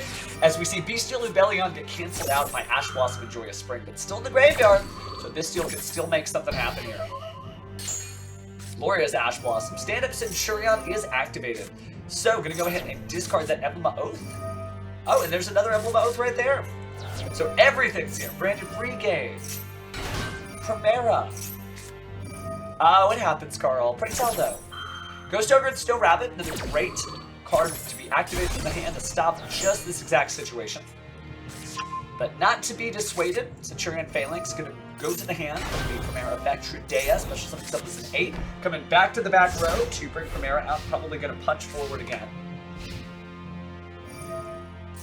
Alright, so Primera and Trudea gonna pump themselves out of the solid trap zone. Shields up!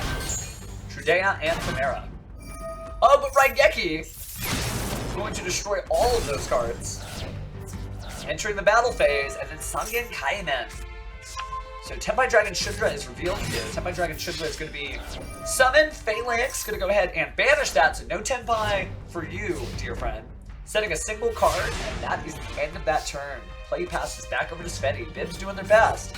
Now they do get the Tenpai Dragon Shundra again, so they are threatening it. But Bestial Druisworm is going to banish that Primera, go ahead and put it back into the deck with the Branded Regained, and then tribute that for the Bestial Lubellion.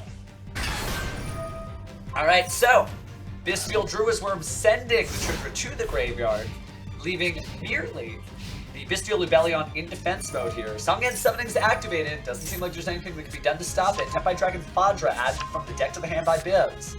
Discarding that useless Forbidden Droplet. But now that the Fadra's been summoned, it'll get a monster out of the graveyard, but Branded Regain will allow the player Sveti to do the same thing, bringing Druisworm back at defense. A great monster to also deal with all the stuff that Tenpai does best. We are going to see Hydra added from the deck to, or excuse me, special summon from the deck, adding from the deck to the hand, Sangen Kaimen. 2 attacks there, and Shundra begins the 6-person account for Sangenpai Biden Dragon. Going to use its effective force to special summon Shundra back to the field, attack through the Druisworm. Druisworm will use its effect to get rid of the Tenpai Dragon Hydra, but Sangen Kaimen using its effect to add a Hydra from the deck to the hand and then immediately special summon that. Now we're live. This duel is now. It's hip, it's wow. Alright, puns aside. Hydra can activate its effect. What are we synchro summoning out here? We've got to be very careful. Obviously, 3,000 defense, pretty big. Kind of difficult for Tenpais to get through. So could go for a 7, could go for a 10. Looks like we're going for the 10 here. Tenpai Dragon Hydra and Sangenpai Biden Dragon combined. We're saying that a few times fast. Synchro shenanigans into Sangenpai Transcendent Dragon. So change all monster on the field to attack position. All of a sudden that Bestial Lubellion switching from its side to the front and being a 2,500 attack can be victimized here. 500 points of damage, you get destroyed by battle, but Sangenpai Biden Dragon seeing that 3rd attack. Special summons itself to the field and then can choose to destroy a spell or trap of its choice. Field spell or Branded Regain. Okay, doesn't want anything further to happen.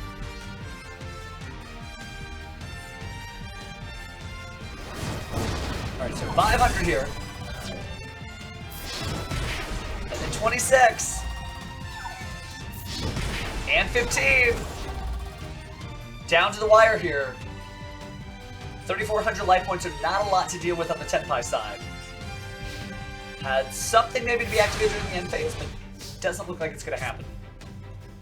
So, drawing for turn.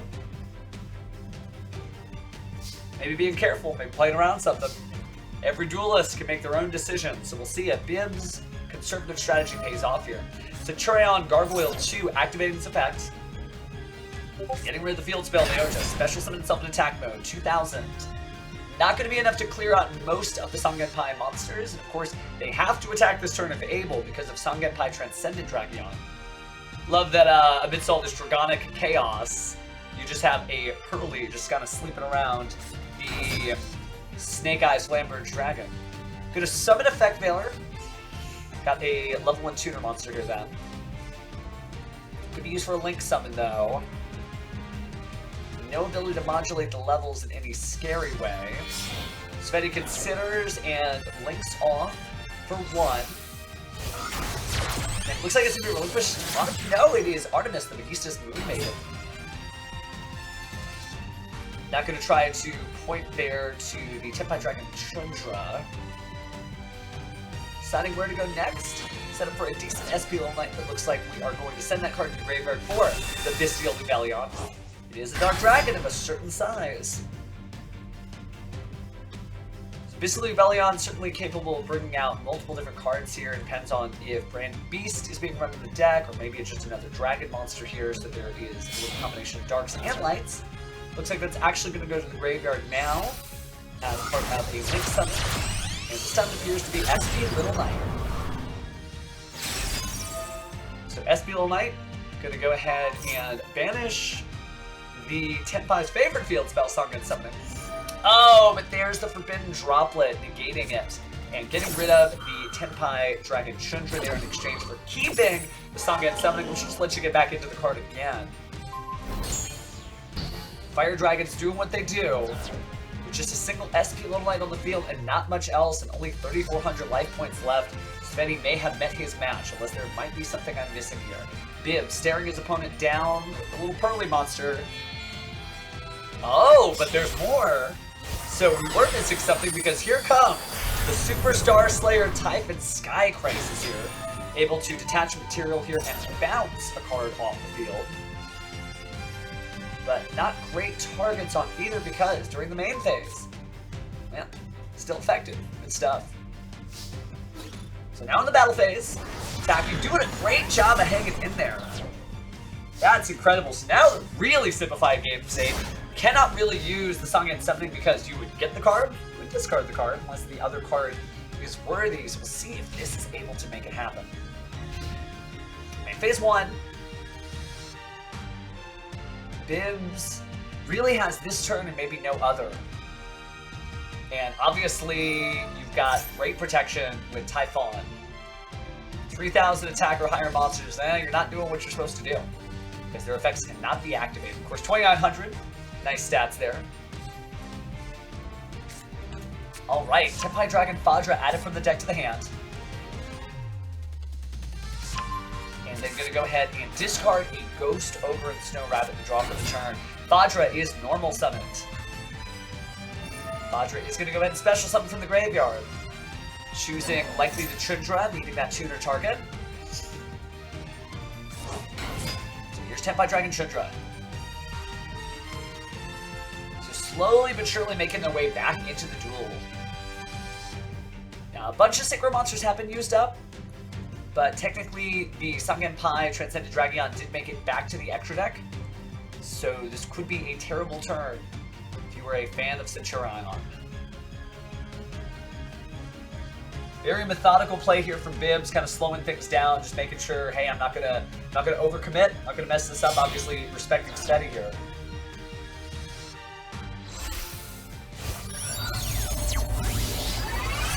All right, here comes Sangenpai Biden Dragion, using its effect to target one of those fire dragon monsters in the graveyard. Probably a Hydra, I would imagine, to grab a Sangen Kaimen from the deck, and that's exactly what they seem to be going for. But is it for the right purpose, or did I just happen to guess right? Well, time to find out. Oh, and there's the Sangen Kaimen. Still not technically bigger. Probably entering the battle phase at this time. You're just tuning in now. We are in the middle of round 6. And time is drawing ever closer.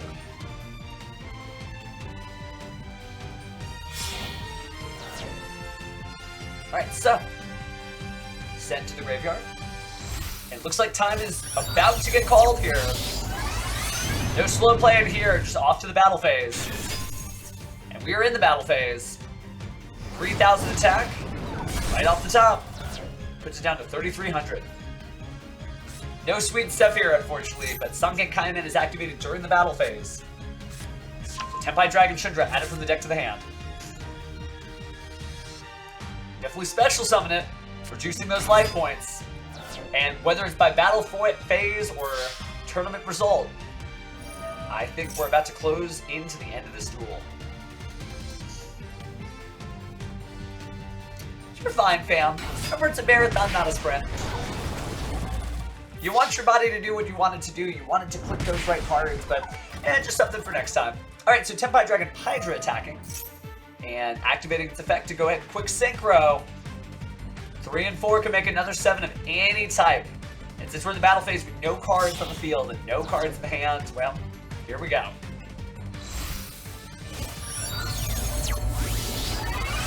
Black Rose Dragon likely failing to activate its effect, attacking directly, and that's game. Good stuff from both players there for sure. And that Flamberge Dragon revving on up. Alright, so, see if we can spot any more duels here. We can. Ooh, it looks like it is a clan war here between members of the same group. As it's VOA versus VOA. And whatever that stands for, who knows? But Funky has elected to go first against Suzu. Alright. Into the Blue Eyes field, which is so cool looking. It looks like we've got Fire Kings. So, Fire King Snake Eye Ash obviously brought up from the 1-for-1, grabbing the Snake Eye Poplar. Snake Eye Poplar is getting revealed here and will special summon itself to the field. Poplar is going to grab original Simple Swirl Snake Eyes. We know what happens next. We're going to make a little Link Karibo. We miss you, Link Karibo. We'd love to play a physical copy, a trading card, if you will, of Link Karibo, but it is not to be. So, the Karibo forces the Poplar into the spell trap zone via its own effect. Then using Snake Eye Ash to clear that off for Snake Eye Oak. Snake Eye Oak is going to bring back the Poplar, and then Snake Eye Oak is going to say goodbye to the Link Karibo. Good to see you, fam, as we consider our options here in this duel of rank 6, or should be round 6 of 9. Got 3 more rounds to go, about 25 minutes a pop, so plenty of duel in action left. Sunlight Wolf tried to get something out, but looks like no Snake Eye Ash. Oh, DD Crow is met with Called by the Grave, so the Crow goes to snatch and then slap that, point at it. Not gonna happen. So goodbye DD Crow as the music intensifies here. Flamberge Dragon is going to use the effect, bring back Poplar and Snake Eye Ash. A fire monster popped out conveniently to where Sunlight Wolf points, bringing the Kieran back from the graveyard. So now it's Doolittle Chimera. You think it may do little, but it does a lot here. Now it's time for another Link 7. It looks like Salamangreat Great Raging Phoenix. No, it's Appaloosa Bow of the Goddess for 2 materials. Definitely a great way to start, sending the Snake Eye Oak to the graveyard, and now we got the legendary Fire King Ponix. Got the pony up, Fire King Sanctuary added from the deck to the hand, and immediately being activated to grab Fire King Island. Time for a little resort vacation here. Destroying a fire monster, and of course grabbing the Sacred Fire King Garunix. Garunix didn't see a fire monster gone, so it's going to special summon itself and destroy Arvada. Arvada was destroyed, so now it's time to bring back the Doolittle Chimera to the field. Link summon these monsters off for a Link 2-3 here from Promethean Princess Bestower of Flames. Promethean Princess Bestower of Flames, the number 17 finisher in all the game, bringing back Arvada and then Link summoning that off to make Link 4 Amphibious Swarm Ship Amblo Whale in a position you don't usually see it. It usually is where Appaloosa is in the extra monster zone. Alright, Ponix was destroyed. Let's go back to the hand. Resource loops for later turns. Call to the Grave is being activated to get rid of the Promethean Princess Bestower of Flames. Don't want to have to deal with that. Don't want to have to deal with the issue of summons there. Bestial Druid's Worm going to go ahead and get rid of the Link Karibo, but Max C is being activated, causing draws. This clan war is heating up. Alright, so Druid's Worm is still going to be special, but now you get to draw into his Fire King Sky Avatar Kieran, destroying the Amphibious Swarm Ship Amblo Whale, causing its effect to activate, and Kieran, but another Called by the Grave, since it's a 2 in Master Duel. So, that'll go ahead and say goodbye to the Garunix, negating its effects. Not going to do that, sorry. But, we do get to bring out the Salamangreat Sunlight Wolf, who unfortunately points to no one. Can still use some of its effects. Alright, so Bestial Lubellion going to get discarded here, adding the Bestial Magnemite from the deck to the hand. Bestial Magnemite, no, not going to get activated just yet because Centurion Primera being normal summon there, grabbing the stand-up Centurion Field Spell, which is activated now. Now it is time for a Synchro Summon. This will be Baron de Fleur. Gotten used to that since we have a lot of level 10 Synchros. But Bestial Druid's Worm is going to send the Kieran to the graveyard. Baron de Fleur is going to destroy Fire King Island, but Fire King Sanctuary destroys instead, so Ponix got to see a monster destroyed and its special summon to the field. Adding Fire King Skybird from the deck to the hand. Not going to negate this one. Alright, so Drawing a card, using the Fire King Skyburn. Trying to get rid of Baron de Flair, but Baron de Flair says, no, we are not going to do that here. I'll negate the activation and destroy that card. So into the standby phase. Onyx added to the hand. It was destroyed. Baron de Flair trying to cycle itself. It looks like Max C is going to try to gain a little bit of card advantage. So, Max C, in effect, Baron de Flair returning as it cycles itself. There's a Druid's Worm, but it causes a draw. Main phase 1, normal summoning a legendary Fire King Onyx. And then Link summoning immediately into Link 2. Flame Tongue, the Burning Blade. That's cool. Target banishing Fire Monster and then adding it to the hand. So Sacred Fire King Rubik's added to the hand and then being destroyed immediately by Fire King Island to grab that Kieran again. We know what's about to happen. Oh, and phase actually. Not doing too much more than that. 2,000, just a little too big to get through. Don't want to increase the advantage any further than that. But Bestial Rebellion sending that Dark Dragon to the grave. Bestial Druid's Worm going to go ahead and try to use its effects. And now it's time for Kieran. Kieran will destroy instead and appear. Since the Fire Monster was destroyed, we got not one but two effects here. Banishing the Amphibious Swarm Ship Ambler Whale and then the Grunix behind it. So that'll get rid of the Stand-Up Centurion Field Spell. And say hello to Grunix once more. Use its effect to destroy the Kieran. To chain and make its effect happen. And bring out Arvada, destroying the Bestial Rebellion and getting that effect again. But Bestial Magnamut here to banish another card. Try to use the effect to search. But Arvada is fine with destroying a card and then negating that effect. No more dragons, please. And instead of having to destroy a monster, can banish the Fire King Skyburn. Now, Arvada is going to get destroyed by battle, but its effect is activated, does get to bring back Doolittle Chimera. 4 link materials on the field. Arvada does destroy the Doolittle Chimera, but that just means you can add the Snake Eye Oak from the graveyard back to the hand. Really exciting fire player. Alright, Pyromaniacs, get ready, because more fire in your future. Returning the Promethean Princess, Bestower of Flame, back to the extra deck. And then linking for Link 3, Promethean Princess, Bestower of Flames. Definitely the monster of really this whole year. Fire just came back in a huge way because of a single card. Special summons the Snake Eye Flamebird Dragon. Snake Eye Oak is normal summon, able to bring back the Ponix. Reluctant to fire, but that's not a problem. Your whole deck is. Destroying the Fire King Ponix to bring out Fire King Courtier Volcanix. That means Grunix is back on the field because it saw a fire monster destroyed and destroys one in turn the Fire King Avatar Grunix, not the High Avatar. Attacking for 4050 and 2700 and 3000. Oh no, that's how the glass crumbles on that beautiful new field. Uh-oh! Looks like the police are here to arrest the Evil Twin Live Twin strategy, and Funky beats his teammate Suzu. Wow, okay. That was intense. Just really great fire cycling. Some of the best I've seen. Alright, Hipster versus Toxic. 2 duels we haven't seen yet. That is time in the round though, so this, we don't know who it is that won. It'll carry us between round 6's end and round 7's beginning. It is the security force. Go, go, go. I love the song. Pay attention if you haven't heard this. So good. Alright, we got Resonator Call. Alright, it's Master of Faster time. Soul Resonators in the hand. Soul Resonators effect activate, but Ash Blossom of Joyous Spring says, no, we ain't doing that here. Oh, but Call by the Grave says, yes, we are doing that here. So point it out, say, you go over to the Vanish Pile, we're not doing that, no Ash Blossoms. And yes, as you were saying, Soul Resonator, please grab what you were going to grab.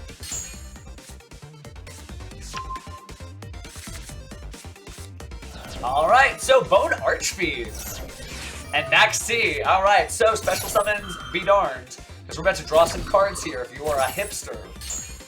But if you like Toxic's gameplay, Bone Archfiend is going to target that Soul Resonator, send a copy of it to the graveyard, increase the level of the monster. And now it's time for Synchro Summoning Red Rising Dragon. Oh my goodness. Royal Red Rising Dragon, bringing out the Crimson Resonator, causing a draw, but you know what? Toxic is ready to go. Draw as many cards as you want because you will not stop the Master of Faster. Here comes Scarred Dragon Archfiend. And another draw. And here comes Vision Resonator, bringing out that beautiful Crimson Gaia. Will we slow down or keep it going? Crimson Gaia hits the field. Gonna go ahead and add a Red Dragon Archfiend card or Red Zone. So Red Zone to the hand. And now a brief word from our Synchro summons. We got Bestial Dissipator. Dissipator, pretty decent. Once you get on the field, you usually win. One more Synchro Summon here of Red Dragon Archfiend as treated by the Scarred Dragon Archfiend. And then one more here for a 9.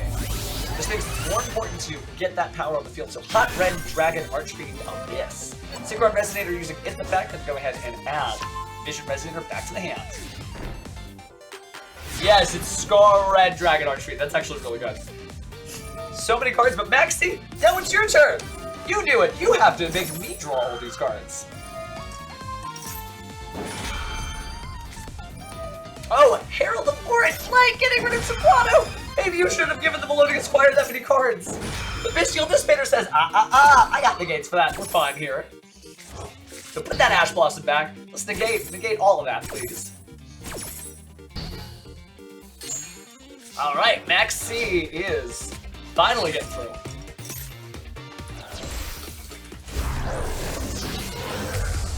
Alright. So, here comes Baka the Melodious Maestro. Max C, doing what it does best, but Ash Blossom and Joyous Spring here to say, hey, I can stop a Max C too if I wanted. But unfortunately, no.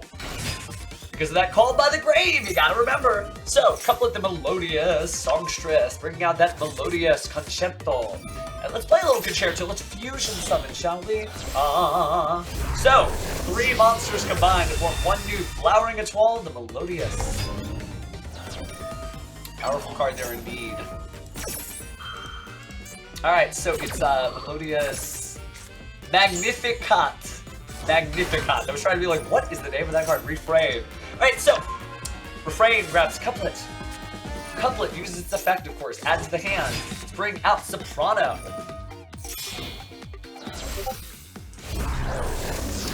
Alright, now that we got Soprano out on the field here, it's time for Schuberta. Time to rifle through our opponent's graveyard just a little bit. And Pendulum Time. The moment has arrived. Psyframe Driver, I mean, it's a monster. Basically, a Chaos Angel here, technically.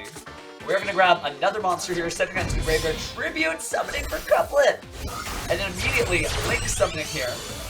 Finally bringing out Bloom Harmonist, the Melodious. Bed Driver's pretty funny. Alright, Battle Phase here. Slowly clearing guns. Gave the opponent, look at how many cards they gave from the back seat. Neither player is afraid of it. Do see Scarred Red Dragon Archfiend from the Crimson Gaia. Now we're in main phase 2. Let's go ahead and banish some cards here to reveal 1, 2, 3 cards. It looks like we're going to take the Infinite Impermanence here. Probably going to set that in one of those lanes, yeah. I feel like if it were me, I would have set in both, but I guess you're trying to stop the Crimson Gaia and you're not sure which is which.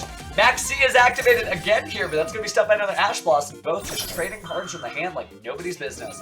Here comes Red Zone, using the effect to lock down the card, but it's Infinite Impermanence. Negate your Scarred Dragon Archfiend. And then I'll chain my own Max C. Make me draw.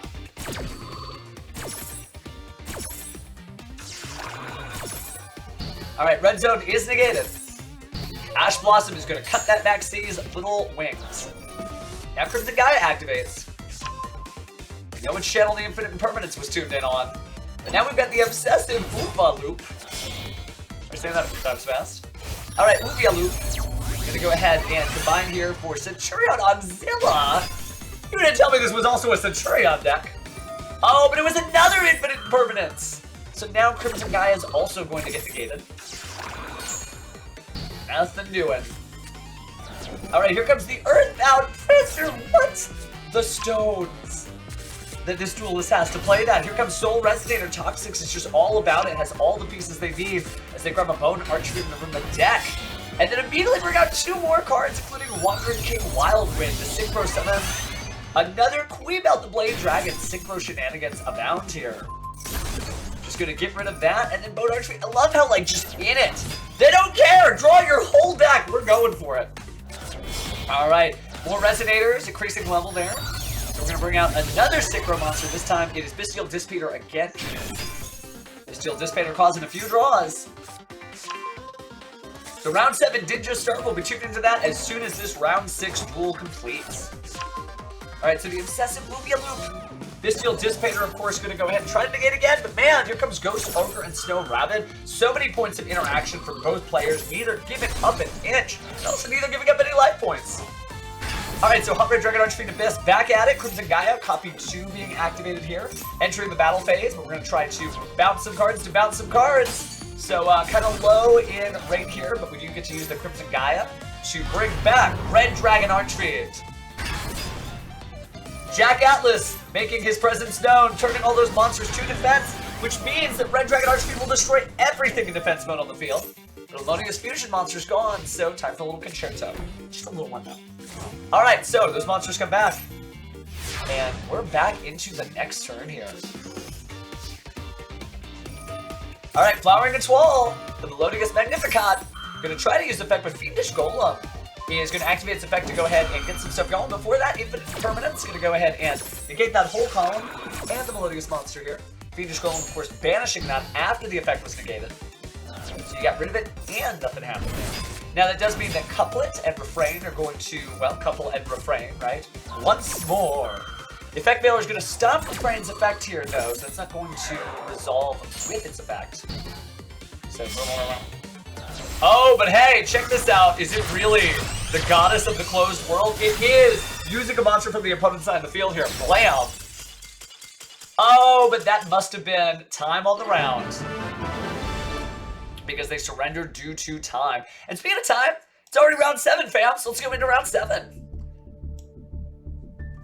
They just posted it, and it should have started. Ah, it starts in 5 minutes. Okay, cool. So, what a rush that we were in to get here. And, yeah, that's just some crazy stuff. Crazy, crazy stuff. No, the goddess of the underworld. So good, still to this day. I'm using it in, like, every extra deck that I play, yeah. Because, you know, Moon of the Closed Heaven can grab one, and then Goddess can grab one, so you actually get 2 of their monsters. So you only have to have 3 monsters on your own side of the field. And considering that Moon of the Closed Heaven is 2, you really only have to have, like, 2 monsters on the field. Moon of the Closed Heaven and one of theirs. Wow, though. So again, we only got 3 rounds left, 7, 8, and 9. And, well, we know why 6 is afraid of 7, but this has just been incredible. Just breathtaking. And, don't forget, we got a few minutes here. This is a great time to stretch your legs, think about cool duels. We will have plenty of cool duels tomorrow because we are going to stream the top 32. And for the top 32, we're going to be locked in. We're really going to like follow the duelist journeys and whatnot in a way that we could not today because we're just jumping around trying to feature 400 something duelists. So we're doing our best. But that will start at 10 a.m. tomorrow on this channel at Pacific time. So you're like, when's Pacific time? I don't know when Pacific time is. Look at your clock and think 4 hours ago. So 4 hours ago would be noon if you're in Texas. It would be 1 p.m. if you're in New York City. Or if you're somewhere else in the globe, well, it would be 4 hours ago. Hey, I mean, if anybody streamed multiple types of Yu-Gi-Oh! All at once and commentated them all in succession, we've done it before. But yeah, just doing good stuff, dude.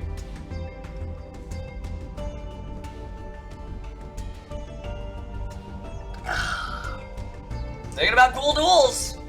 Aye, good deal, good deal. It's all you're supposed to do.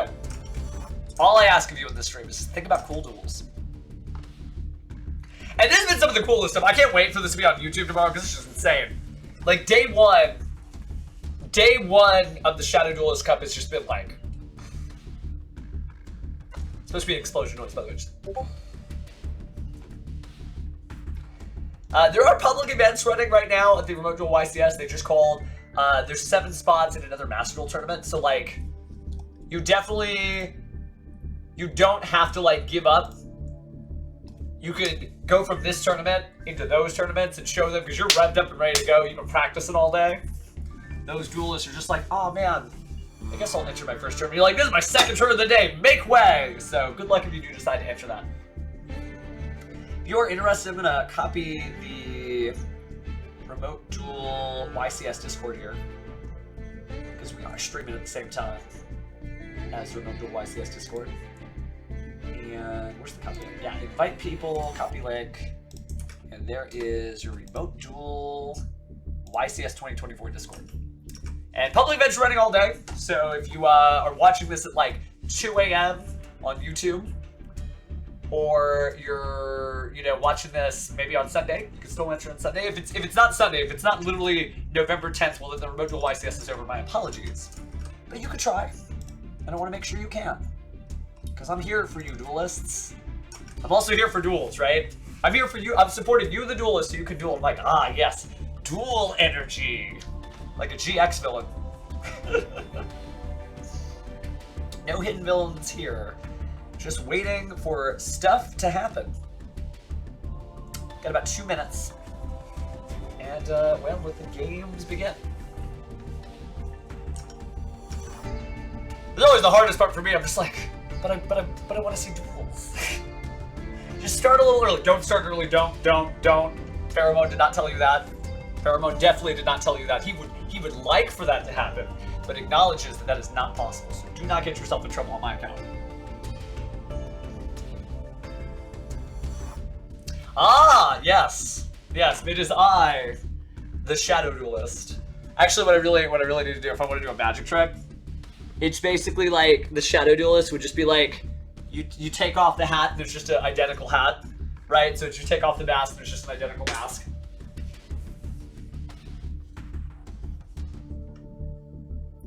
We're about 1 minute off from them starting. And we're trying to feature as many duelists as we can, including the likes of which we haven't seen. Quick check on the standings here for your top 10 duelists in the tournament. And going from top to bottom, let's see. Standings. Still have Yugo, then Schenkers, Shadowgale, Edeye. I wish I was dead today. No, you don't. You are doing great in dueling. Speedy Gonzalez the first, Hipster Wham, Noobman 93, Vagabond, very cute, and Wrath for King. So this is the duelists rocking it out. There's only 1, 2, 3, 4, 5 undefeated duelists left in the tournament as we go into round 7 with 3 rounds to go. There may not be an undefeated duelist left. I do see, I think we featured Nick before though. Featured those two before. Want to get somebody we haven't. Oh, we haven't gotten Skull and Vampire. Just trying to showcase many because it would feel a little sour if you came onto YouTube and you didn't see yourself. So we're trying to fit in as many selfies as we can. Oh, and they got it. They got it. They just tried to. Oh well, it's not me.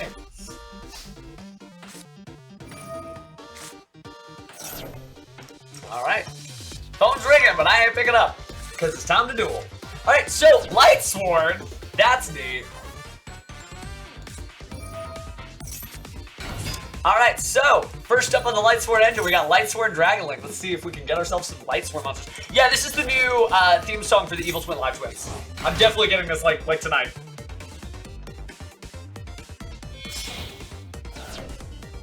All right, but staying focused instead of just jamming out.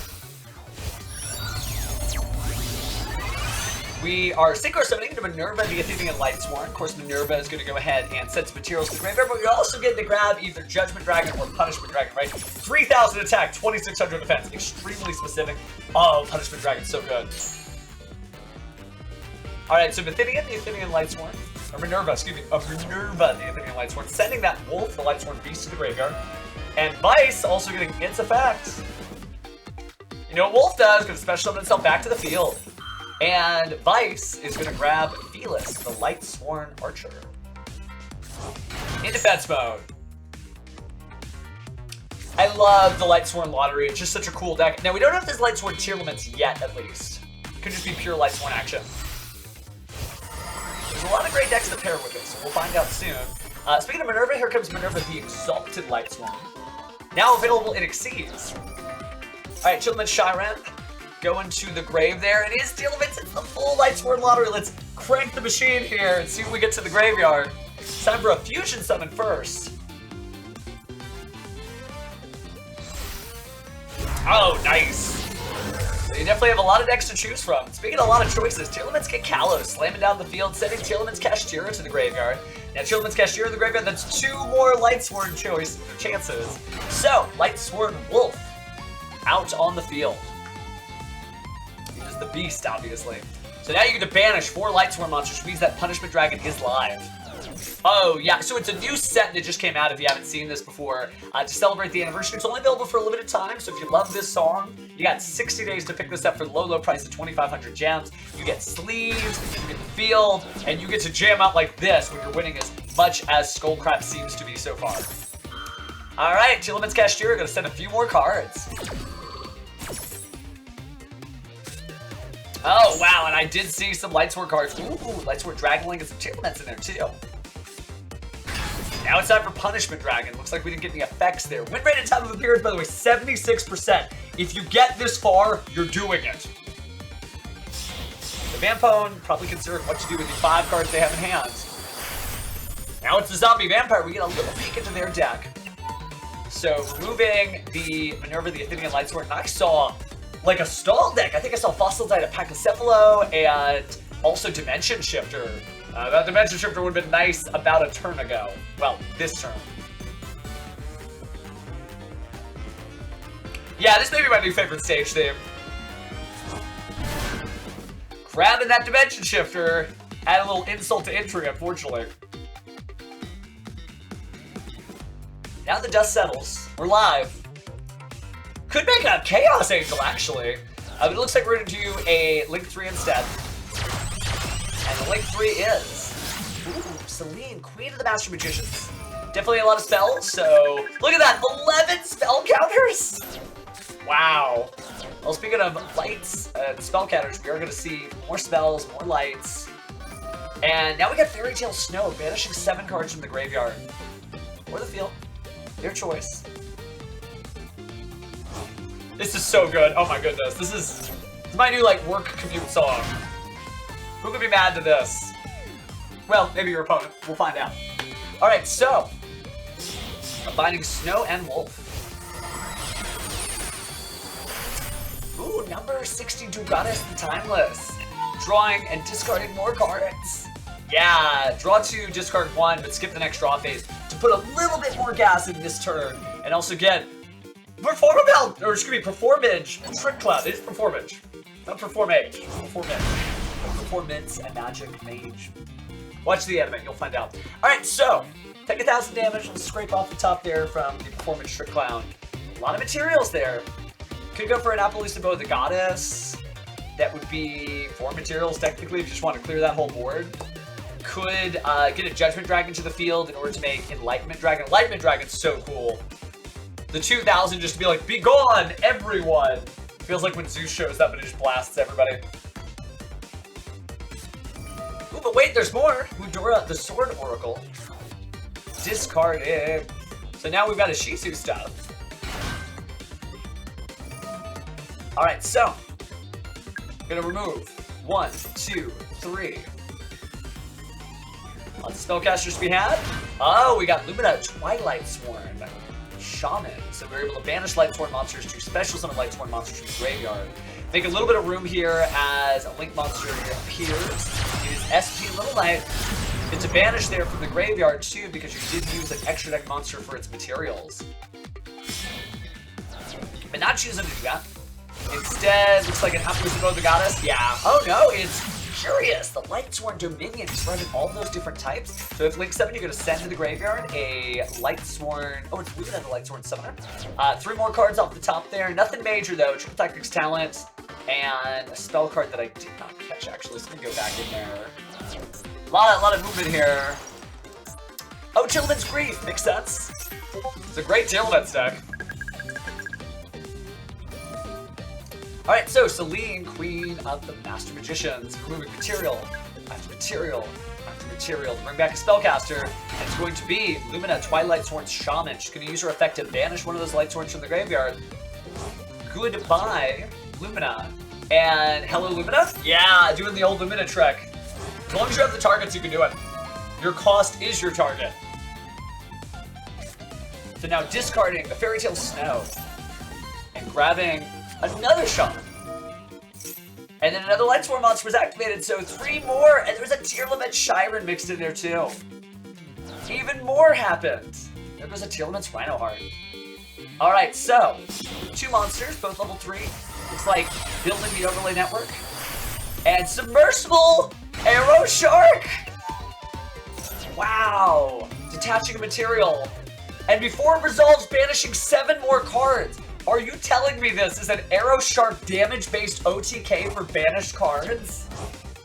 No way. No way. No way. No way. This is incredible, Skull. This is incredible. Okay, we're doing this. Arrow Shark. Okay, Arrow Shark. So if you don't know why I'm this excited, Arrow Shark does damage proportionate to the amount of banished cards you have. And we just banished 14 more cards. Excuse me, 21 more cards. The deck's empty, by the way. I don't know if you see that underneath the chat. There are 0 cards in the deck. 0. No way. No way. This is not a thing. This is not a thing. 3,000. Okay. That's pretty cool. But now what?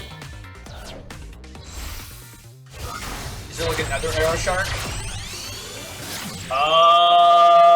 Hold for applause?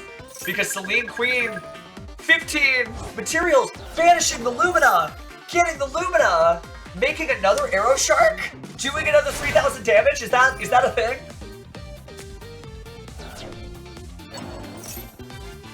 What? Okay, I'm down. I'm down for this.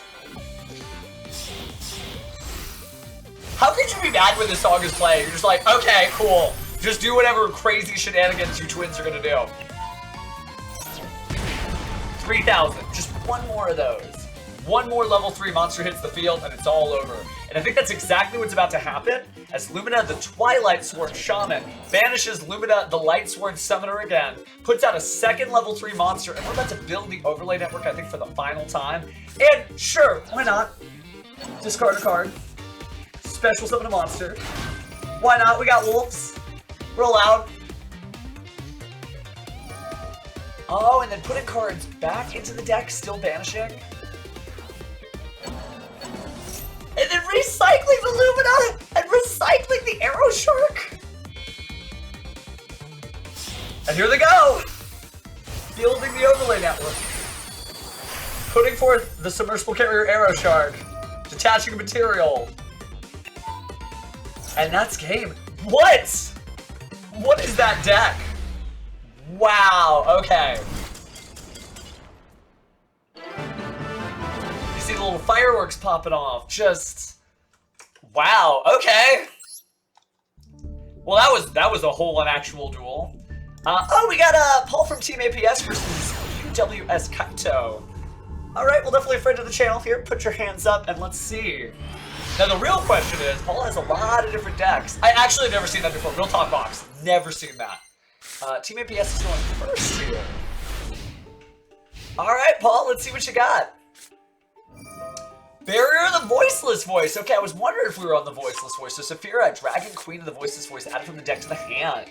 Discarding it. Send that prayer, and we are praying for Skull Guardian Protector of the Voiceless Voice. Yeah, no, Vox, that definitely is the funniest thing I've ever seen.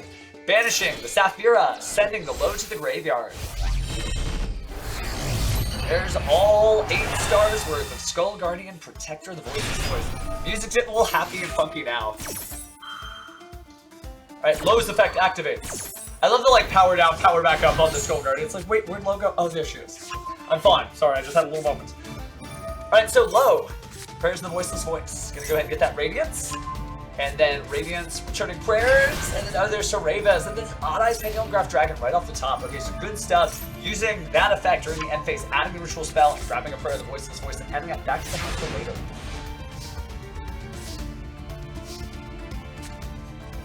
Alright, so Cutlet, the Melodious, is going to try to do something, but Soravas is just like, hey, I'm just going to bounce out of here for a second, and show back up in my Ancient and Ascended Dragon form. We do see Snake Eye, followed by Snake Eye Purge, the first time we've seen the whole tournament, but it's still good, still level 1, still Snake Eye, so that's going to bring out your Snake Eye's favorite monster, like Karibo, and then get sent to the graveyard to bring out Snake Eye Ash from Oak's effect. Effect Builder, though, is going to slam down onto the graveyard. Oh, but speaking of slamming down, man, it's time to point. Problem in the Grave is going to say, no, we really, really want to activate the effect of Snake Eye Ash, and, well, then that actually forces out the Skull Guardian effect. But even then, the Link Karibo was always there, so it makes the effect builder irrelevant there. So great way to dodge, force out Team APS's Skull Guardian effect. Kaito is off to the races, still being able to bring out a Royal Poplar. And Royal Poplar is going to be brought out, so Paul's on the ropes now, losing his primary tool, the toolbox, and now uninhibited play from UWS Pinto. Making a link monster here, it's going to be Hida, the Fire Charmer Ablaze. And so now we also see Poplar going to the Spell and Trap Zone, activating the effect of Divine Temple on the Snake Eye to put Snake Eye's Dia Bellstar there. With the Birch, the Birch really helped out quite a bit. We are going to see a link here, I imagine, yeah, based on the era of Promethean Princess, Bestower of Flames. And so Saravis, the Ancient Descendant, negating that effect, banishing that monster too. Really is, oh my goodness. Alright, so Prayer of the Voiceless Voice. So goodbye Low, taking up the entire material count there. And here comes Odd Eyes, Pendulum Graph Dragon. Alright, ladies and gentlemen, let's see what we got. Low, Prayer of the Voiceless Voice, trying to use the effect, but before we do, Divine Temple of the Snake Eye going to try to bring out something, but Radiance of the Voiceless Voice saying, hey, I got 2 rituals, they're light, they're dragons, they're warriors, you're not going to get to do that. But now we're seeing Cross-Out Designator. Cross-Out Designator declaring, I guess we'll never know. But not worried because there was nothing to cross out. I think they were just revealing that. And Paul from Team APS advances in the tournament still. Alright, let's see who else we got that we haven't featured yet. Wind Style versus One Hit still going on. That's good, that's good. Paul, you know, we were describing him in the quarter century celebration earlier this year, and it was a bunch of, you know, commentators from all walks of Yu-Gi-Oh! Life. And we're like, no, Paul's a killer, man. And we don't mean that in an offensive way. We're just saying he is a great duelist. So watch out, you face him. Your tournament career might be over, unfortunately. But at least he'll do service with a smile. But speaking of smiles, we are in a new duel here. So let's measure our expectations. It's Kashtira time, as we see Unicorn brought up from Kashtira Theosis because it's a different attribute than the Kashtira Rysart. Grabbing Kashtira Birth. He definitely does. He definitely, it's like, you'd be like, we would never imagine. He's the nicest guy I've ever met. It's like, no he ain't. He's a duelist, man. He's a duelist. Yes, I love that. Paul can play some Yu-Gi-Oh! The Whitehead can too, as Kashtira Rysart slams down on the field with 3 materials. Alright, the drama here of the final duel. Magical Mallet. That only means that this deck is going to be, well, one of my favorites. Let's see what Wind Style's style of winning is. They have 4 new cards. Now that does banish the Magical Mallet, but let's see what they get. Black Wings! Black Wings, Smooth the Poison Wings effect activates, which means you're going to get Black Whirlwinds. But now we're going to go ahead and see the effect activated here of Kashtira Rysart. Get rid of Black Whirlwind, so I guess we can wipe off the Crow Hogan up from our vocal cords. Black Whirlwind's not on the field to be able to resolve, and you're stealing more monsters here. All of those cards. Here is Black Ring, Sutri. Well, for that, looks like the Phantasm's gonna get stopped by Infinite Impermanence. Infinite Impermanence. So Kashtira Rysart doing a great job, but eventually it's Synchro time. I think there's a Chaos Angel since there's no cheater monster here. And it is Chaos Angel. Alright, 5 more Black Wings. Getting rid of that Kashtira Birth. Taking away some of the resources from the opponent. Finally have a monster big enough to get through Kashtira Rysart. 5 materials, 6 materials on Kashtira Rysart. Here comes the battle phase. Please put all of those back in my graveyard, sir. Alright, finally, Vata trying to use its effect, but first Max C is going to jump a little bit into the duel here. So time to draw some cards. And we are going to send that to the graveyard to bring out Black Winged Dragon. Blackwing Shamal, the Sandstorm, uses its effect to grab Blackwing Sudri, the Phantom Glimmer. And then Blackwing Zonda, the Dusk. Brings out even more Blackwings, so now we're on to Assault Blackwings. Level 5 was selected here. And behold, Raid Raptor Brave Strix. Alright, time for Shea Obsidian.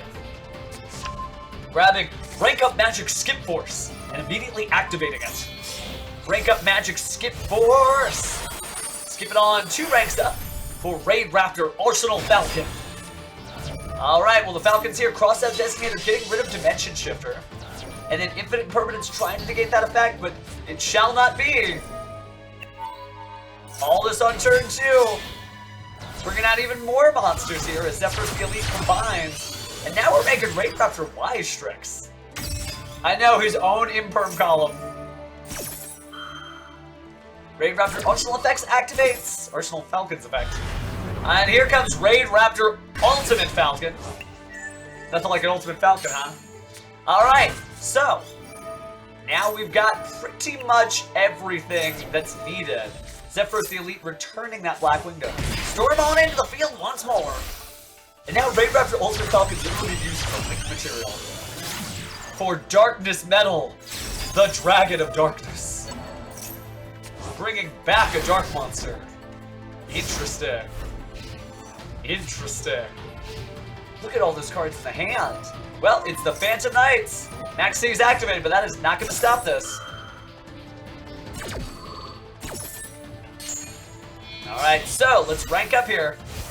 I feel like it is going to be Caliuga. And you're right. And what is so great about the Triple D Duo Don King? Card effects cannot be activated. Have fun with that giant hand of yours. Banishing Cashier of the Oasis does let you bring back the Cashier of Earth. Definitely feels like it. Alright, so it's Superstar Slayer Typhon Sky Crisis. Here comes the battle phase. Get rid of the Darkness Dragon. And that's all she wrote, because nothing more can be done.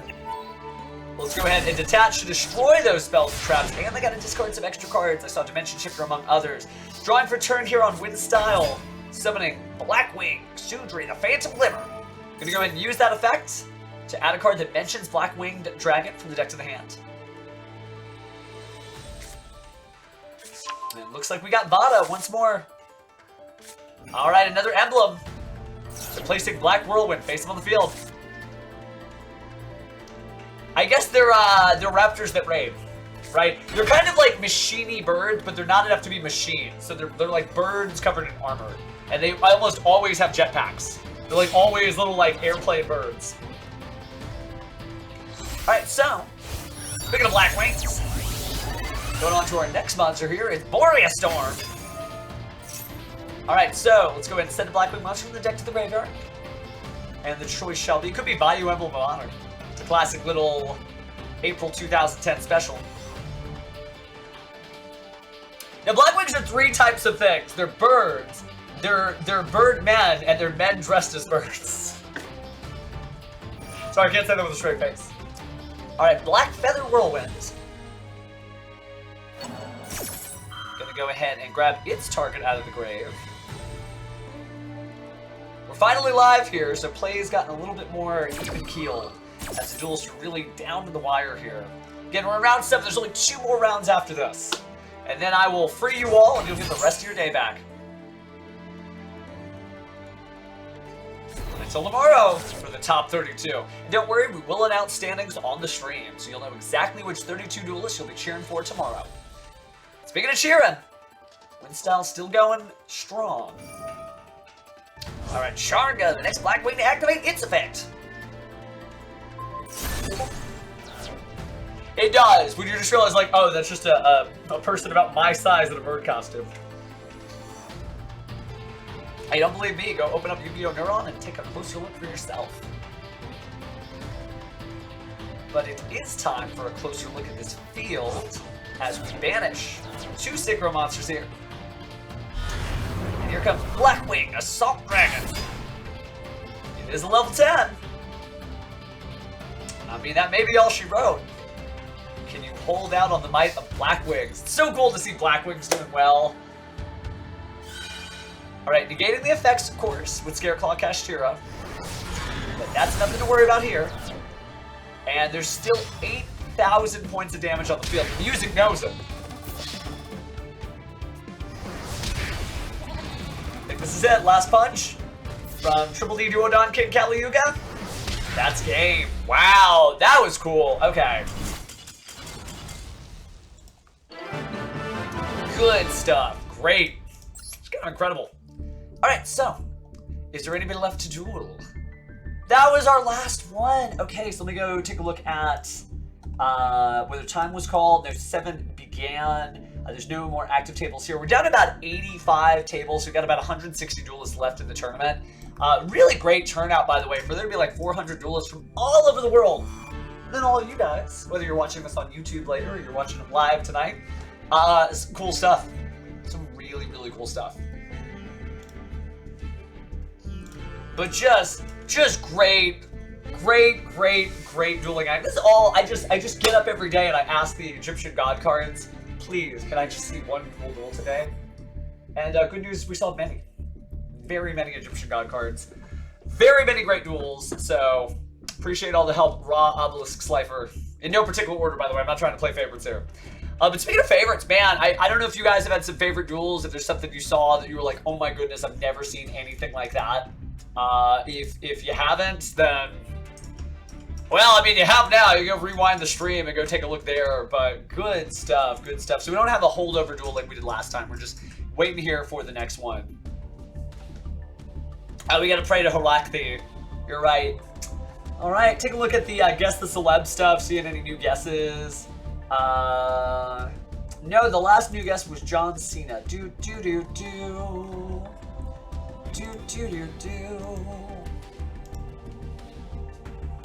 Just some crazy stuff. Love to go, but I gotta earn gems for the live twin bubble. Don't we all, friends? Don't we all? Top 32 is tomorrow. Reminder, that's gonna be about 4 hours and 20 minutes ago tomorrow. Flip yo clocks. But yeah. Just really cool stuff.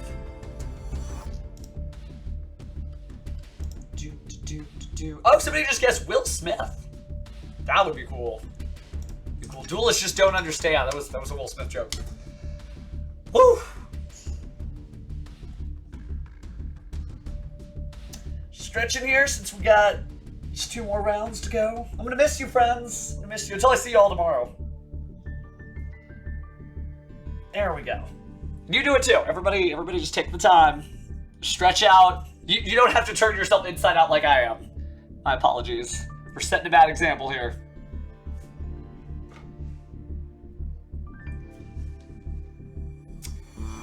There we go. Yeah, Four-Leaf, if you're taking a look at Blackwing card art too closely, there's definitely some interesting stuff. Definitely some interesting stuff. Alright, so the round officially ends. Take a look at the announcement channel on the Discord here. Officially ends at... Oh no, time of the round. Okay, so we're just waiting for results and for them to post the new pairings. Yeah, they are. I can definitely relate. Actual birds. The actual birds are like usually the best, craziest ones. Think about Bayou, Emblem of Honor, Gale, the Whirlwind, Bora the Spear. Like, how many duels have just been won in April 2010? I'm just like Bora. Although maybe not. Can't recall the Forbidden Limited list exactly because they did so much to Bora and Gale. It was like Bora to 1, Bora to 2, Bora to so on and so forth. Oh well, that was then, and this is now. So this is really cool. We still got 2 more rounds. Again, if you're just joining us, you're like, what is going on? What is all the hype about? It's the Shadow Duelist Tournament, friends. We are competing, or I guess they are competing, to find out who is going to be our top 32 tomorrow for day 2. Then, one lucky duelist who climbs to the top of the pile will challenge the Shadow Duelist, hopefully beat them, reveal the celeb, and win their mask. The final duel will be on November 23rd. But the top 32 will be tomorrow, November 10th at 10 a.m. Pacific time, right here on this channel.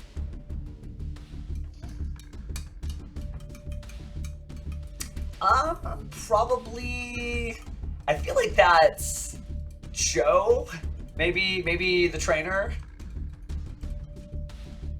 No, I think you still get the mask. So even if the Shadow Duelist, uses all of their skills to, well, put an end to your great tournament winning streak, then you'll still get the mask. You'll still get the mask.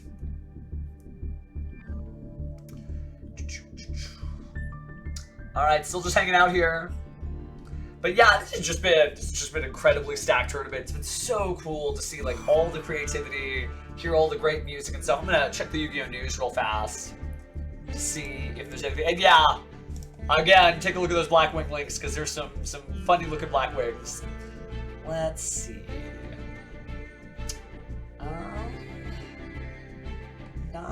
Doesn't look like they've announced anything new today. Obviously, Quarter Century Bonanza came out tomorrow. Or it should be yesterday. Right idea, one day off. But just cool stuff in the Yu-Gi-Oh world today. Curious to see what we find out of the Remote Duel YCS, but I guess we'll have a follow-up stream just about the results on that. Somewhere out there, there's duelists just tabletopping right in front of their computer and their webcams. And that could be you. But maybe next time, friends. Maybe next time. I guess we can take a look at standings going into the next round. So let me go pull that up. Gonna hit refresh here. Standings. And this is the end of round 7. Yeah. So we've only got 3 undefeated duelists right now. Shankers and I wish I was dead today. And no, you don't. Because you're doing amazing. You're doing amazing. Also have pretty much a similar top 10. The last person in the top 32 is X2. And based on looking at it, there's about 18, 32. It's about half the top 32 is still X2. And there's a lot of X2 still in the tournament. So there's also some X1 draws. But yeah, it'll depend to see like who makes it all the way. Oh yeah, okay. Yeah, those are some great ones. Definitely. But Blackwing Phantom aside, still have a lot of great duels left here. So just waiting for all the results to come in. And take a look at the Talk With Everyone chat in the Discord here. Can't believe there are only 2 rounds left. This tournament has had some of the craziest feature matches I've ever had the privilege of casting. Good stuff, everyone. A success on every level. You should be proud. We're still streaming the last 2. And we'll also cast the top 32 tomorrow. You can join us at, well, this. You don't have to hear all this because you're already here, friends.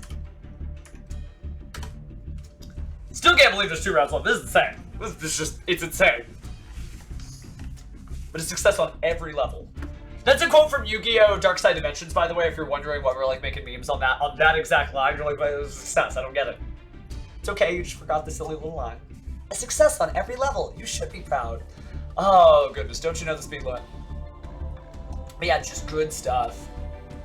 Good stuff. Really can't believe, like, I'm not just fronting with you. It's insane. It's insane. And if you know, you're like, no, these duels are boring, Pheromone. Take a look at these duels. Send me those duels too, like for real. But these have been insane. They can all be insane duels. Every duel could be cool. But yeah, seriously, take a look at the chat. Be proud. Y'all are doing great. Little cheer dances. Trying my best to keep up with the emoji. It's been cool. By the way, I haven't you like moved from the spot. Like we're in coming in around 8, and I just live here. The only time I've gotten up, I've still had this around me, so I got my little dual leash. Alright, go into the announcements channel just to make sure we don't miss anything. But now it looks like we're just waiting for pairings. If you've seen that really cool dueling field, by the way, that is in the shop. And here it is. So what do you get? You get the amazing duel field, which looks great on either angle. And I love it lighting up, and you get like the full little blimp coming around here. Like this is, I want this as like a playmat, but not like a playmat where it's like printed on fabric. I want this like fully like 3D printed to where I can like put my cards down. That is so cool. Also, you do get the sleeves that change from the alternate arts of Lila and Kiskill. Yeah, no, Match Duel is like full-on friendship right now. Everything's good. You also get a deck box, and you get an icon. And I don't even like play Evil Twin Live to it. The music is worth it enough. The music is just insane. They really need to like advertise the music in these. For real, because if you don't know, you don't know. Alright, still waiting on our other stuff here. A lot of new stuff came out, by the way. New secret card packs. There's some updated packs as well. There's a new malaria pack, by the way. I love that it's sugar-suffused reverie because it's Madolce and it's all of the dessert themes of Malaria. So, like, yeah, you had a sugar crash. Oh, but speaking of sugar, we're about to get something sweet because it is time to duel.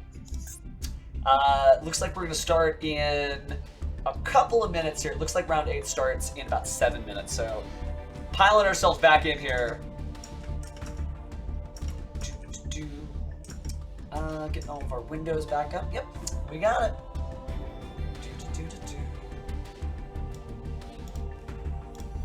Just a good time. If I seem like I'm having a blast, spoiler alert, I am. We still gotta wait for our duelists. They are the stars of this show. It's not me. I'm the voice you can hear, but I'm not the one carrying the weight of this whole tournament on my back. That is all the duelists here. And we're going to find out who the top 32 are. And who squeaks in on that 32nd place, who may be seated against the number 1, but will somehow rise against and unveil whoever the celeb happens to be. Oh, nice. Good luck, friends. If you're here, if you can hear my voice, and you're like in this tournament, good luck, friends, for real.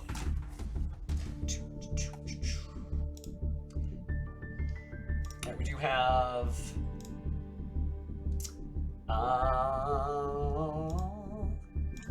doing good.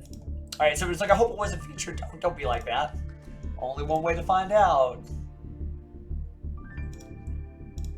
Alright, so. Again, we're just going to be starting in a couple minutes here.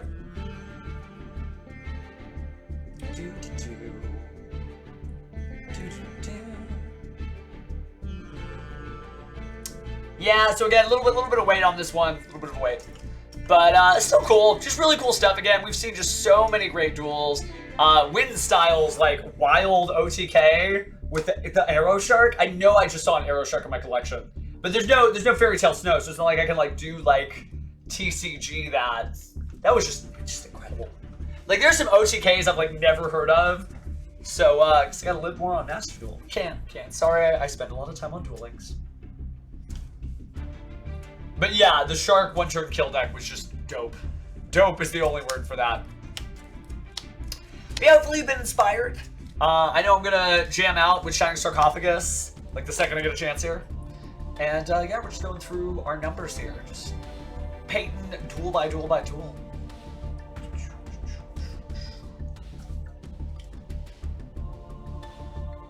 Looks like the duelists are getting seated. See if we can spot some duels we haven't featured before. I don't think we've seen Darius or Solid Textures. That's a really good one to start on. D-Tactician we haven't seen, but we have seen Sveni. So just trying to spread the love around evenly. Vagabond and DJ Cringe, I don't think we've seen. Vagabond I know is doing really well in the tournament, actually. I want to say Vagabond is 20th place right now with 5 wins and 2 losses. So it's hanging in there. Great duelists. Yeah, so the thing, like, if you're somebody who like spends all your time in the TCG and you're like, what's the difference on Master Duel? Master Duel is like uniquely curated to have some cards that just are considered to be too strong in the TCG, but because Master Duel has a different card pool, it's just fine here. So cards like Borderland Savage Dragon, Baron de Flail, Link Karibo, Fairy Tale Snow. You know, that grabs some screen here. There's a lot of really cool stuff that's like specifically in this format that's not in other formats. So yeah, it's like really neat to see, and hopefully we get to see even more creative stuff in the future. But like, yes, there's definitely some stuff that we can really learn from this about some cards being like, honestly, just fine. Just fine.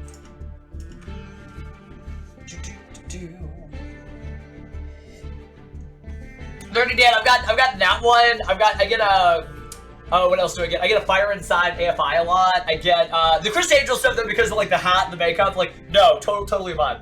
But I'll take that. That's a compliment. You're just like, you look like that other like rich, successful guy who happens to wear a hat and makeup and have long black hair. I'm like, oh. Well, thank you. You called me a successful person, dude. Oh, Miracle Manson. That's another one.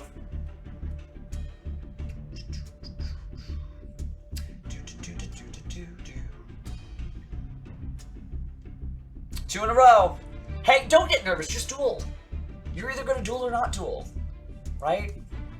And we know how good you are, Techno Tenor. Techno Tenor was the runner-up of the last Shadow Duelist Tournament. Literally got to 2nd place. So, if anybody can do it, hey, and if not this Shadow Duelist, then the next one. But one duel at a time. One of my favorite duelists is World Championship competitor and Yu-Gi-Oh! Judge Jarrell Pro Winston. And, you know, you'd ask him, like, hey, what's your plans? We do just one duel at a time. One duel at a time. Because that's all you can do.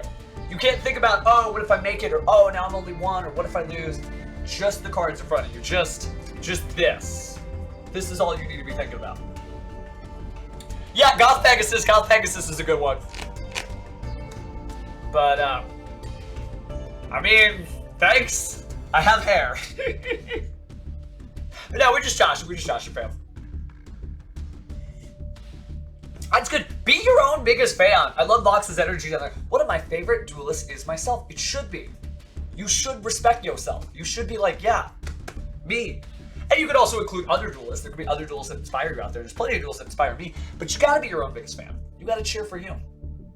Speaking of cheering, we get to cheer for our favorite duelist in 1 minute. 1 minute. And before you know it, we will be back in action. And I'm looking forward to it. It's been a great time, friends. Great time. Oh, no, only boxes, right? Okay. Well, there we go.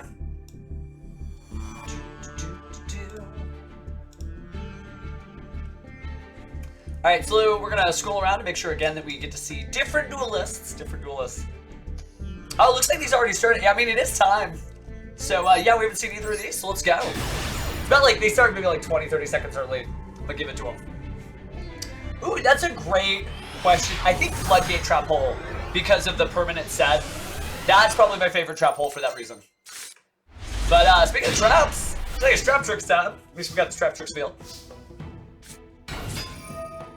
Ooh, but it's Dragon Maid. It's Launcher Dragon Maid. And then Time Terran Organizer. Set 3 and pass. Alright, well, lay them on me, friends. Speaking of laying on, it's Ritual Beast time. It's Ritual Beast Elder gets another normal summon, a Spiritual Beast Canahawk. And that banishes Spiritual Tamer Lara, or is getting its effect for additional normal summon that can slow down because it's now live.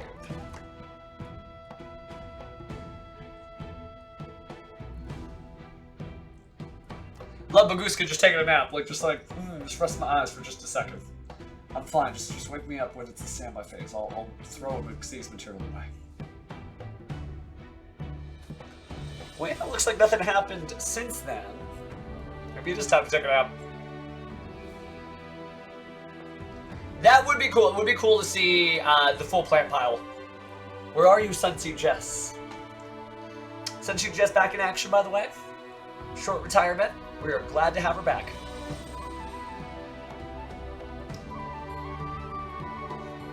Interesting, though. I gotta see what those cards were that were sent to the graveyard for the Laundry Dragon Maid. Balance of Judgment, Transaction Rollback, and Balance of Judgment. Wow, the Transaction Rollback. Man, Transaction Rollback is so much better than Easter. It's always good. It's always good. But with Dominus Impulse and like the TCG, they're just like, oh, don't mind if I do. Do. Interesting. Well, they gotta be doing something. The timer's gotta be running here. Music's cool. Got a certain, like, Crystal Chronicle vibe to it. Ooh, Drowning Mirror Force. No, actually, Quaking Mirror Force. Let me roll it back. My favorite Trap Hole and my favorite Mirror Force are the same vibe. Slap that down on the table and I ain't never getting back up. I do think so eventually. I think Transaction Rollback it'll get like the same treatment as things like Crystron, Halka, Fibrax. They'll take out the trap cards that are problematic around it, and then they'll eventually take out it. Ooh. Think we had a disconnection! Oh no, we don't get to see what's going on. So when a connection fails in this tournament, that does mean the duelist loses. Well, let's take a look at these two duels we haven't seen. Oh no, we did see Matt Devolucci, that's fine. We're in it. Let's do it. I know, I really want to see, like, what was going on with the trap cards there. Alright, so off to the World Legacy World. Ooh, Torrential Tribute, because I remember when you could run 3 back in the day, and it was the scariest thing of all time to summon a monster. Dia Bellstar, the Black Witch, discarding the original Simple Swallow Snake Eye, and then getting another original Simple Swallow Snake Eye. Alright, so, grabbing the Snake Eye Poplar. I love that we got the Opera. You learn the lyrics to this one. Poplar's gonna grab the Divine Temple of Snake Eye, which we're at if you look at the field up there. And there's Flamebird Dragon to the Skull and Trap Zone. Gonna go ahead and grab Snake Eye Oak. Snake Eye Oak is gonna bring back Snake Eye Ash. And let's go ahead and link 2 here. Oh no, we're building the overlay network. Another Recital Starling. That's right, it is Matt. So yeah, the Recital Starling is cool stuff. Gores. 1000% Gores.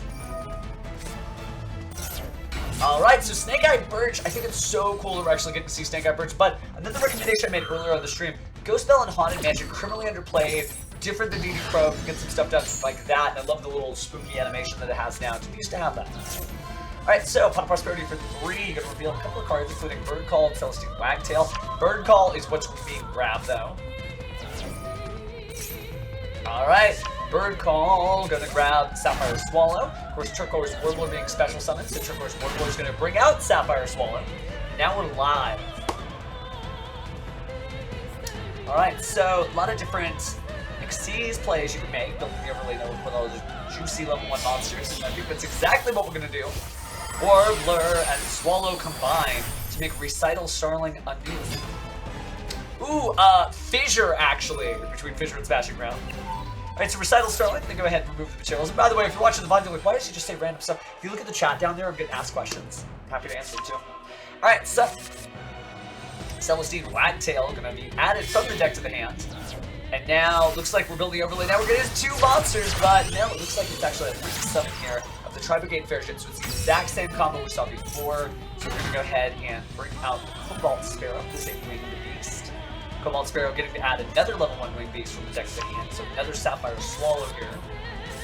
Sapphire Swallow going to special code it, and a level 1 Beast from the hand, so another. So we've got pretty decent materials on the field.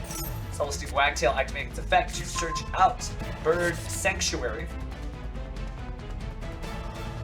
Those are the questions the people want to know. Well, what I want to know is what we're going to do with 4 level 1 monsters here. Could be an Ensemble Robin. Could be a Nightingale. Could be a lot of different things. Oh, you're a Smashing Ground player. Okay, that's fair, that's fair. Alright, Recital Starling. Back on the field. Attaching material and getting another level 1. And I guess it's not a hard once per turn, which is really cool. So you can just keep doing that. Just keep doing it, keep doing it. So now we have Barrel Canary. I'm surprised we haven't seen any like Draco Futures or other monsters whose materials require like 2 like non-number Xyz monsters, because this deck is very consistent pulling that out. I guess there's no reason for it, but might be something to think about as like a 16th extra deck card. Side deck card, I mean. Right, because 16th extra card means it goes into the side. You know what I'm talking about. What I'm talking about. Looks like we are going to see some more the Bird of Sovereignty. Interesting. Barrel Canary using its effect there. It's special summon in defense mode and grabbing out the Sapphire Swallow from the graveyard.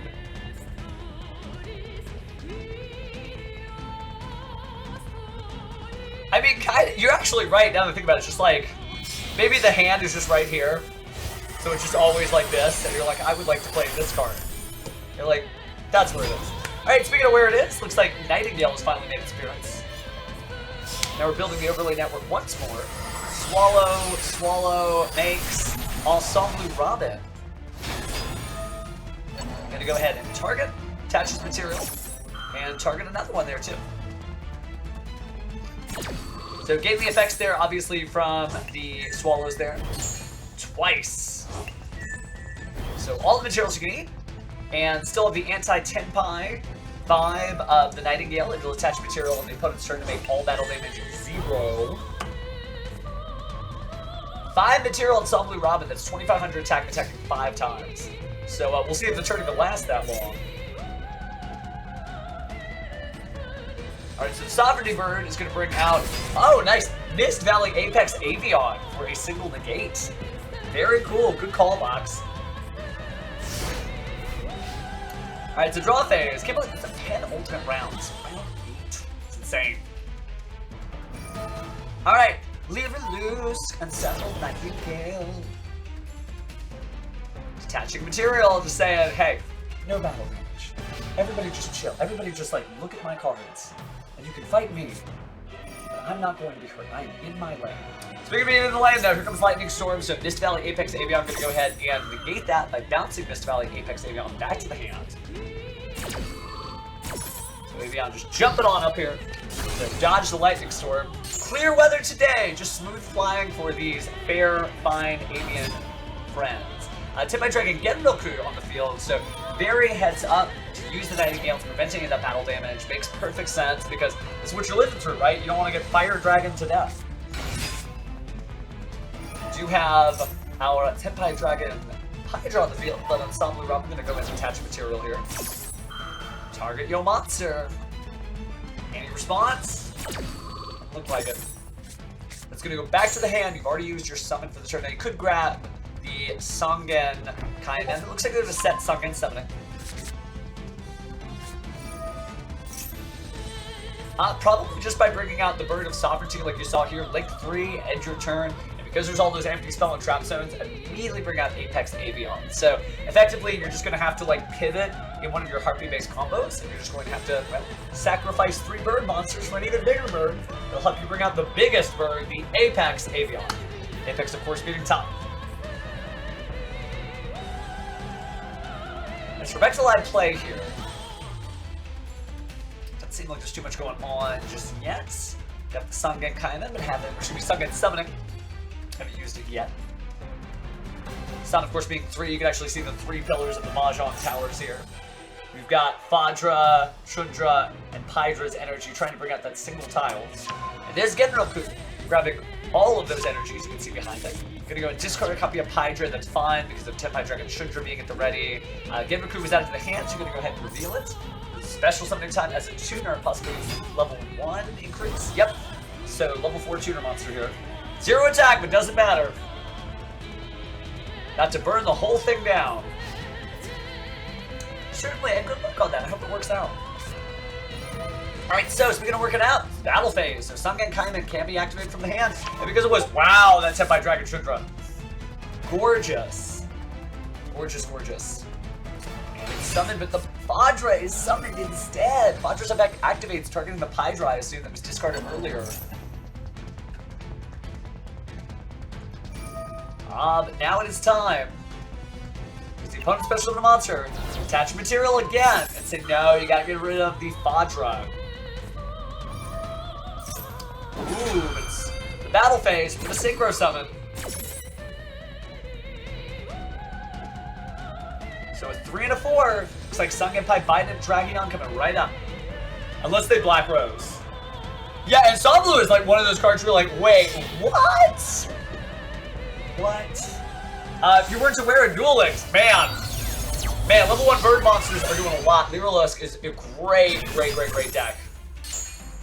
Ooh, but we're doing Black Rose Moonlit Dragon to bounce. Or are we? Yes. What do you mean? Ensemble Robin has 5 interruptions. I'm not losing. Didn't you hear me? By the way, remember, no battle damage either. This is really just to shape things up. So at the end of the turn, the Bird of Sovereignty can, invoke. Alright, but speaking of invoke, Kyle, we're gonna go ahead and Tenpai Dragon Shundra, special summon from the hand. Unless. No! Get up there, says Matt to Larry. Alright. Looks like we got a Link 1 here. Striker Dragon? Striker Dragon one time, yep. There's that left arrow, so Striker Dragon. Excuse me. No! I shouldn't giggle, this could be a very bad experience for Larry, but for dueling purposes, it's a very entertaining duel to watch how powerful Ensemble Robin is. So apologies in advance, by the way. Ooh, not sure on that one, Dan, but definitely check your online websites. There'll probably be some high demand for certain cards above others. I know I'm looking for like everything in the set. I picked up a couple of quarter century secret rares, but I'm going back in. 3 boxes so far. Love me some Yu-Gi-Oh, which we're having a great time today. So Matt draws return. And Original Sinful Spoil is going to send that Ensemble Robin that no longer has any materials to the graveyard. We're gonna level 1 fire monster. The fire monster of choice this time is Snake Eye Oak. Oak's gonna go ahead and target one of the level 1 fire monsters in the grave or banished, and grab it out. So what do we get? You got Snake Eye Birch. That Snake Eye Birch, I feel like, is like the difference. This deck has so much, like, so much stuff on the field. It's able to get so many resources out. What rarity, by the way, Vox? Just curious, as I answer questions from the chat.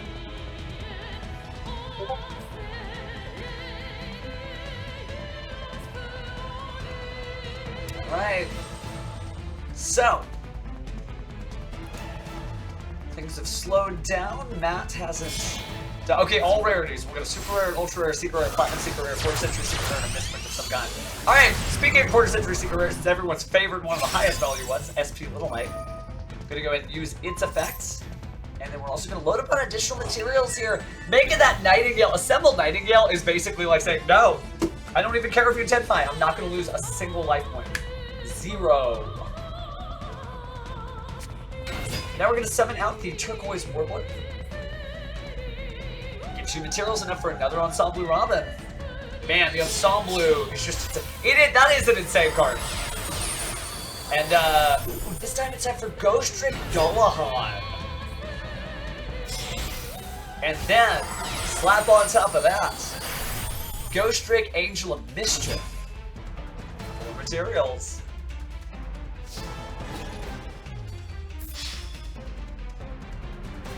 Alright, so attacking directly for 2,400 with Sungate Kaiben. Ready to get some stuff done. So, which monster we're going to add? I would assume Hydra. Hydra defense mode feels pretty good because you can also get add. Oh, but it's Fadra, so you can go Fadra, special with Hydra, and then add. That's why they're doing this far in the tournament, I'm just here casting. Alright, so Fadra's effect activates. But there is an Appaloosa Boulder, got us on the field. Trying to target the Genraku. Called by the Grave. That's a lot easier to deal with both problems. And, oh, it's not Appaloosa, excuse me. I'm just win 2,400 attack. I just imagine an Appaloosa there, but that's only 3 arrows because that's the bird of sovereignty there. Sorry, Grandpa's getting old. Alright, but Fadra, not going to get anything. Change the target. Destroyed by battle. Hey, thanks, Dan. Appreciate you, fam. Alright. 600. And there's 2,000. All of a sudden, the Divine Temple of the Snake Eye is not looking very holy anymore. It's been desecrated by all the battle damage that Matt 002 has dealt to Larry. And speaking of big monsters, it's Zeus time, isn't it? Alright, Divine Arsenal, AA Zeus, Sky, Thunder in defense mode with 4 materials. I'm going to clear everything out. And Apex Avion is back. Hey, thanks, fam. Try my best.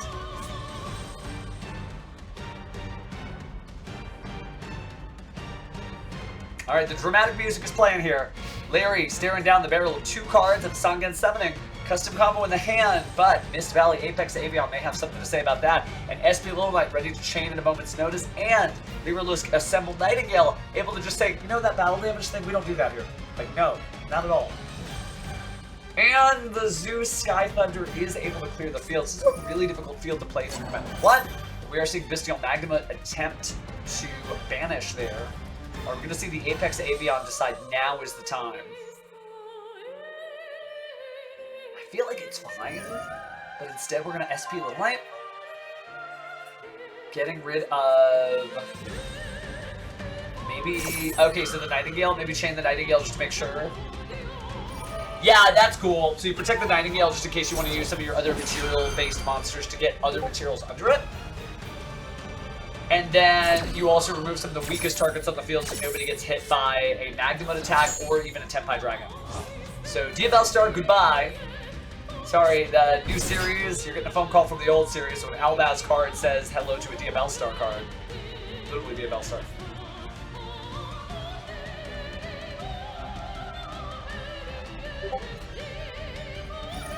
Alright, so now it's time for Sunken 7. I can add anything. But now the Mist Valley Apex Avion is like, you can't, friend, duelist, countryman. I can't let you add whatever card you want from your deck to your hand. Alright, so Sunken Something is destroyed. What's that last card? Ooh, it was the Temply Dragon Shundra. But now's the time for Zeus. You've got to blast everybody. Here we go. If you haven't seen the Zeus animation in a while, it's always cool. Yes! Okay, sorry. Now, Zeus has cleared the board. And that's all she wrote.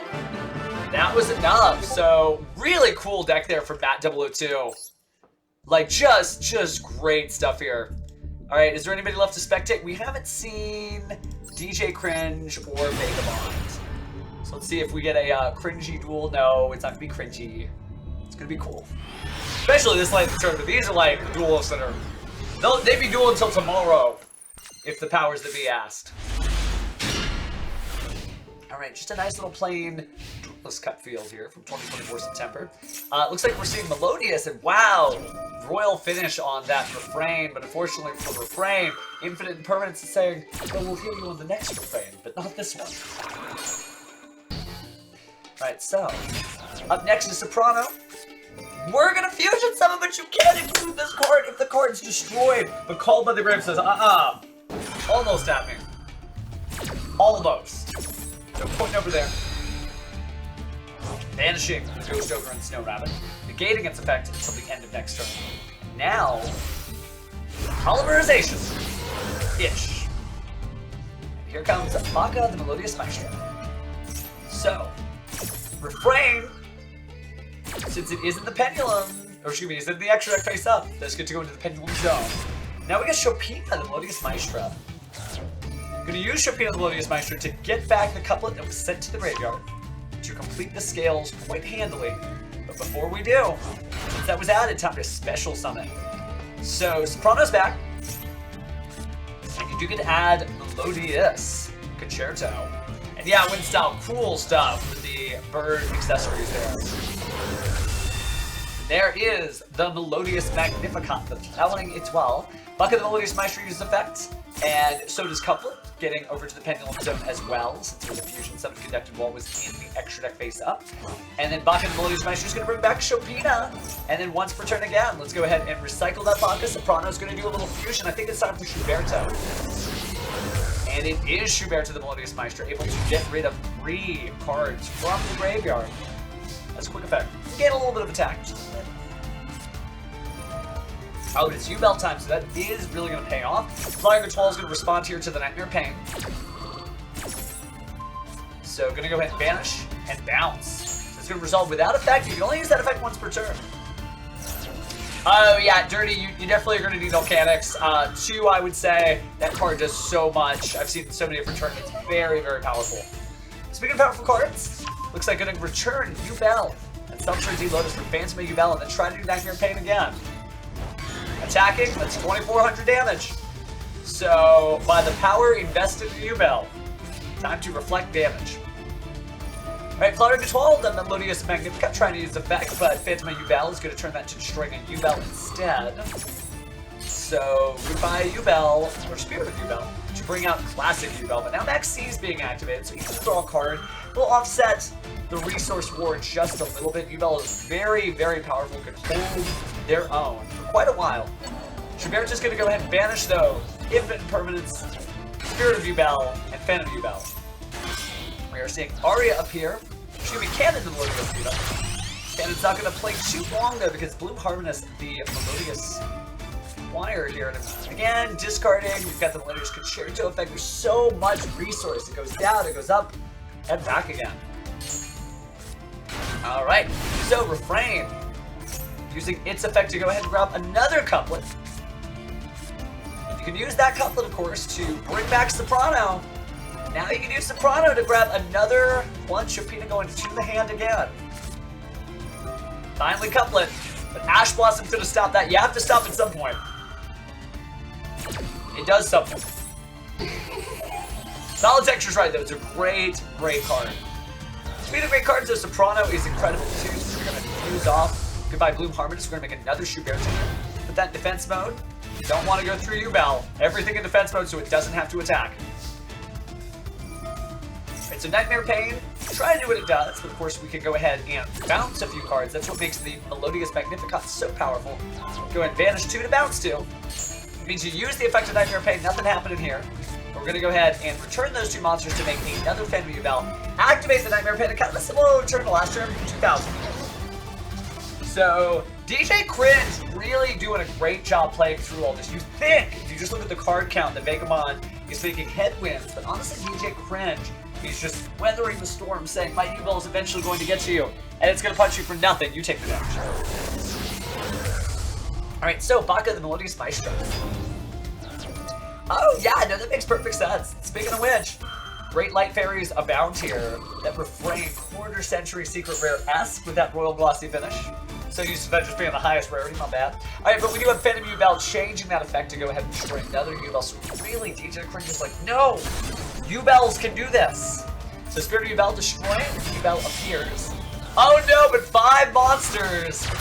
Oh no, we're going to the Underworld, but not the way you want it to, because the Underworld got us in the closed world. On the field, they're able to negate monster effects in the graveyard. Shuberta able to be summoned again soon. That means that graveyard is basically off limits to DJ Cringe. So now it's time for a Pendulum Summon. 8,000, gotta make a dent eventually. 5,000 on the board, that's it. And turn to attack mode.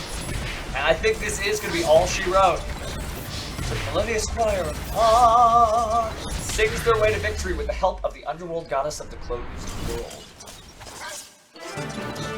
Yeah, that's some dueling. My goodness. Wow, okay, Melody's doing great stuff. We haven't seen Professor Marble versus Earthsong yet.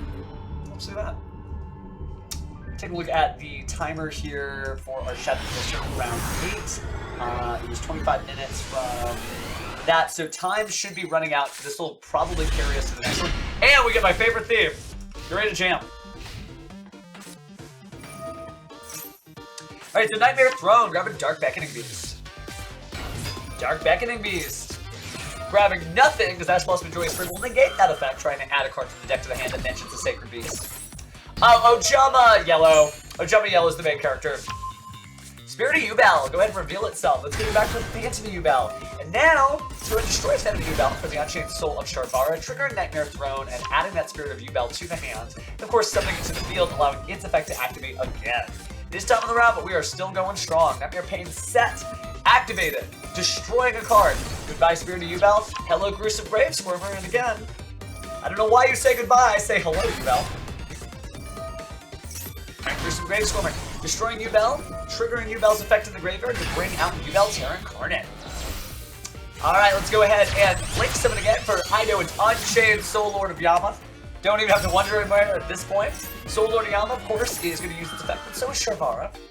So we'll set some cards. Hello, Escape of the Unchained. And, you know, probably just grab that Sharbara back one more time. But why don't we combine our forces once more for Phantom Yubel, keeping everything safe at all times. And here comes Blink 2, Unchained Soul of Rage, able to link off the opponent's monster into a dark monster of your choice, including SP level 1. Here comes Maxi. Whatever you're doing, I'm gonna draw for it. So, Sunken Summoning. Ooh, but Ghost Ogre and Snow Rabbit. That's exactly why it's so powerful in the TCG format right now, specifically as Tenpai insurance card. Say, okay, I know what you were trying to do, but I gotta stop this anyway. So, Tenpai Dragon Drug can go ahead and summon itself out, and we will be grabbing Sangen Kaimen one way or another. But Link 1, here comes Striker Dragon. Ojama King is a pretty great Ojama. Set 4. Tenpai deck, you set 4 cards. What does it mean? Well, we do see the Unchained Soul of Anguish. And now we're seeing Escape of the Unchained, so destroy it. Let's find out what it was. Buster Blader Tenpai! Sorry, Yugi Stan. Alright, I hope we get to see some Buster Blader shenanigans, but we don't, that is okay. Unchained Soul, Lord of Yama, bringing back the Unchained Soul of Anguish. That's the end phase, though. Hang in there. 7-1? 6-2? It's really around 8, right? Unless I've lost my marbles to watch Professor Marble down here. Show us how it's done. Destruction Sword of Memories. Getting rid of Striker Dragon and the Buster Blader. To make Buster Blader the Dragon Destroying Swordsman. You're all dragons and you're all in defense and you're all in trouble. So, no effect's gonna activate here. But you still have to be mindful. Because while it does piercing battle damage, the damage will be reflected back to you. It's U-Bell time. Go to defense mode, no effect. Go to defense mode, no effect. The Link monsters are impervious to such a ability. Triclaw, or Clark, Triarch are doing the same thing. Excuse me, you go to defense. Sangen Kai then, gonna go ahead and grab that Tenpai Dragon Fadra in the battle phase. Fadra using its effects. Fadra's gonna go ahead and bring out Tenpai Dragon Pydra. Pydra grabbing Sangen something to try again later. So, yeah, you wanted to know where the Visa Starfrost cards are. Well, Tryhard definitely is one of those.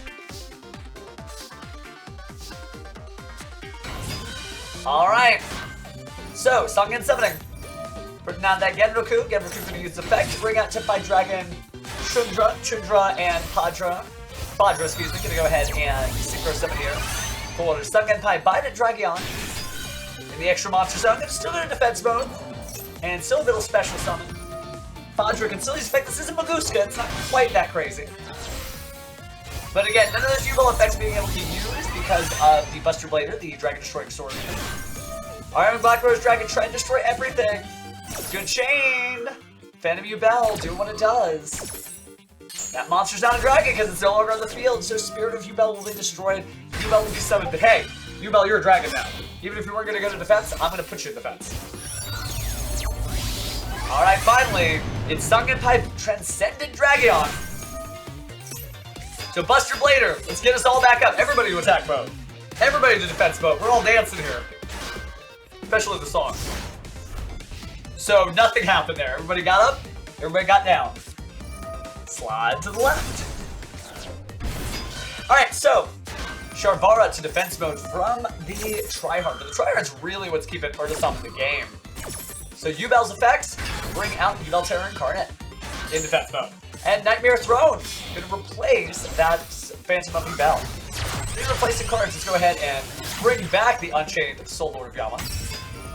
Soul Lord of Yama gonna bring back Sharvara. And that does mean you have access to another Phantom U-Bell. Gonna banish the Gruesome Gravestorm and bring back the Spirit of U-Bell. Let's boogie on down here, put ourselves in defense mode. Spirit of U-Bell's effect activates, so Nightmare Pain to the hand. Nightmare Pain again. Alright, so Spirit of U-Bell. Gonna use its effect. Special Summon U-Bell and Substar D-Lotus. Not too far behind. Gonna go to defense mode here, but can be tributed. Substar D-Lotus, of course. Gonna go and special summon the Spirit of U-Bell. U-Bell put in defense mode, but it don't matter. Because we're gonna link 2 again. This time for IP Mascarena. Ooh, probably... That's a tough one. I'm inclined to say Power Tool Dragon though. Access Code Talker. Slam itself on the field. I know it's not technically a Sign of Dragon, obviously it's like extreme. So I will go lane Sauce to go Stardust. Nothing lame here in this duel. Access Code Talker attacking, and so did Tryhard, clearing out some of the biggest threats in the field. Black Rose Dragon is a great one though. But there's something about the hopes of the world convalescing into a single star. Let's rev it up. Oh wow, cross out Designator to stop the Ash Blossom. No, you will not deal with my Mahjong card Sangen summoning. I banish Ash Blossom to stop your Ash Blossom. And now, Sangen summoning allows me to add the Tenpai Dragon Genroku, and I'll discard my other card, Ash Blossom and Joyous Spring. Here comes the Genroku. It's gonna go to defense mode. A little painful, but again, level 10 Synchro. No, a Link monster here. Oh, Erratic Seal of Heavenly Spheres. Gonna go in battle. It's a 0, so you don't have to worry about much. But resources are looking pretty low on Professor Romo. By the way, 0 battle damage to both players. Goose eggs on both sides. Yes, I will say Ancient Fairy Dragon does have freakishly long human hands. Alright, so Professor Marble surrendered, but what a great showing from a Tenpai Dragon Buster Blader deck. That's cool. Alright, so we are about to start round 9. That was our last round 8 game. This is it, fam. This is it. In 3 minutes, we're going to be broadcasting the last round of day 1 of the Shadow Duelist Tournament. Thank you so much for joining me. This has been a blast. So I'm glad you're just like, oh, actually, Pheromone, my keyboard's broken. I can't change the channel. That's okay. We're glad you're here either way. But jokes aside, this has been really cool. Remember, tomorrow at 10 a.m. Pacific time, which for those of you who are international, like, I don't know what a Pacific time is. Don't worry. 5 hours ago, and then tomorrow. So technically 17 hours from now. Just be like, hey, Alexa, set an alarm for 17 hours from now. So, say something like that to your Alexa, because that's where we're going to come back for the top 32. We will really, really get to broadcast the top 32. I'm very excited about that. We'll declare a winner tomorrow. But then on November 23rd, mark your calendars, because that's when you're going to get to see the duelist, the #1 duelist of the Shadow Duelist Tournament, take on whoever our Shadow Duelist is. Beat the celeb, reveal the celeb, win the mask. It's going to be a heck of a time. I am really excited about it. But we still have 1 round left to Swiss in the top 32 tomorrow. So it's been good stuff. Good stuff. Thank you. I practice. I definitely practice. So, like, whatever it is I'm saying, let's just find the brain cells to connect it to whatever it is I'm about to say. But, yeah. Good stuff, friends. Good stuff. I'm gonna go ahead and mount myself another drink here. I only got 1 more of these left. Wow. Finish strong, right? Spend it. Was you gonna save it? I guess we gotta save a little energy for tomorrow. But, hopefully you will save some energy too. Because we want all of you duelists back here to cheer on your champion, whoever it is, whatever Fred made it. Like, no, take my energy. I'm always cheering for the duelists that beat me. I'm like, now you've got to do it. Now it's your tournament to win. Just a little bit of tea and some Red Bull. A little custom concoction for the Kaiba Core Cup here. I'm 99% Red Bull. And I'm 1% Brisk Iced Tea. Just a little lemon in there. A little fun. Alright, not sponsored by anybody. It was. It's absolutely. Well, we're just jamming here. So again, it's going to start now. It's going to start now. Okay. Well, we know what time it is. It's time to duel. Let's make sure we find some duelists we absolutely haven't showcased. Oh, now these are 2. Isogri and Anastas. Yeah, there's a lot of duelists we haven't seen. Okay. We've seen Larry, but we haven't seen these 2. All right, friends, let's make this the best last round of the day we possibly can.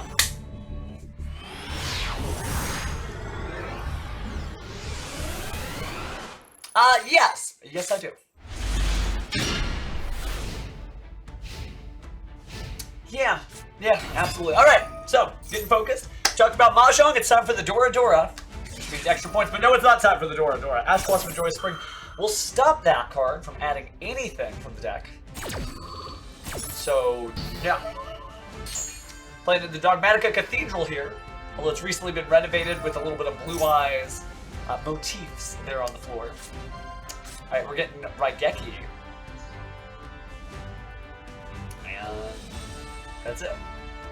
So funny that Dora Dora reveals the top card, because that's what you do in Mahjong. You reveal the top tile. End phase. Wow, okay, so turn 2. Let's go ahead and draw for turn.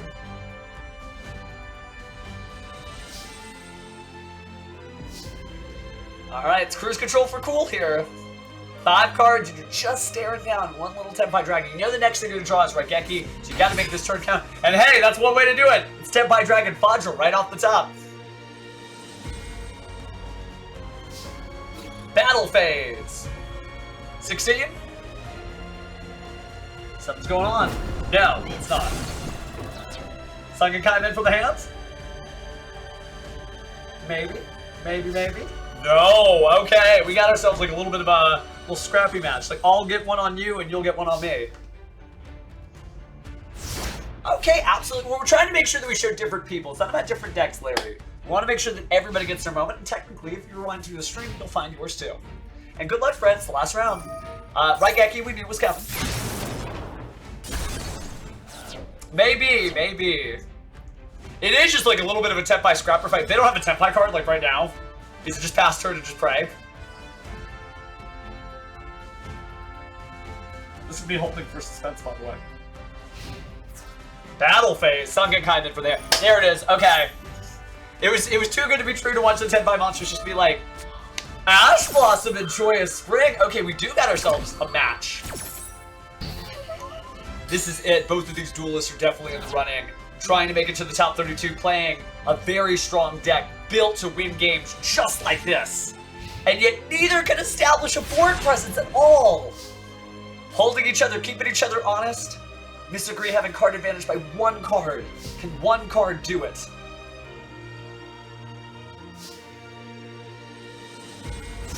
Ooh, no sumo here. Another Mahjong joke. Alright, play passes over to Anestus, who draws for turn. We know they're hurting. They've used their Sangen Kaimen, unless they drew a Tenpai. They didn't! Pass turn! I love how the most epic Tenpai mirror match is when they don't do anything. Okay. What's he got? End phase! We're on turn 7 of a Tenpai mirror match. This is wild. You know that like your heart's gotta just, because your whole reputation, your ability to get to the top 32 is on the line. You just gotta get the card. That's gotta be like a set Genraku, maybe it's a set Ash Blossom. Interesting. Oh, definitely. Oh, that's a tough one.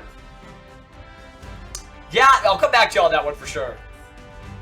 First impulse was Ninja, but you know what? I've learned a lot more about Samurai. Setting an additional card. Is it a threatening roar? If it's a threatening roar, that would just be like the bee's knees. Alright. It's 6-6 cards. Card advantage may not matter here. Normal summon. Max C. Flip up Ash Blossom. What are you going to bring out? Maybe the SP Dragon Little Light? What SP Dragon Little Light? SP Little Light. Long tournament, my apologies, but it's actually Heat of the Fire Charmer ablaze to be able to link climb, grabbing the Fadra. Oh, okay, you won't let me keep my Tenpai. May I have one of your Mahjong pieces and declare Ron? Tenpai Dragon Fadra. Super Polymerization! A fire and a dragon? With a fire and a spellcaster that could only be like 2 monsters with the same attribute but different types.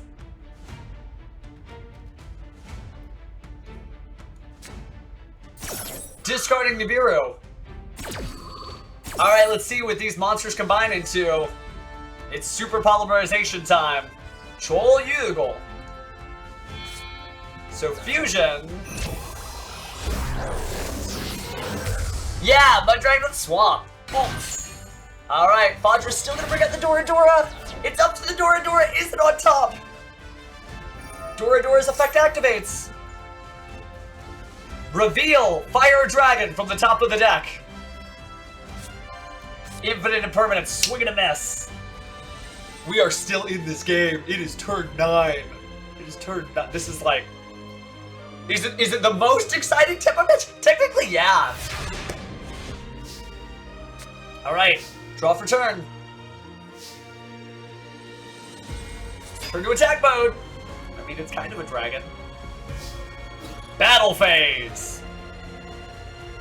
This is definitely like the most intense game, because you just know that at any moment it could just completely break loose. Completely break loose. Set another card. Card advantage definitely going to Misugri as he controls 3 cards on the field and 3 cards in the hand. Anestus, 4 cards in the hand, 1 on the field, but just a huge lack of Tenpai Dragons, unless that draw was it. Is it? Is it? Turn 11. Tenpai Dragon Fadra hits the field, activates its effect. Are any of these 2 cards able to stop it? Targeting the Dora. Play passes back over to Misugri. No! Response! Dora hits the field. It's not a tutor monster, but it can try again. Dora activates its effect. Reveal Dimension Shifter, not a fire dragon. You'd have to have another target though. Alright, Link Summon. Probably Sphere Paths. It is the Hieratic Seal of the Heavenly Sphere. Alright. Nothing doing. Nothing happening at all. This is insane! This is insane! How is this is so cool. I'm so glad that we got a chance. And this is why we wanted to feature every different duelist. So we could catch moments like this. Like this. Whatever happens, both these duelists need to be like the most proud Mahjong duelists ever. Okay, infinite permanence. Very cool. Negating the effect. You can't activate it because you can't. I guess you can tribute a monster and then return a face-up card. So you have to return the infinite impermanence. Right? Because you can't target the Mud Dragon. Because you can't target cards with that attribute. Unless it's not targeting. Oh, it's not targeting. Okay. So the Imperm doesn't do anything, which means the Hieratic Seal gets a special summon the Tenpai monster. This might be the beginning of the end. Anestus being able to bring out Tenpai Dragon and Hydra right now would be so crazy.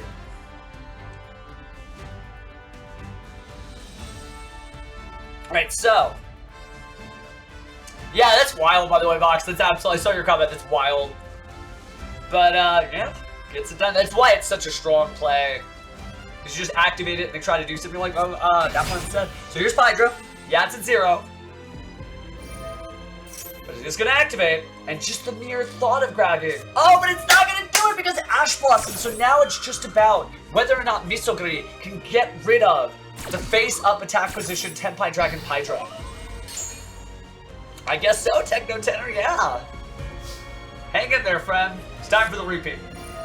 But Lightning Storm! Clearing out all the spells and traps. Is it checkmate time? Good use of that, because now there's the Hydra. You thought Hydra was the end, and it is. And now it's met with an Ash Blossom and Joyous Spring. Wow. We will announce the standings, by the way, before we go. We'll read the full standings off. Battle phase. Tenpai Dragon Hydra attacks Tenpai Dragon Hydra. And you saw that little pause. Is there a Sangen Kaimen, like right now? No, there's not. Interesting. Just another set card. Turn 13. 13. That's 10 turns plus 3 more turns. That's a baker's dozen of turns. Tenpai Dragon Hydra activates its effect. Play passes over to Misogri. Infinite Impermanence again? It's not happening. Red Reboot. Half of my life points Anestus donates. It's Mahjong time. The 13 orphans are assembled. Ruthless. It's also the first time we've gotten to see the Red Reboot animation. Well, Reboot, because the red player in Estus is coming in hot with his Fire Dragon deck. Negated the trap card, set a new one, but it may not matter. You only need 1 turn, and Sangen Summoning is set to the field. Alright, it's sumo time. Time to draw yourself the winning piece of victory. Sangen Summoning activates. Win rate 54% chance you're going to win a duel when you activate that card. Sangen Summoning activated. Now's the time. Any response? No response. Tenpai Dragon Shundra is added to the hand and Estus climbs forward. Discarding. What could be a Cypher and Gamma? Shundra's effect. Number 5 finisher, by the way. You see a Shundra? It's Tenpai time. Ooh, Dark Side Dimensions, by the way. Weird, but this one's good too. But man, DSOD is just like a different level. So everyone who likes the one that was signed by Cassie. So I get Pai at Vibrant Dragon. Being Synchro Summoned, gonna go ahead and bring the Tenpai Dragon Hydra back to the field. Maybe playing it safe, maybe immediately making the Sangenpai Transcendent Dragon. Yeah, not DDoS. That's a different thing. Alright, Tenpai Dragon Shundra hitting the field as well. Sky's the limit. Feels like Anestus has everything they need. Playing it safe, bringing out definitely the Transcendent Dragon. There it is. Alright, the King of the Monsters. Sangen Pai is the number 3 finisher. If you see that, it's happening. So first attack, no damage because of Tenpai Dragon Hydra. 1500. And it's the beginning of the damage step. So special summoning a level 4 dragon from the graveyard. What fire dragon shall we find? Alright, Tenpai Dragon Hydra. Hydra attacking too. Seems like it is game, set, match. Anestus finally conquering things. Neither player made a mistake. Sometimes it just happens. Oh, and goodbye, Forbidden Droplet. Droplet may have been able to help, but not this time. 2600. Definitely an incredible match. Alright, Hydra's effect activates too. Synchro Summon. Alright, so what 10 do we have this time? Tune in, turn out, it's Trident Dragion. Going in for the big stuff. The number 1 finisher in the game. If you see it, no, it's over. Just incredible stuff here. 6,000 attack and attack 3 times. 3 times. Didn't need to. That's 18,000 life points myself. By the way, it's on fire. Like that was literally on fire. That was incredible. Wow. Okay. Bonkers. Just insane. Rape versus Shadow Gale. Now that is a new one. Again, trying to just feature as many different names as we can. We're into Elements deck. We want to show off all the names. No, that was incredible. I'm glad that's in the chat because that'll be on the replay forever. Just great.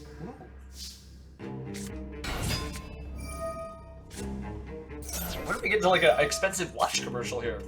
Labyrinth, by the way, versus UL. Alright, setting that big welcome Labyrinth. Arms up and wide. Clutch effect activates. And it is time. Oh, no it's not. Ash Blossom Joy Spring. Just good dueling. Yeah, this is the first Labyrinth deck we've seen on stream. Alright, so big welcome Labyrinth. No, not going to activate, but we are going to see Samsara D Lotus bring out Spirit of Battle. And we love Dark Fiends. All Dark Fiends all the time. We do get to find a plant player if we can. Maybe tomorrow in the top 2. Alright, so Gruesome Gravescromer being added. Spirit of Battle going to be destroyed, and therefore Yubel being special. So Gruesome Gravescromer going to use its effect and go ahead and destroy Yubel. That means Yubel Terror Incarnate, soon to be found on the field. Gonna go ahead and link these two up. Unchained Lord of Yama. Or Soul Lord of Yama, excuse me. Knew it was the Soul Lord of Yama. So that means we're gonna get the Sharvara to the hand. And now we can return these materials for Phantom Yubel. These combos on lockdown. Gruesome Gravescorner banishing itself, adding back to the field. Spirit of Yubel. Spirit of Yubel gonna get destroyed there by the Sharvara. Get destroyed means here comes Yubel again. And now it's time for a quick link. Oh, we're doing the Unchained Soul of Anguish here. Are we gonna link off their monster? I think we are, yeah. Targeting their coup clock. Thanks for the monster, friends. Now we've got Unchained Soul of Rage. And then setting some cards. Samsara D Lotus gonna special in the back because Yubel is there and Yubel's literally gonna. Oh no, it's gonna destroy the. Okay.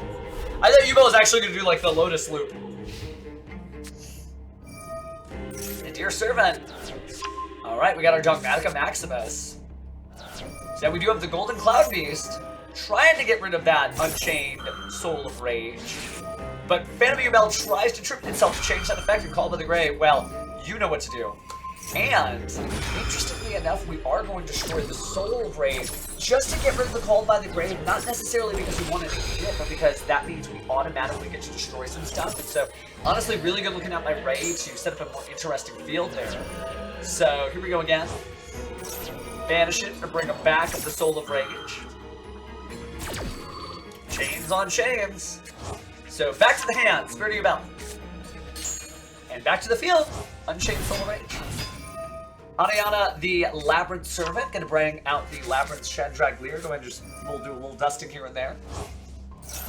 Banishing, but before we do, here comes Max C. Chandraglier gonna discard that card. I won't even let you draw. I tricked you. So Welcome Labyrinth is now set to the field. XC gets nothing. Well, neither does Dogmatic Maximus, but Kulak. Back to the hand.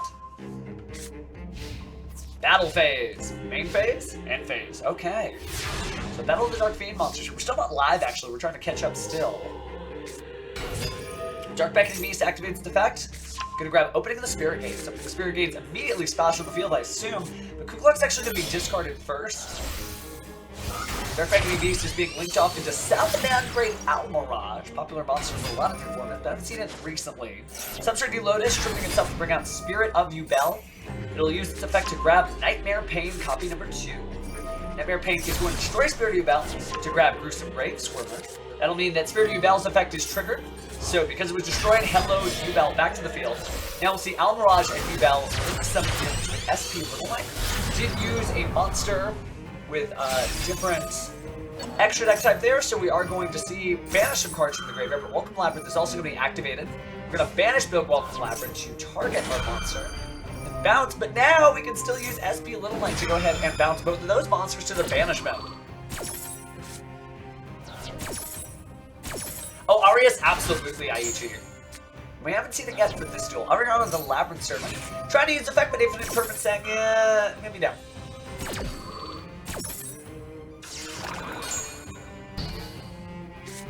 Alright, so opening the Spirit Gates back on the field here. Gonna go and add from the deck to the hand Dark Beckoning Beast. And opening the Spirit Gates, of course, discarding Yubel. Special summon Yubel, you do control a level 10 there, but it doesn't look like we're worried about that right now. We're gonna go and destroy the Spirit of Yubel to bring out Yubel with the Gruesome Grave Squirmer. And now we'll see another link here of the Unchained Soul Lord of Rage. Make a link 2, this time Sprite Elf. You can't target my Yubel, but I am gonna bring back my Unchained Soul of Rage. Does mean you can banish the Gruesome Grave Squirmer, target the Spirit of Yubel, bring the Spirit of Yubel back, return 2 materials, and head to look. It's Phantom Yubel. Battle phase, 2100, 2100, 2100. Great numbers there. Now it's time for a big old link summon here. Appears to be access code Talker to destroy the arrow mounting of the Labyrinth Servant, and just make sure that the opponent has nothing. Nothing at all. Banish the Salivate Great Almirage. Great that it's a fire attribute, gives you another extra there. And we are going to return one of the Labyrinth Servants with the SP Little Knight. I think it's going to be just fine. And that's all she wrote. Shadow Gale's out of this one. GG, Ray. Wow. Alright. So, looks like there's no duels left. Was that the last one that we get to watch? Wow. Okay, I guess we're just waiting for standings right now. That's crazy. Well, here, I'm gonna just pull this over to normal screen mode. And while we're waiting, I'm gonna go to in-room replay. I'm gonna look away, and I'm just gonna click one. And now I'm going to play the replay. Don't know who's winning this one, but we're gonna just give it a look as we're waiting to find out who our final standings are. So this is another round 9 game. We're still waiting for standings. We want to know who's going to be in the top 32 tomorrow, right? All right. So, ooh, Rescue Ace versus Unchained something, because the evil twins are literally there. We do see the Ash Blossom trying to be used there on the Rescue Ace effect. It'll still work, but we do have emergency, so you might as well bring out Turbulence and tribute on another monster from the hand. You do negate that, but it's okay. Its effect will trigger in next turn. And now you do get to go ahead and set. Reinforce. First reinforce we've seen. Emergency. Alert. Rescue. Rear? Well, I guess it is the back row. Alright, we do get to know the cards here again because we are watching a duel that we have already seen, or rather has already been completed. So now we got Heat of the Fire Charmer Ablaze here. Gonna be like, you know what? That Ash Blossom, that looks pretty good. I'll just take one of these. It's a great card, right? Everything! Promethean Princess, Bestower of Flames, slamming down to the field here. Gonna go ahead and special summon a monster, and it's Rescue Ace Turbulence. That also means Rescue Ace Preventer. Gonna go ahead and banish, bring out a monster. And now we're gonna link again. It's gonna be a previous one, some Ambluel. Those are some Ambluel arrows. Our Rescue Ace Preventer going to go ahead and be able to special summon the Hydrant. So bringing a Hydrant back to the field.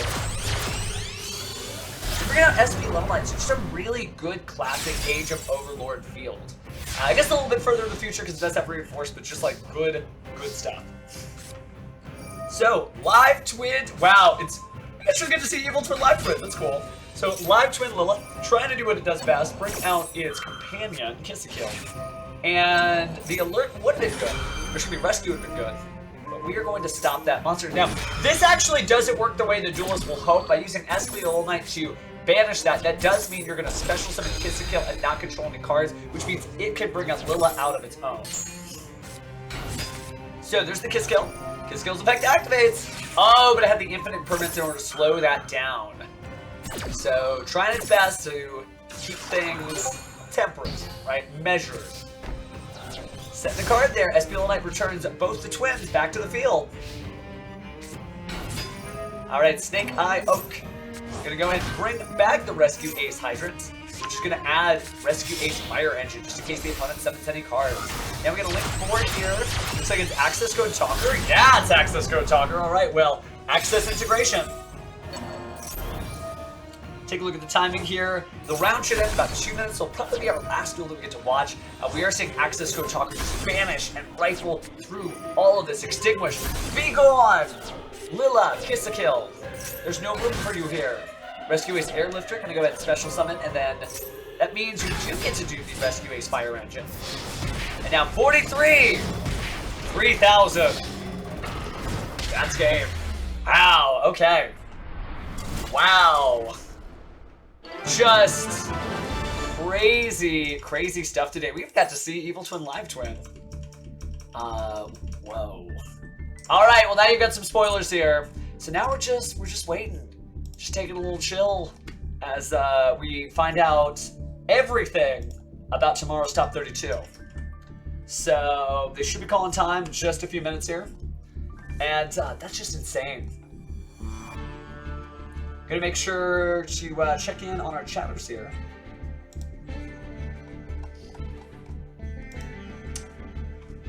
Let's see. Should be 9 rounds. Should be 9 rounds. We're top 32 tomorrow. We'll be streaming tomorrow on the same channel at 10 a.m. PT for the top cut.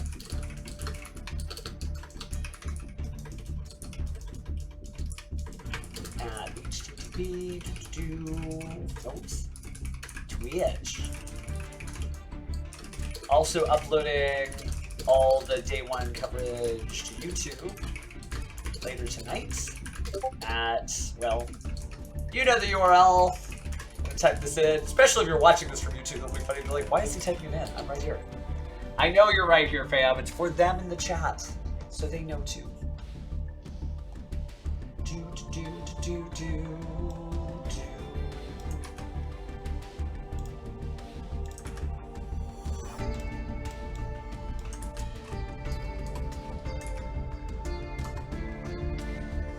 All right, good stuff.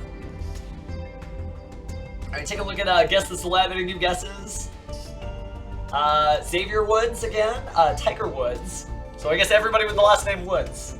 What are other actors who have the words Woods in their name? There's something. Also, Will Smith was, and then John Cena. So a lot of great guesses. I think those would be cool. Yeah, just some really great stuff. Really great stuff. Elijah Wood. Yeah, it's Elijah Wood. All right, do they have standings updated? All right, resetting it. It doesn't look like they have standings in for... Oh, no, I think they do, because it looks like... top 32, I think, is going to... X3 did... A lot of X3 stopped. Okay. So let me make sure that standings are final. And let's find out. I'm waiting for announcements. Okay, so time of the round. Yeah, this is the last round. Okay, so confirm that that's the last round. Verify the results. I mean, yes. Yes, there's definitely some more goth shenanigans going on. This has just been insane. Dude, Keanu Reeves would be so cool. That's my vote, just because I want it to be Keanu Reeves. But whoever it is, I mean, the fact that they're willing to duel it out, that's cool. That's cool. No shade at Nocturne. Even though, I mean, it's in the name, Nocturne, right? But that is cool. They definitely flipped the script on this one.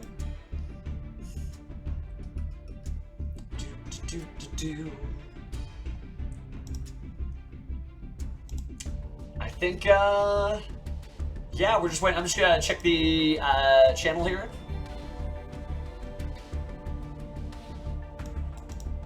All right, I think we may be good.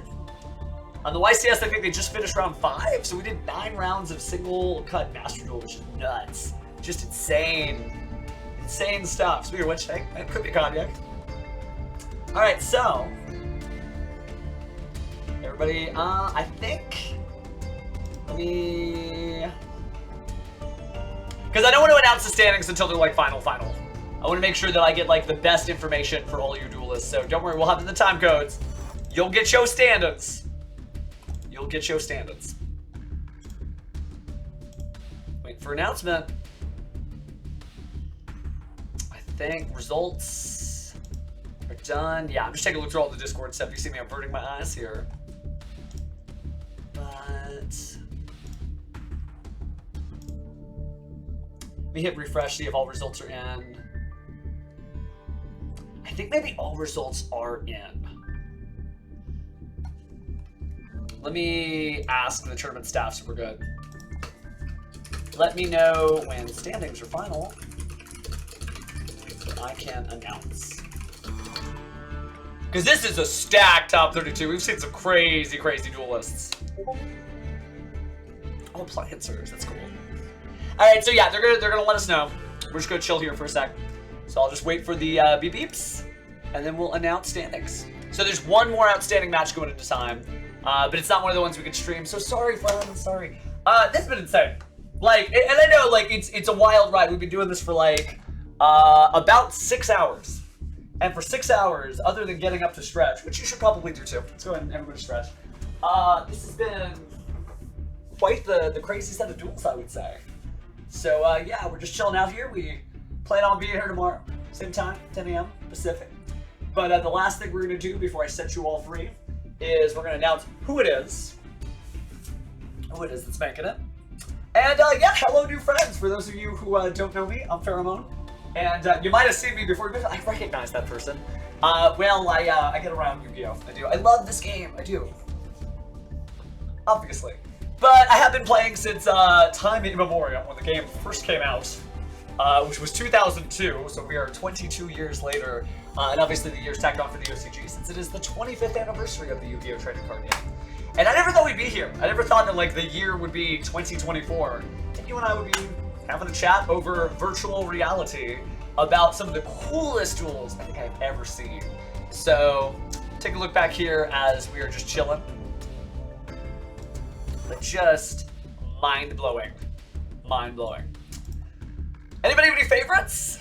Like whether you're like here live in the stream or in the chat, let me know what your favorite duel was of the day, because I think the 14 turn or the 13 turn Tenpai Dragon, where you were just waiting for like the house of cards basically to like crumble on itself, that was crazy. Okay, do we like the Tenpai a lot? So in 2001 is when the Yu-Gi-Oh! Show came out, but the first cards weren't put out until March of 2002. So you must be an OCG original then, Techno. Which is cool. That's fine. Nothing wrong with that. I got into the OCG starting with Mythological Age was my first OCG set, which is the first half of Labyrinth and Nightmare with all the spirit stuff. So before then, I was just TCG only for the first 5 sets of Yu-Gi-Oh! Labyrinth and Nightmare is where I finally was like, let me see about these other cards. Oh, nice, dude. Nice. Okay, so we're OCG aficionados. That's cool. That's cool. It's neat. Yeah, Luigi. Honestly, everybody did crazy. Like, this was some of the coolest duel stuff I've seen. And there's so many other duels we didn't get to see. So after this, I'm going to go check out, I think Cyber Knight might have been streaming this too, so I want to see his half of the tournament. Oh, GX Era, that's cool. Nothing wrong with GX Era. It's like 05. That's still around the beginning of the game. That's still 20 years ago. So give yourself a little pat on the back for hanging in this game. 1897, that's cool. I started the year, I say 2002, but that's a misnomer. I actually started the year 4000 BC, right? Teaching Pharaoh at 10 how to play. Oh yeah, make sure tiny little hands. That's adorable. That's heartwarming. Okay, I'm not gonna cry on stream. I promise. Not gonna cry on stream. But how are we doing on? Waiting for our drop here. Because yeah, she's 1 outstanding. Verify your match results. Once it is, the results will be finalized, and they're going to cut to the top 32. Oh my goodness. You definitely like some cool duelists in here. Please stay. Please. I mean, like, not tonight. You're allowed to like go and be free and do whatever you're gonna do, but we would love. No, I actually never took any breaks from the game. So like every single booster pack, every single sneak preview event, premiere events, everything. I started judging. I did a little bit of Upper Deck judging, but I was like really into it when Konami took over the program in 2009. So I've actually never gotten off the bus, which is weird. Like I've always just been doing. There might be like a format where I don't change my deck, but that's probably like the I don't want to say lowest. It's probably like the least active I was in Yu-Gi-Oh, where I would just like have the deck and the new set would come out and I'm like, yeah, this is fine. I'm good. I'm just gonna pop this back out. That's cool. That's cool. Yeah, it's been fun. I haven't gotten bored of the game. I mean, how could you? There's 14,000 cards. If you're bored, you are boring. There's always something to do in this game. There's always something to do in this game. That's fair. That's fair, Vox. I definitely show up when it's time to duel. But yeah, no, it's just been good times, good times. And I play other card games too. It's not like I'm just like, I'm all Yu-Gi-Oh. I mean, I love Yu-Gi-Oh. Here, let me just hug the wall here. But I think when you play other card games, you get insights generally as a card gamer, and I play a lot of other stuff too on the side. So nobody's telling you to only do one thing. I'm just telling you, if you love Yu-Gi-Oh, we will probably have a good time. That is interesting. That is, because that's the deck that wins. Ooh, Tenpai is just, it's actually a status in Mahjong, which means you're one tile or one piece away from victory. So the Tenpai deck is always just one card away from getting it done. That's okay, that's okay. Stand down, Vox. You'll be back before you know it. Yeah, dude. Good stuff, good stuff. Alright, take a look in our, ooh, I think I got some beeps. I think standings are gonna be final. I think we're about to say it. Well, let me get that on the screen here so we can have it announced. I guess I'll just like super zoom in so it's not like spoilery. All right, so they're typing.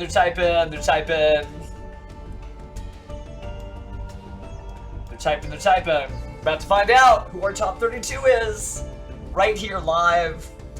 And we're gonna announce all the names, and then I'll put up the screen. So I want to keep the suspense, because you know the suspense is important.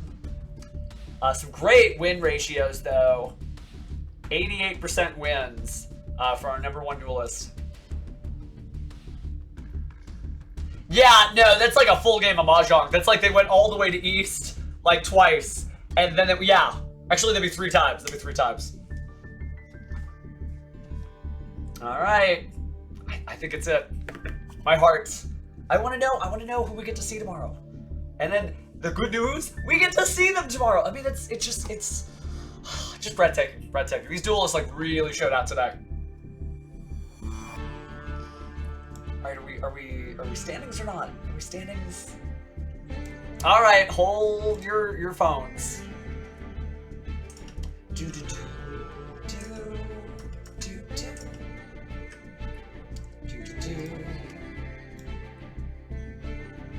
Oh, I guess I could put the link in the chat too, is what I'll do. And I'll also put that in the YouTube description so everybody can track standings and see how their friends did. All right, we're typing again. This might be standings. We shall see in just a moment.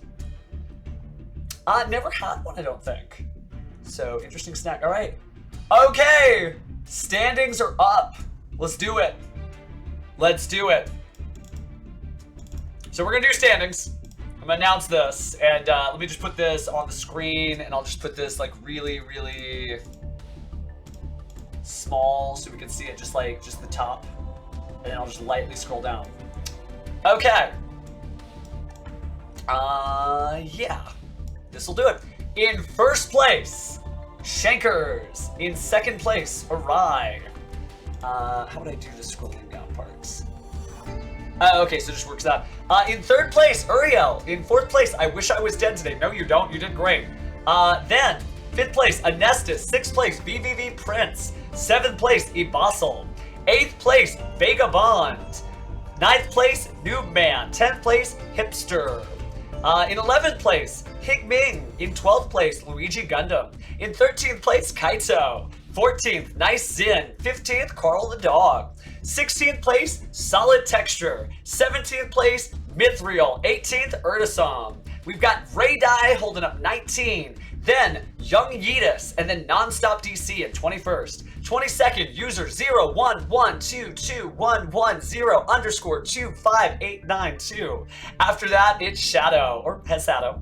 24th, Red Tech No Tenor. Hey, congratulations, friend. 25th, Dr. Stone 8. 26th, I Love Synchro 24230. 27th, Speedy Gonzalez, the 1. Then Yugo in 28th. Shadow Gale is 29th. Then holding it down, we've got Wrath for King. 31st is Dead to Bread. And our final spot in 32nd place is Jude Yu-Gi-Oh! So, unfortunately, everybody else will not be playing in our top 32 tomorrow, but oh my goodness, just an incredible top cut, and we'll go ahead and make sure that you guys have the Battlefy link in the chat, which I'm going to go ahead and post right now. But congratulations! Congratulations! Some people like watching this stream made it. I didn't make it, but I am going to be there tomorrow because we are going to be casting the top 32. And here's some other good news. Let me go ahead and type in the chat here so you have the links. This is where we're going to put up the coverage from today on YouTube for day 1. I'm going to do that right after we get off the stream. So, you can still hear the Discord noises. There's still the Remote Duel YCS. So if you want to participate in the Remote Duel YCS, just go ahead and Google it. You'll be able to participate in any of the public events, and they're still ongoing. They still have spots left. I just saw the notification.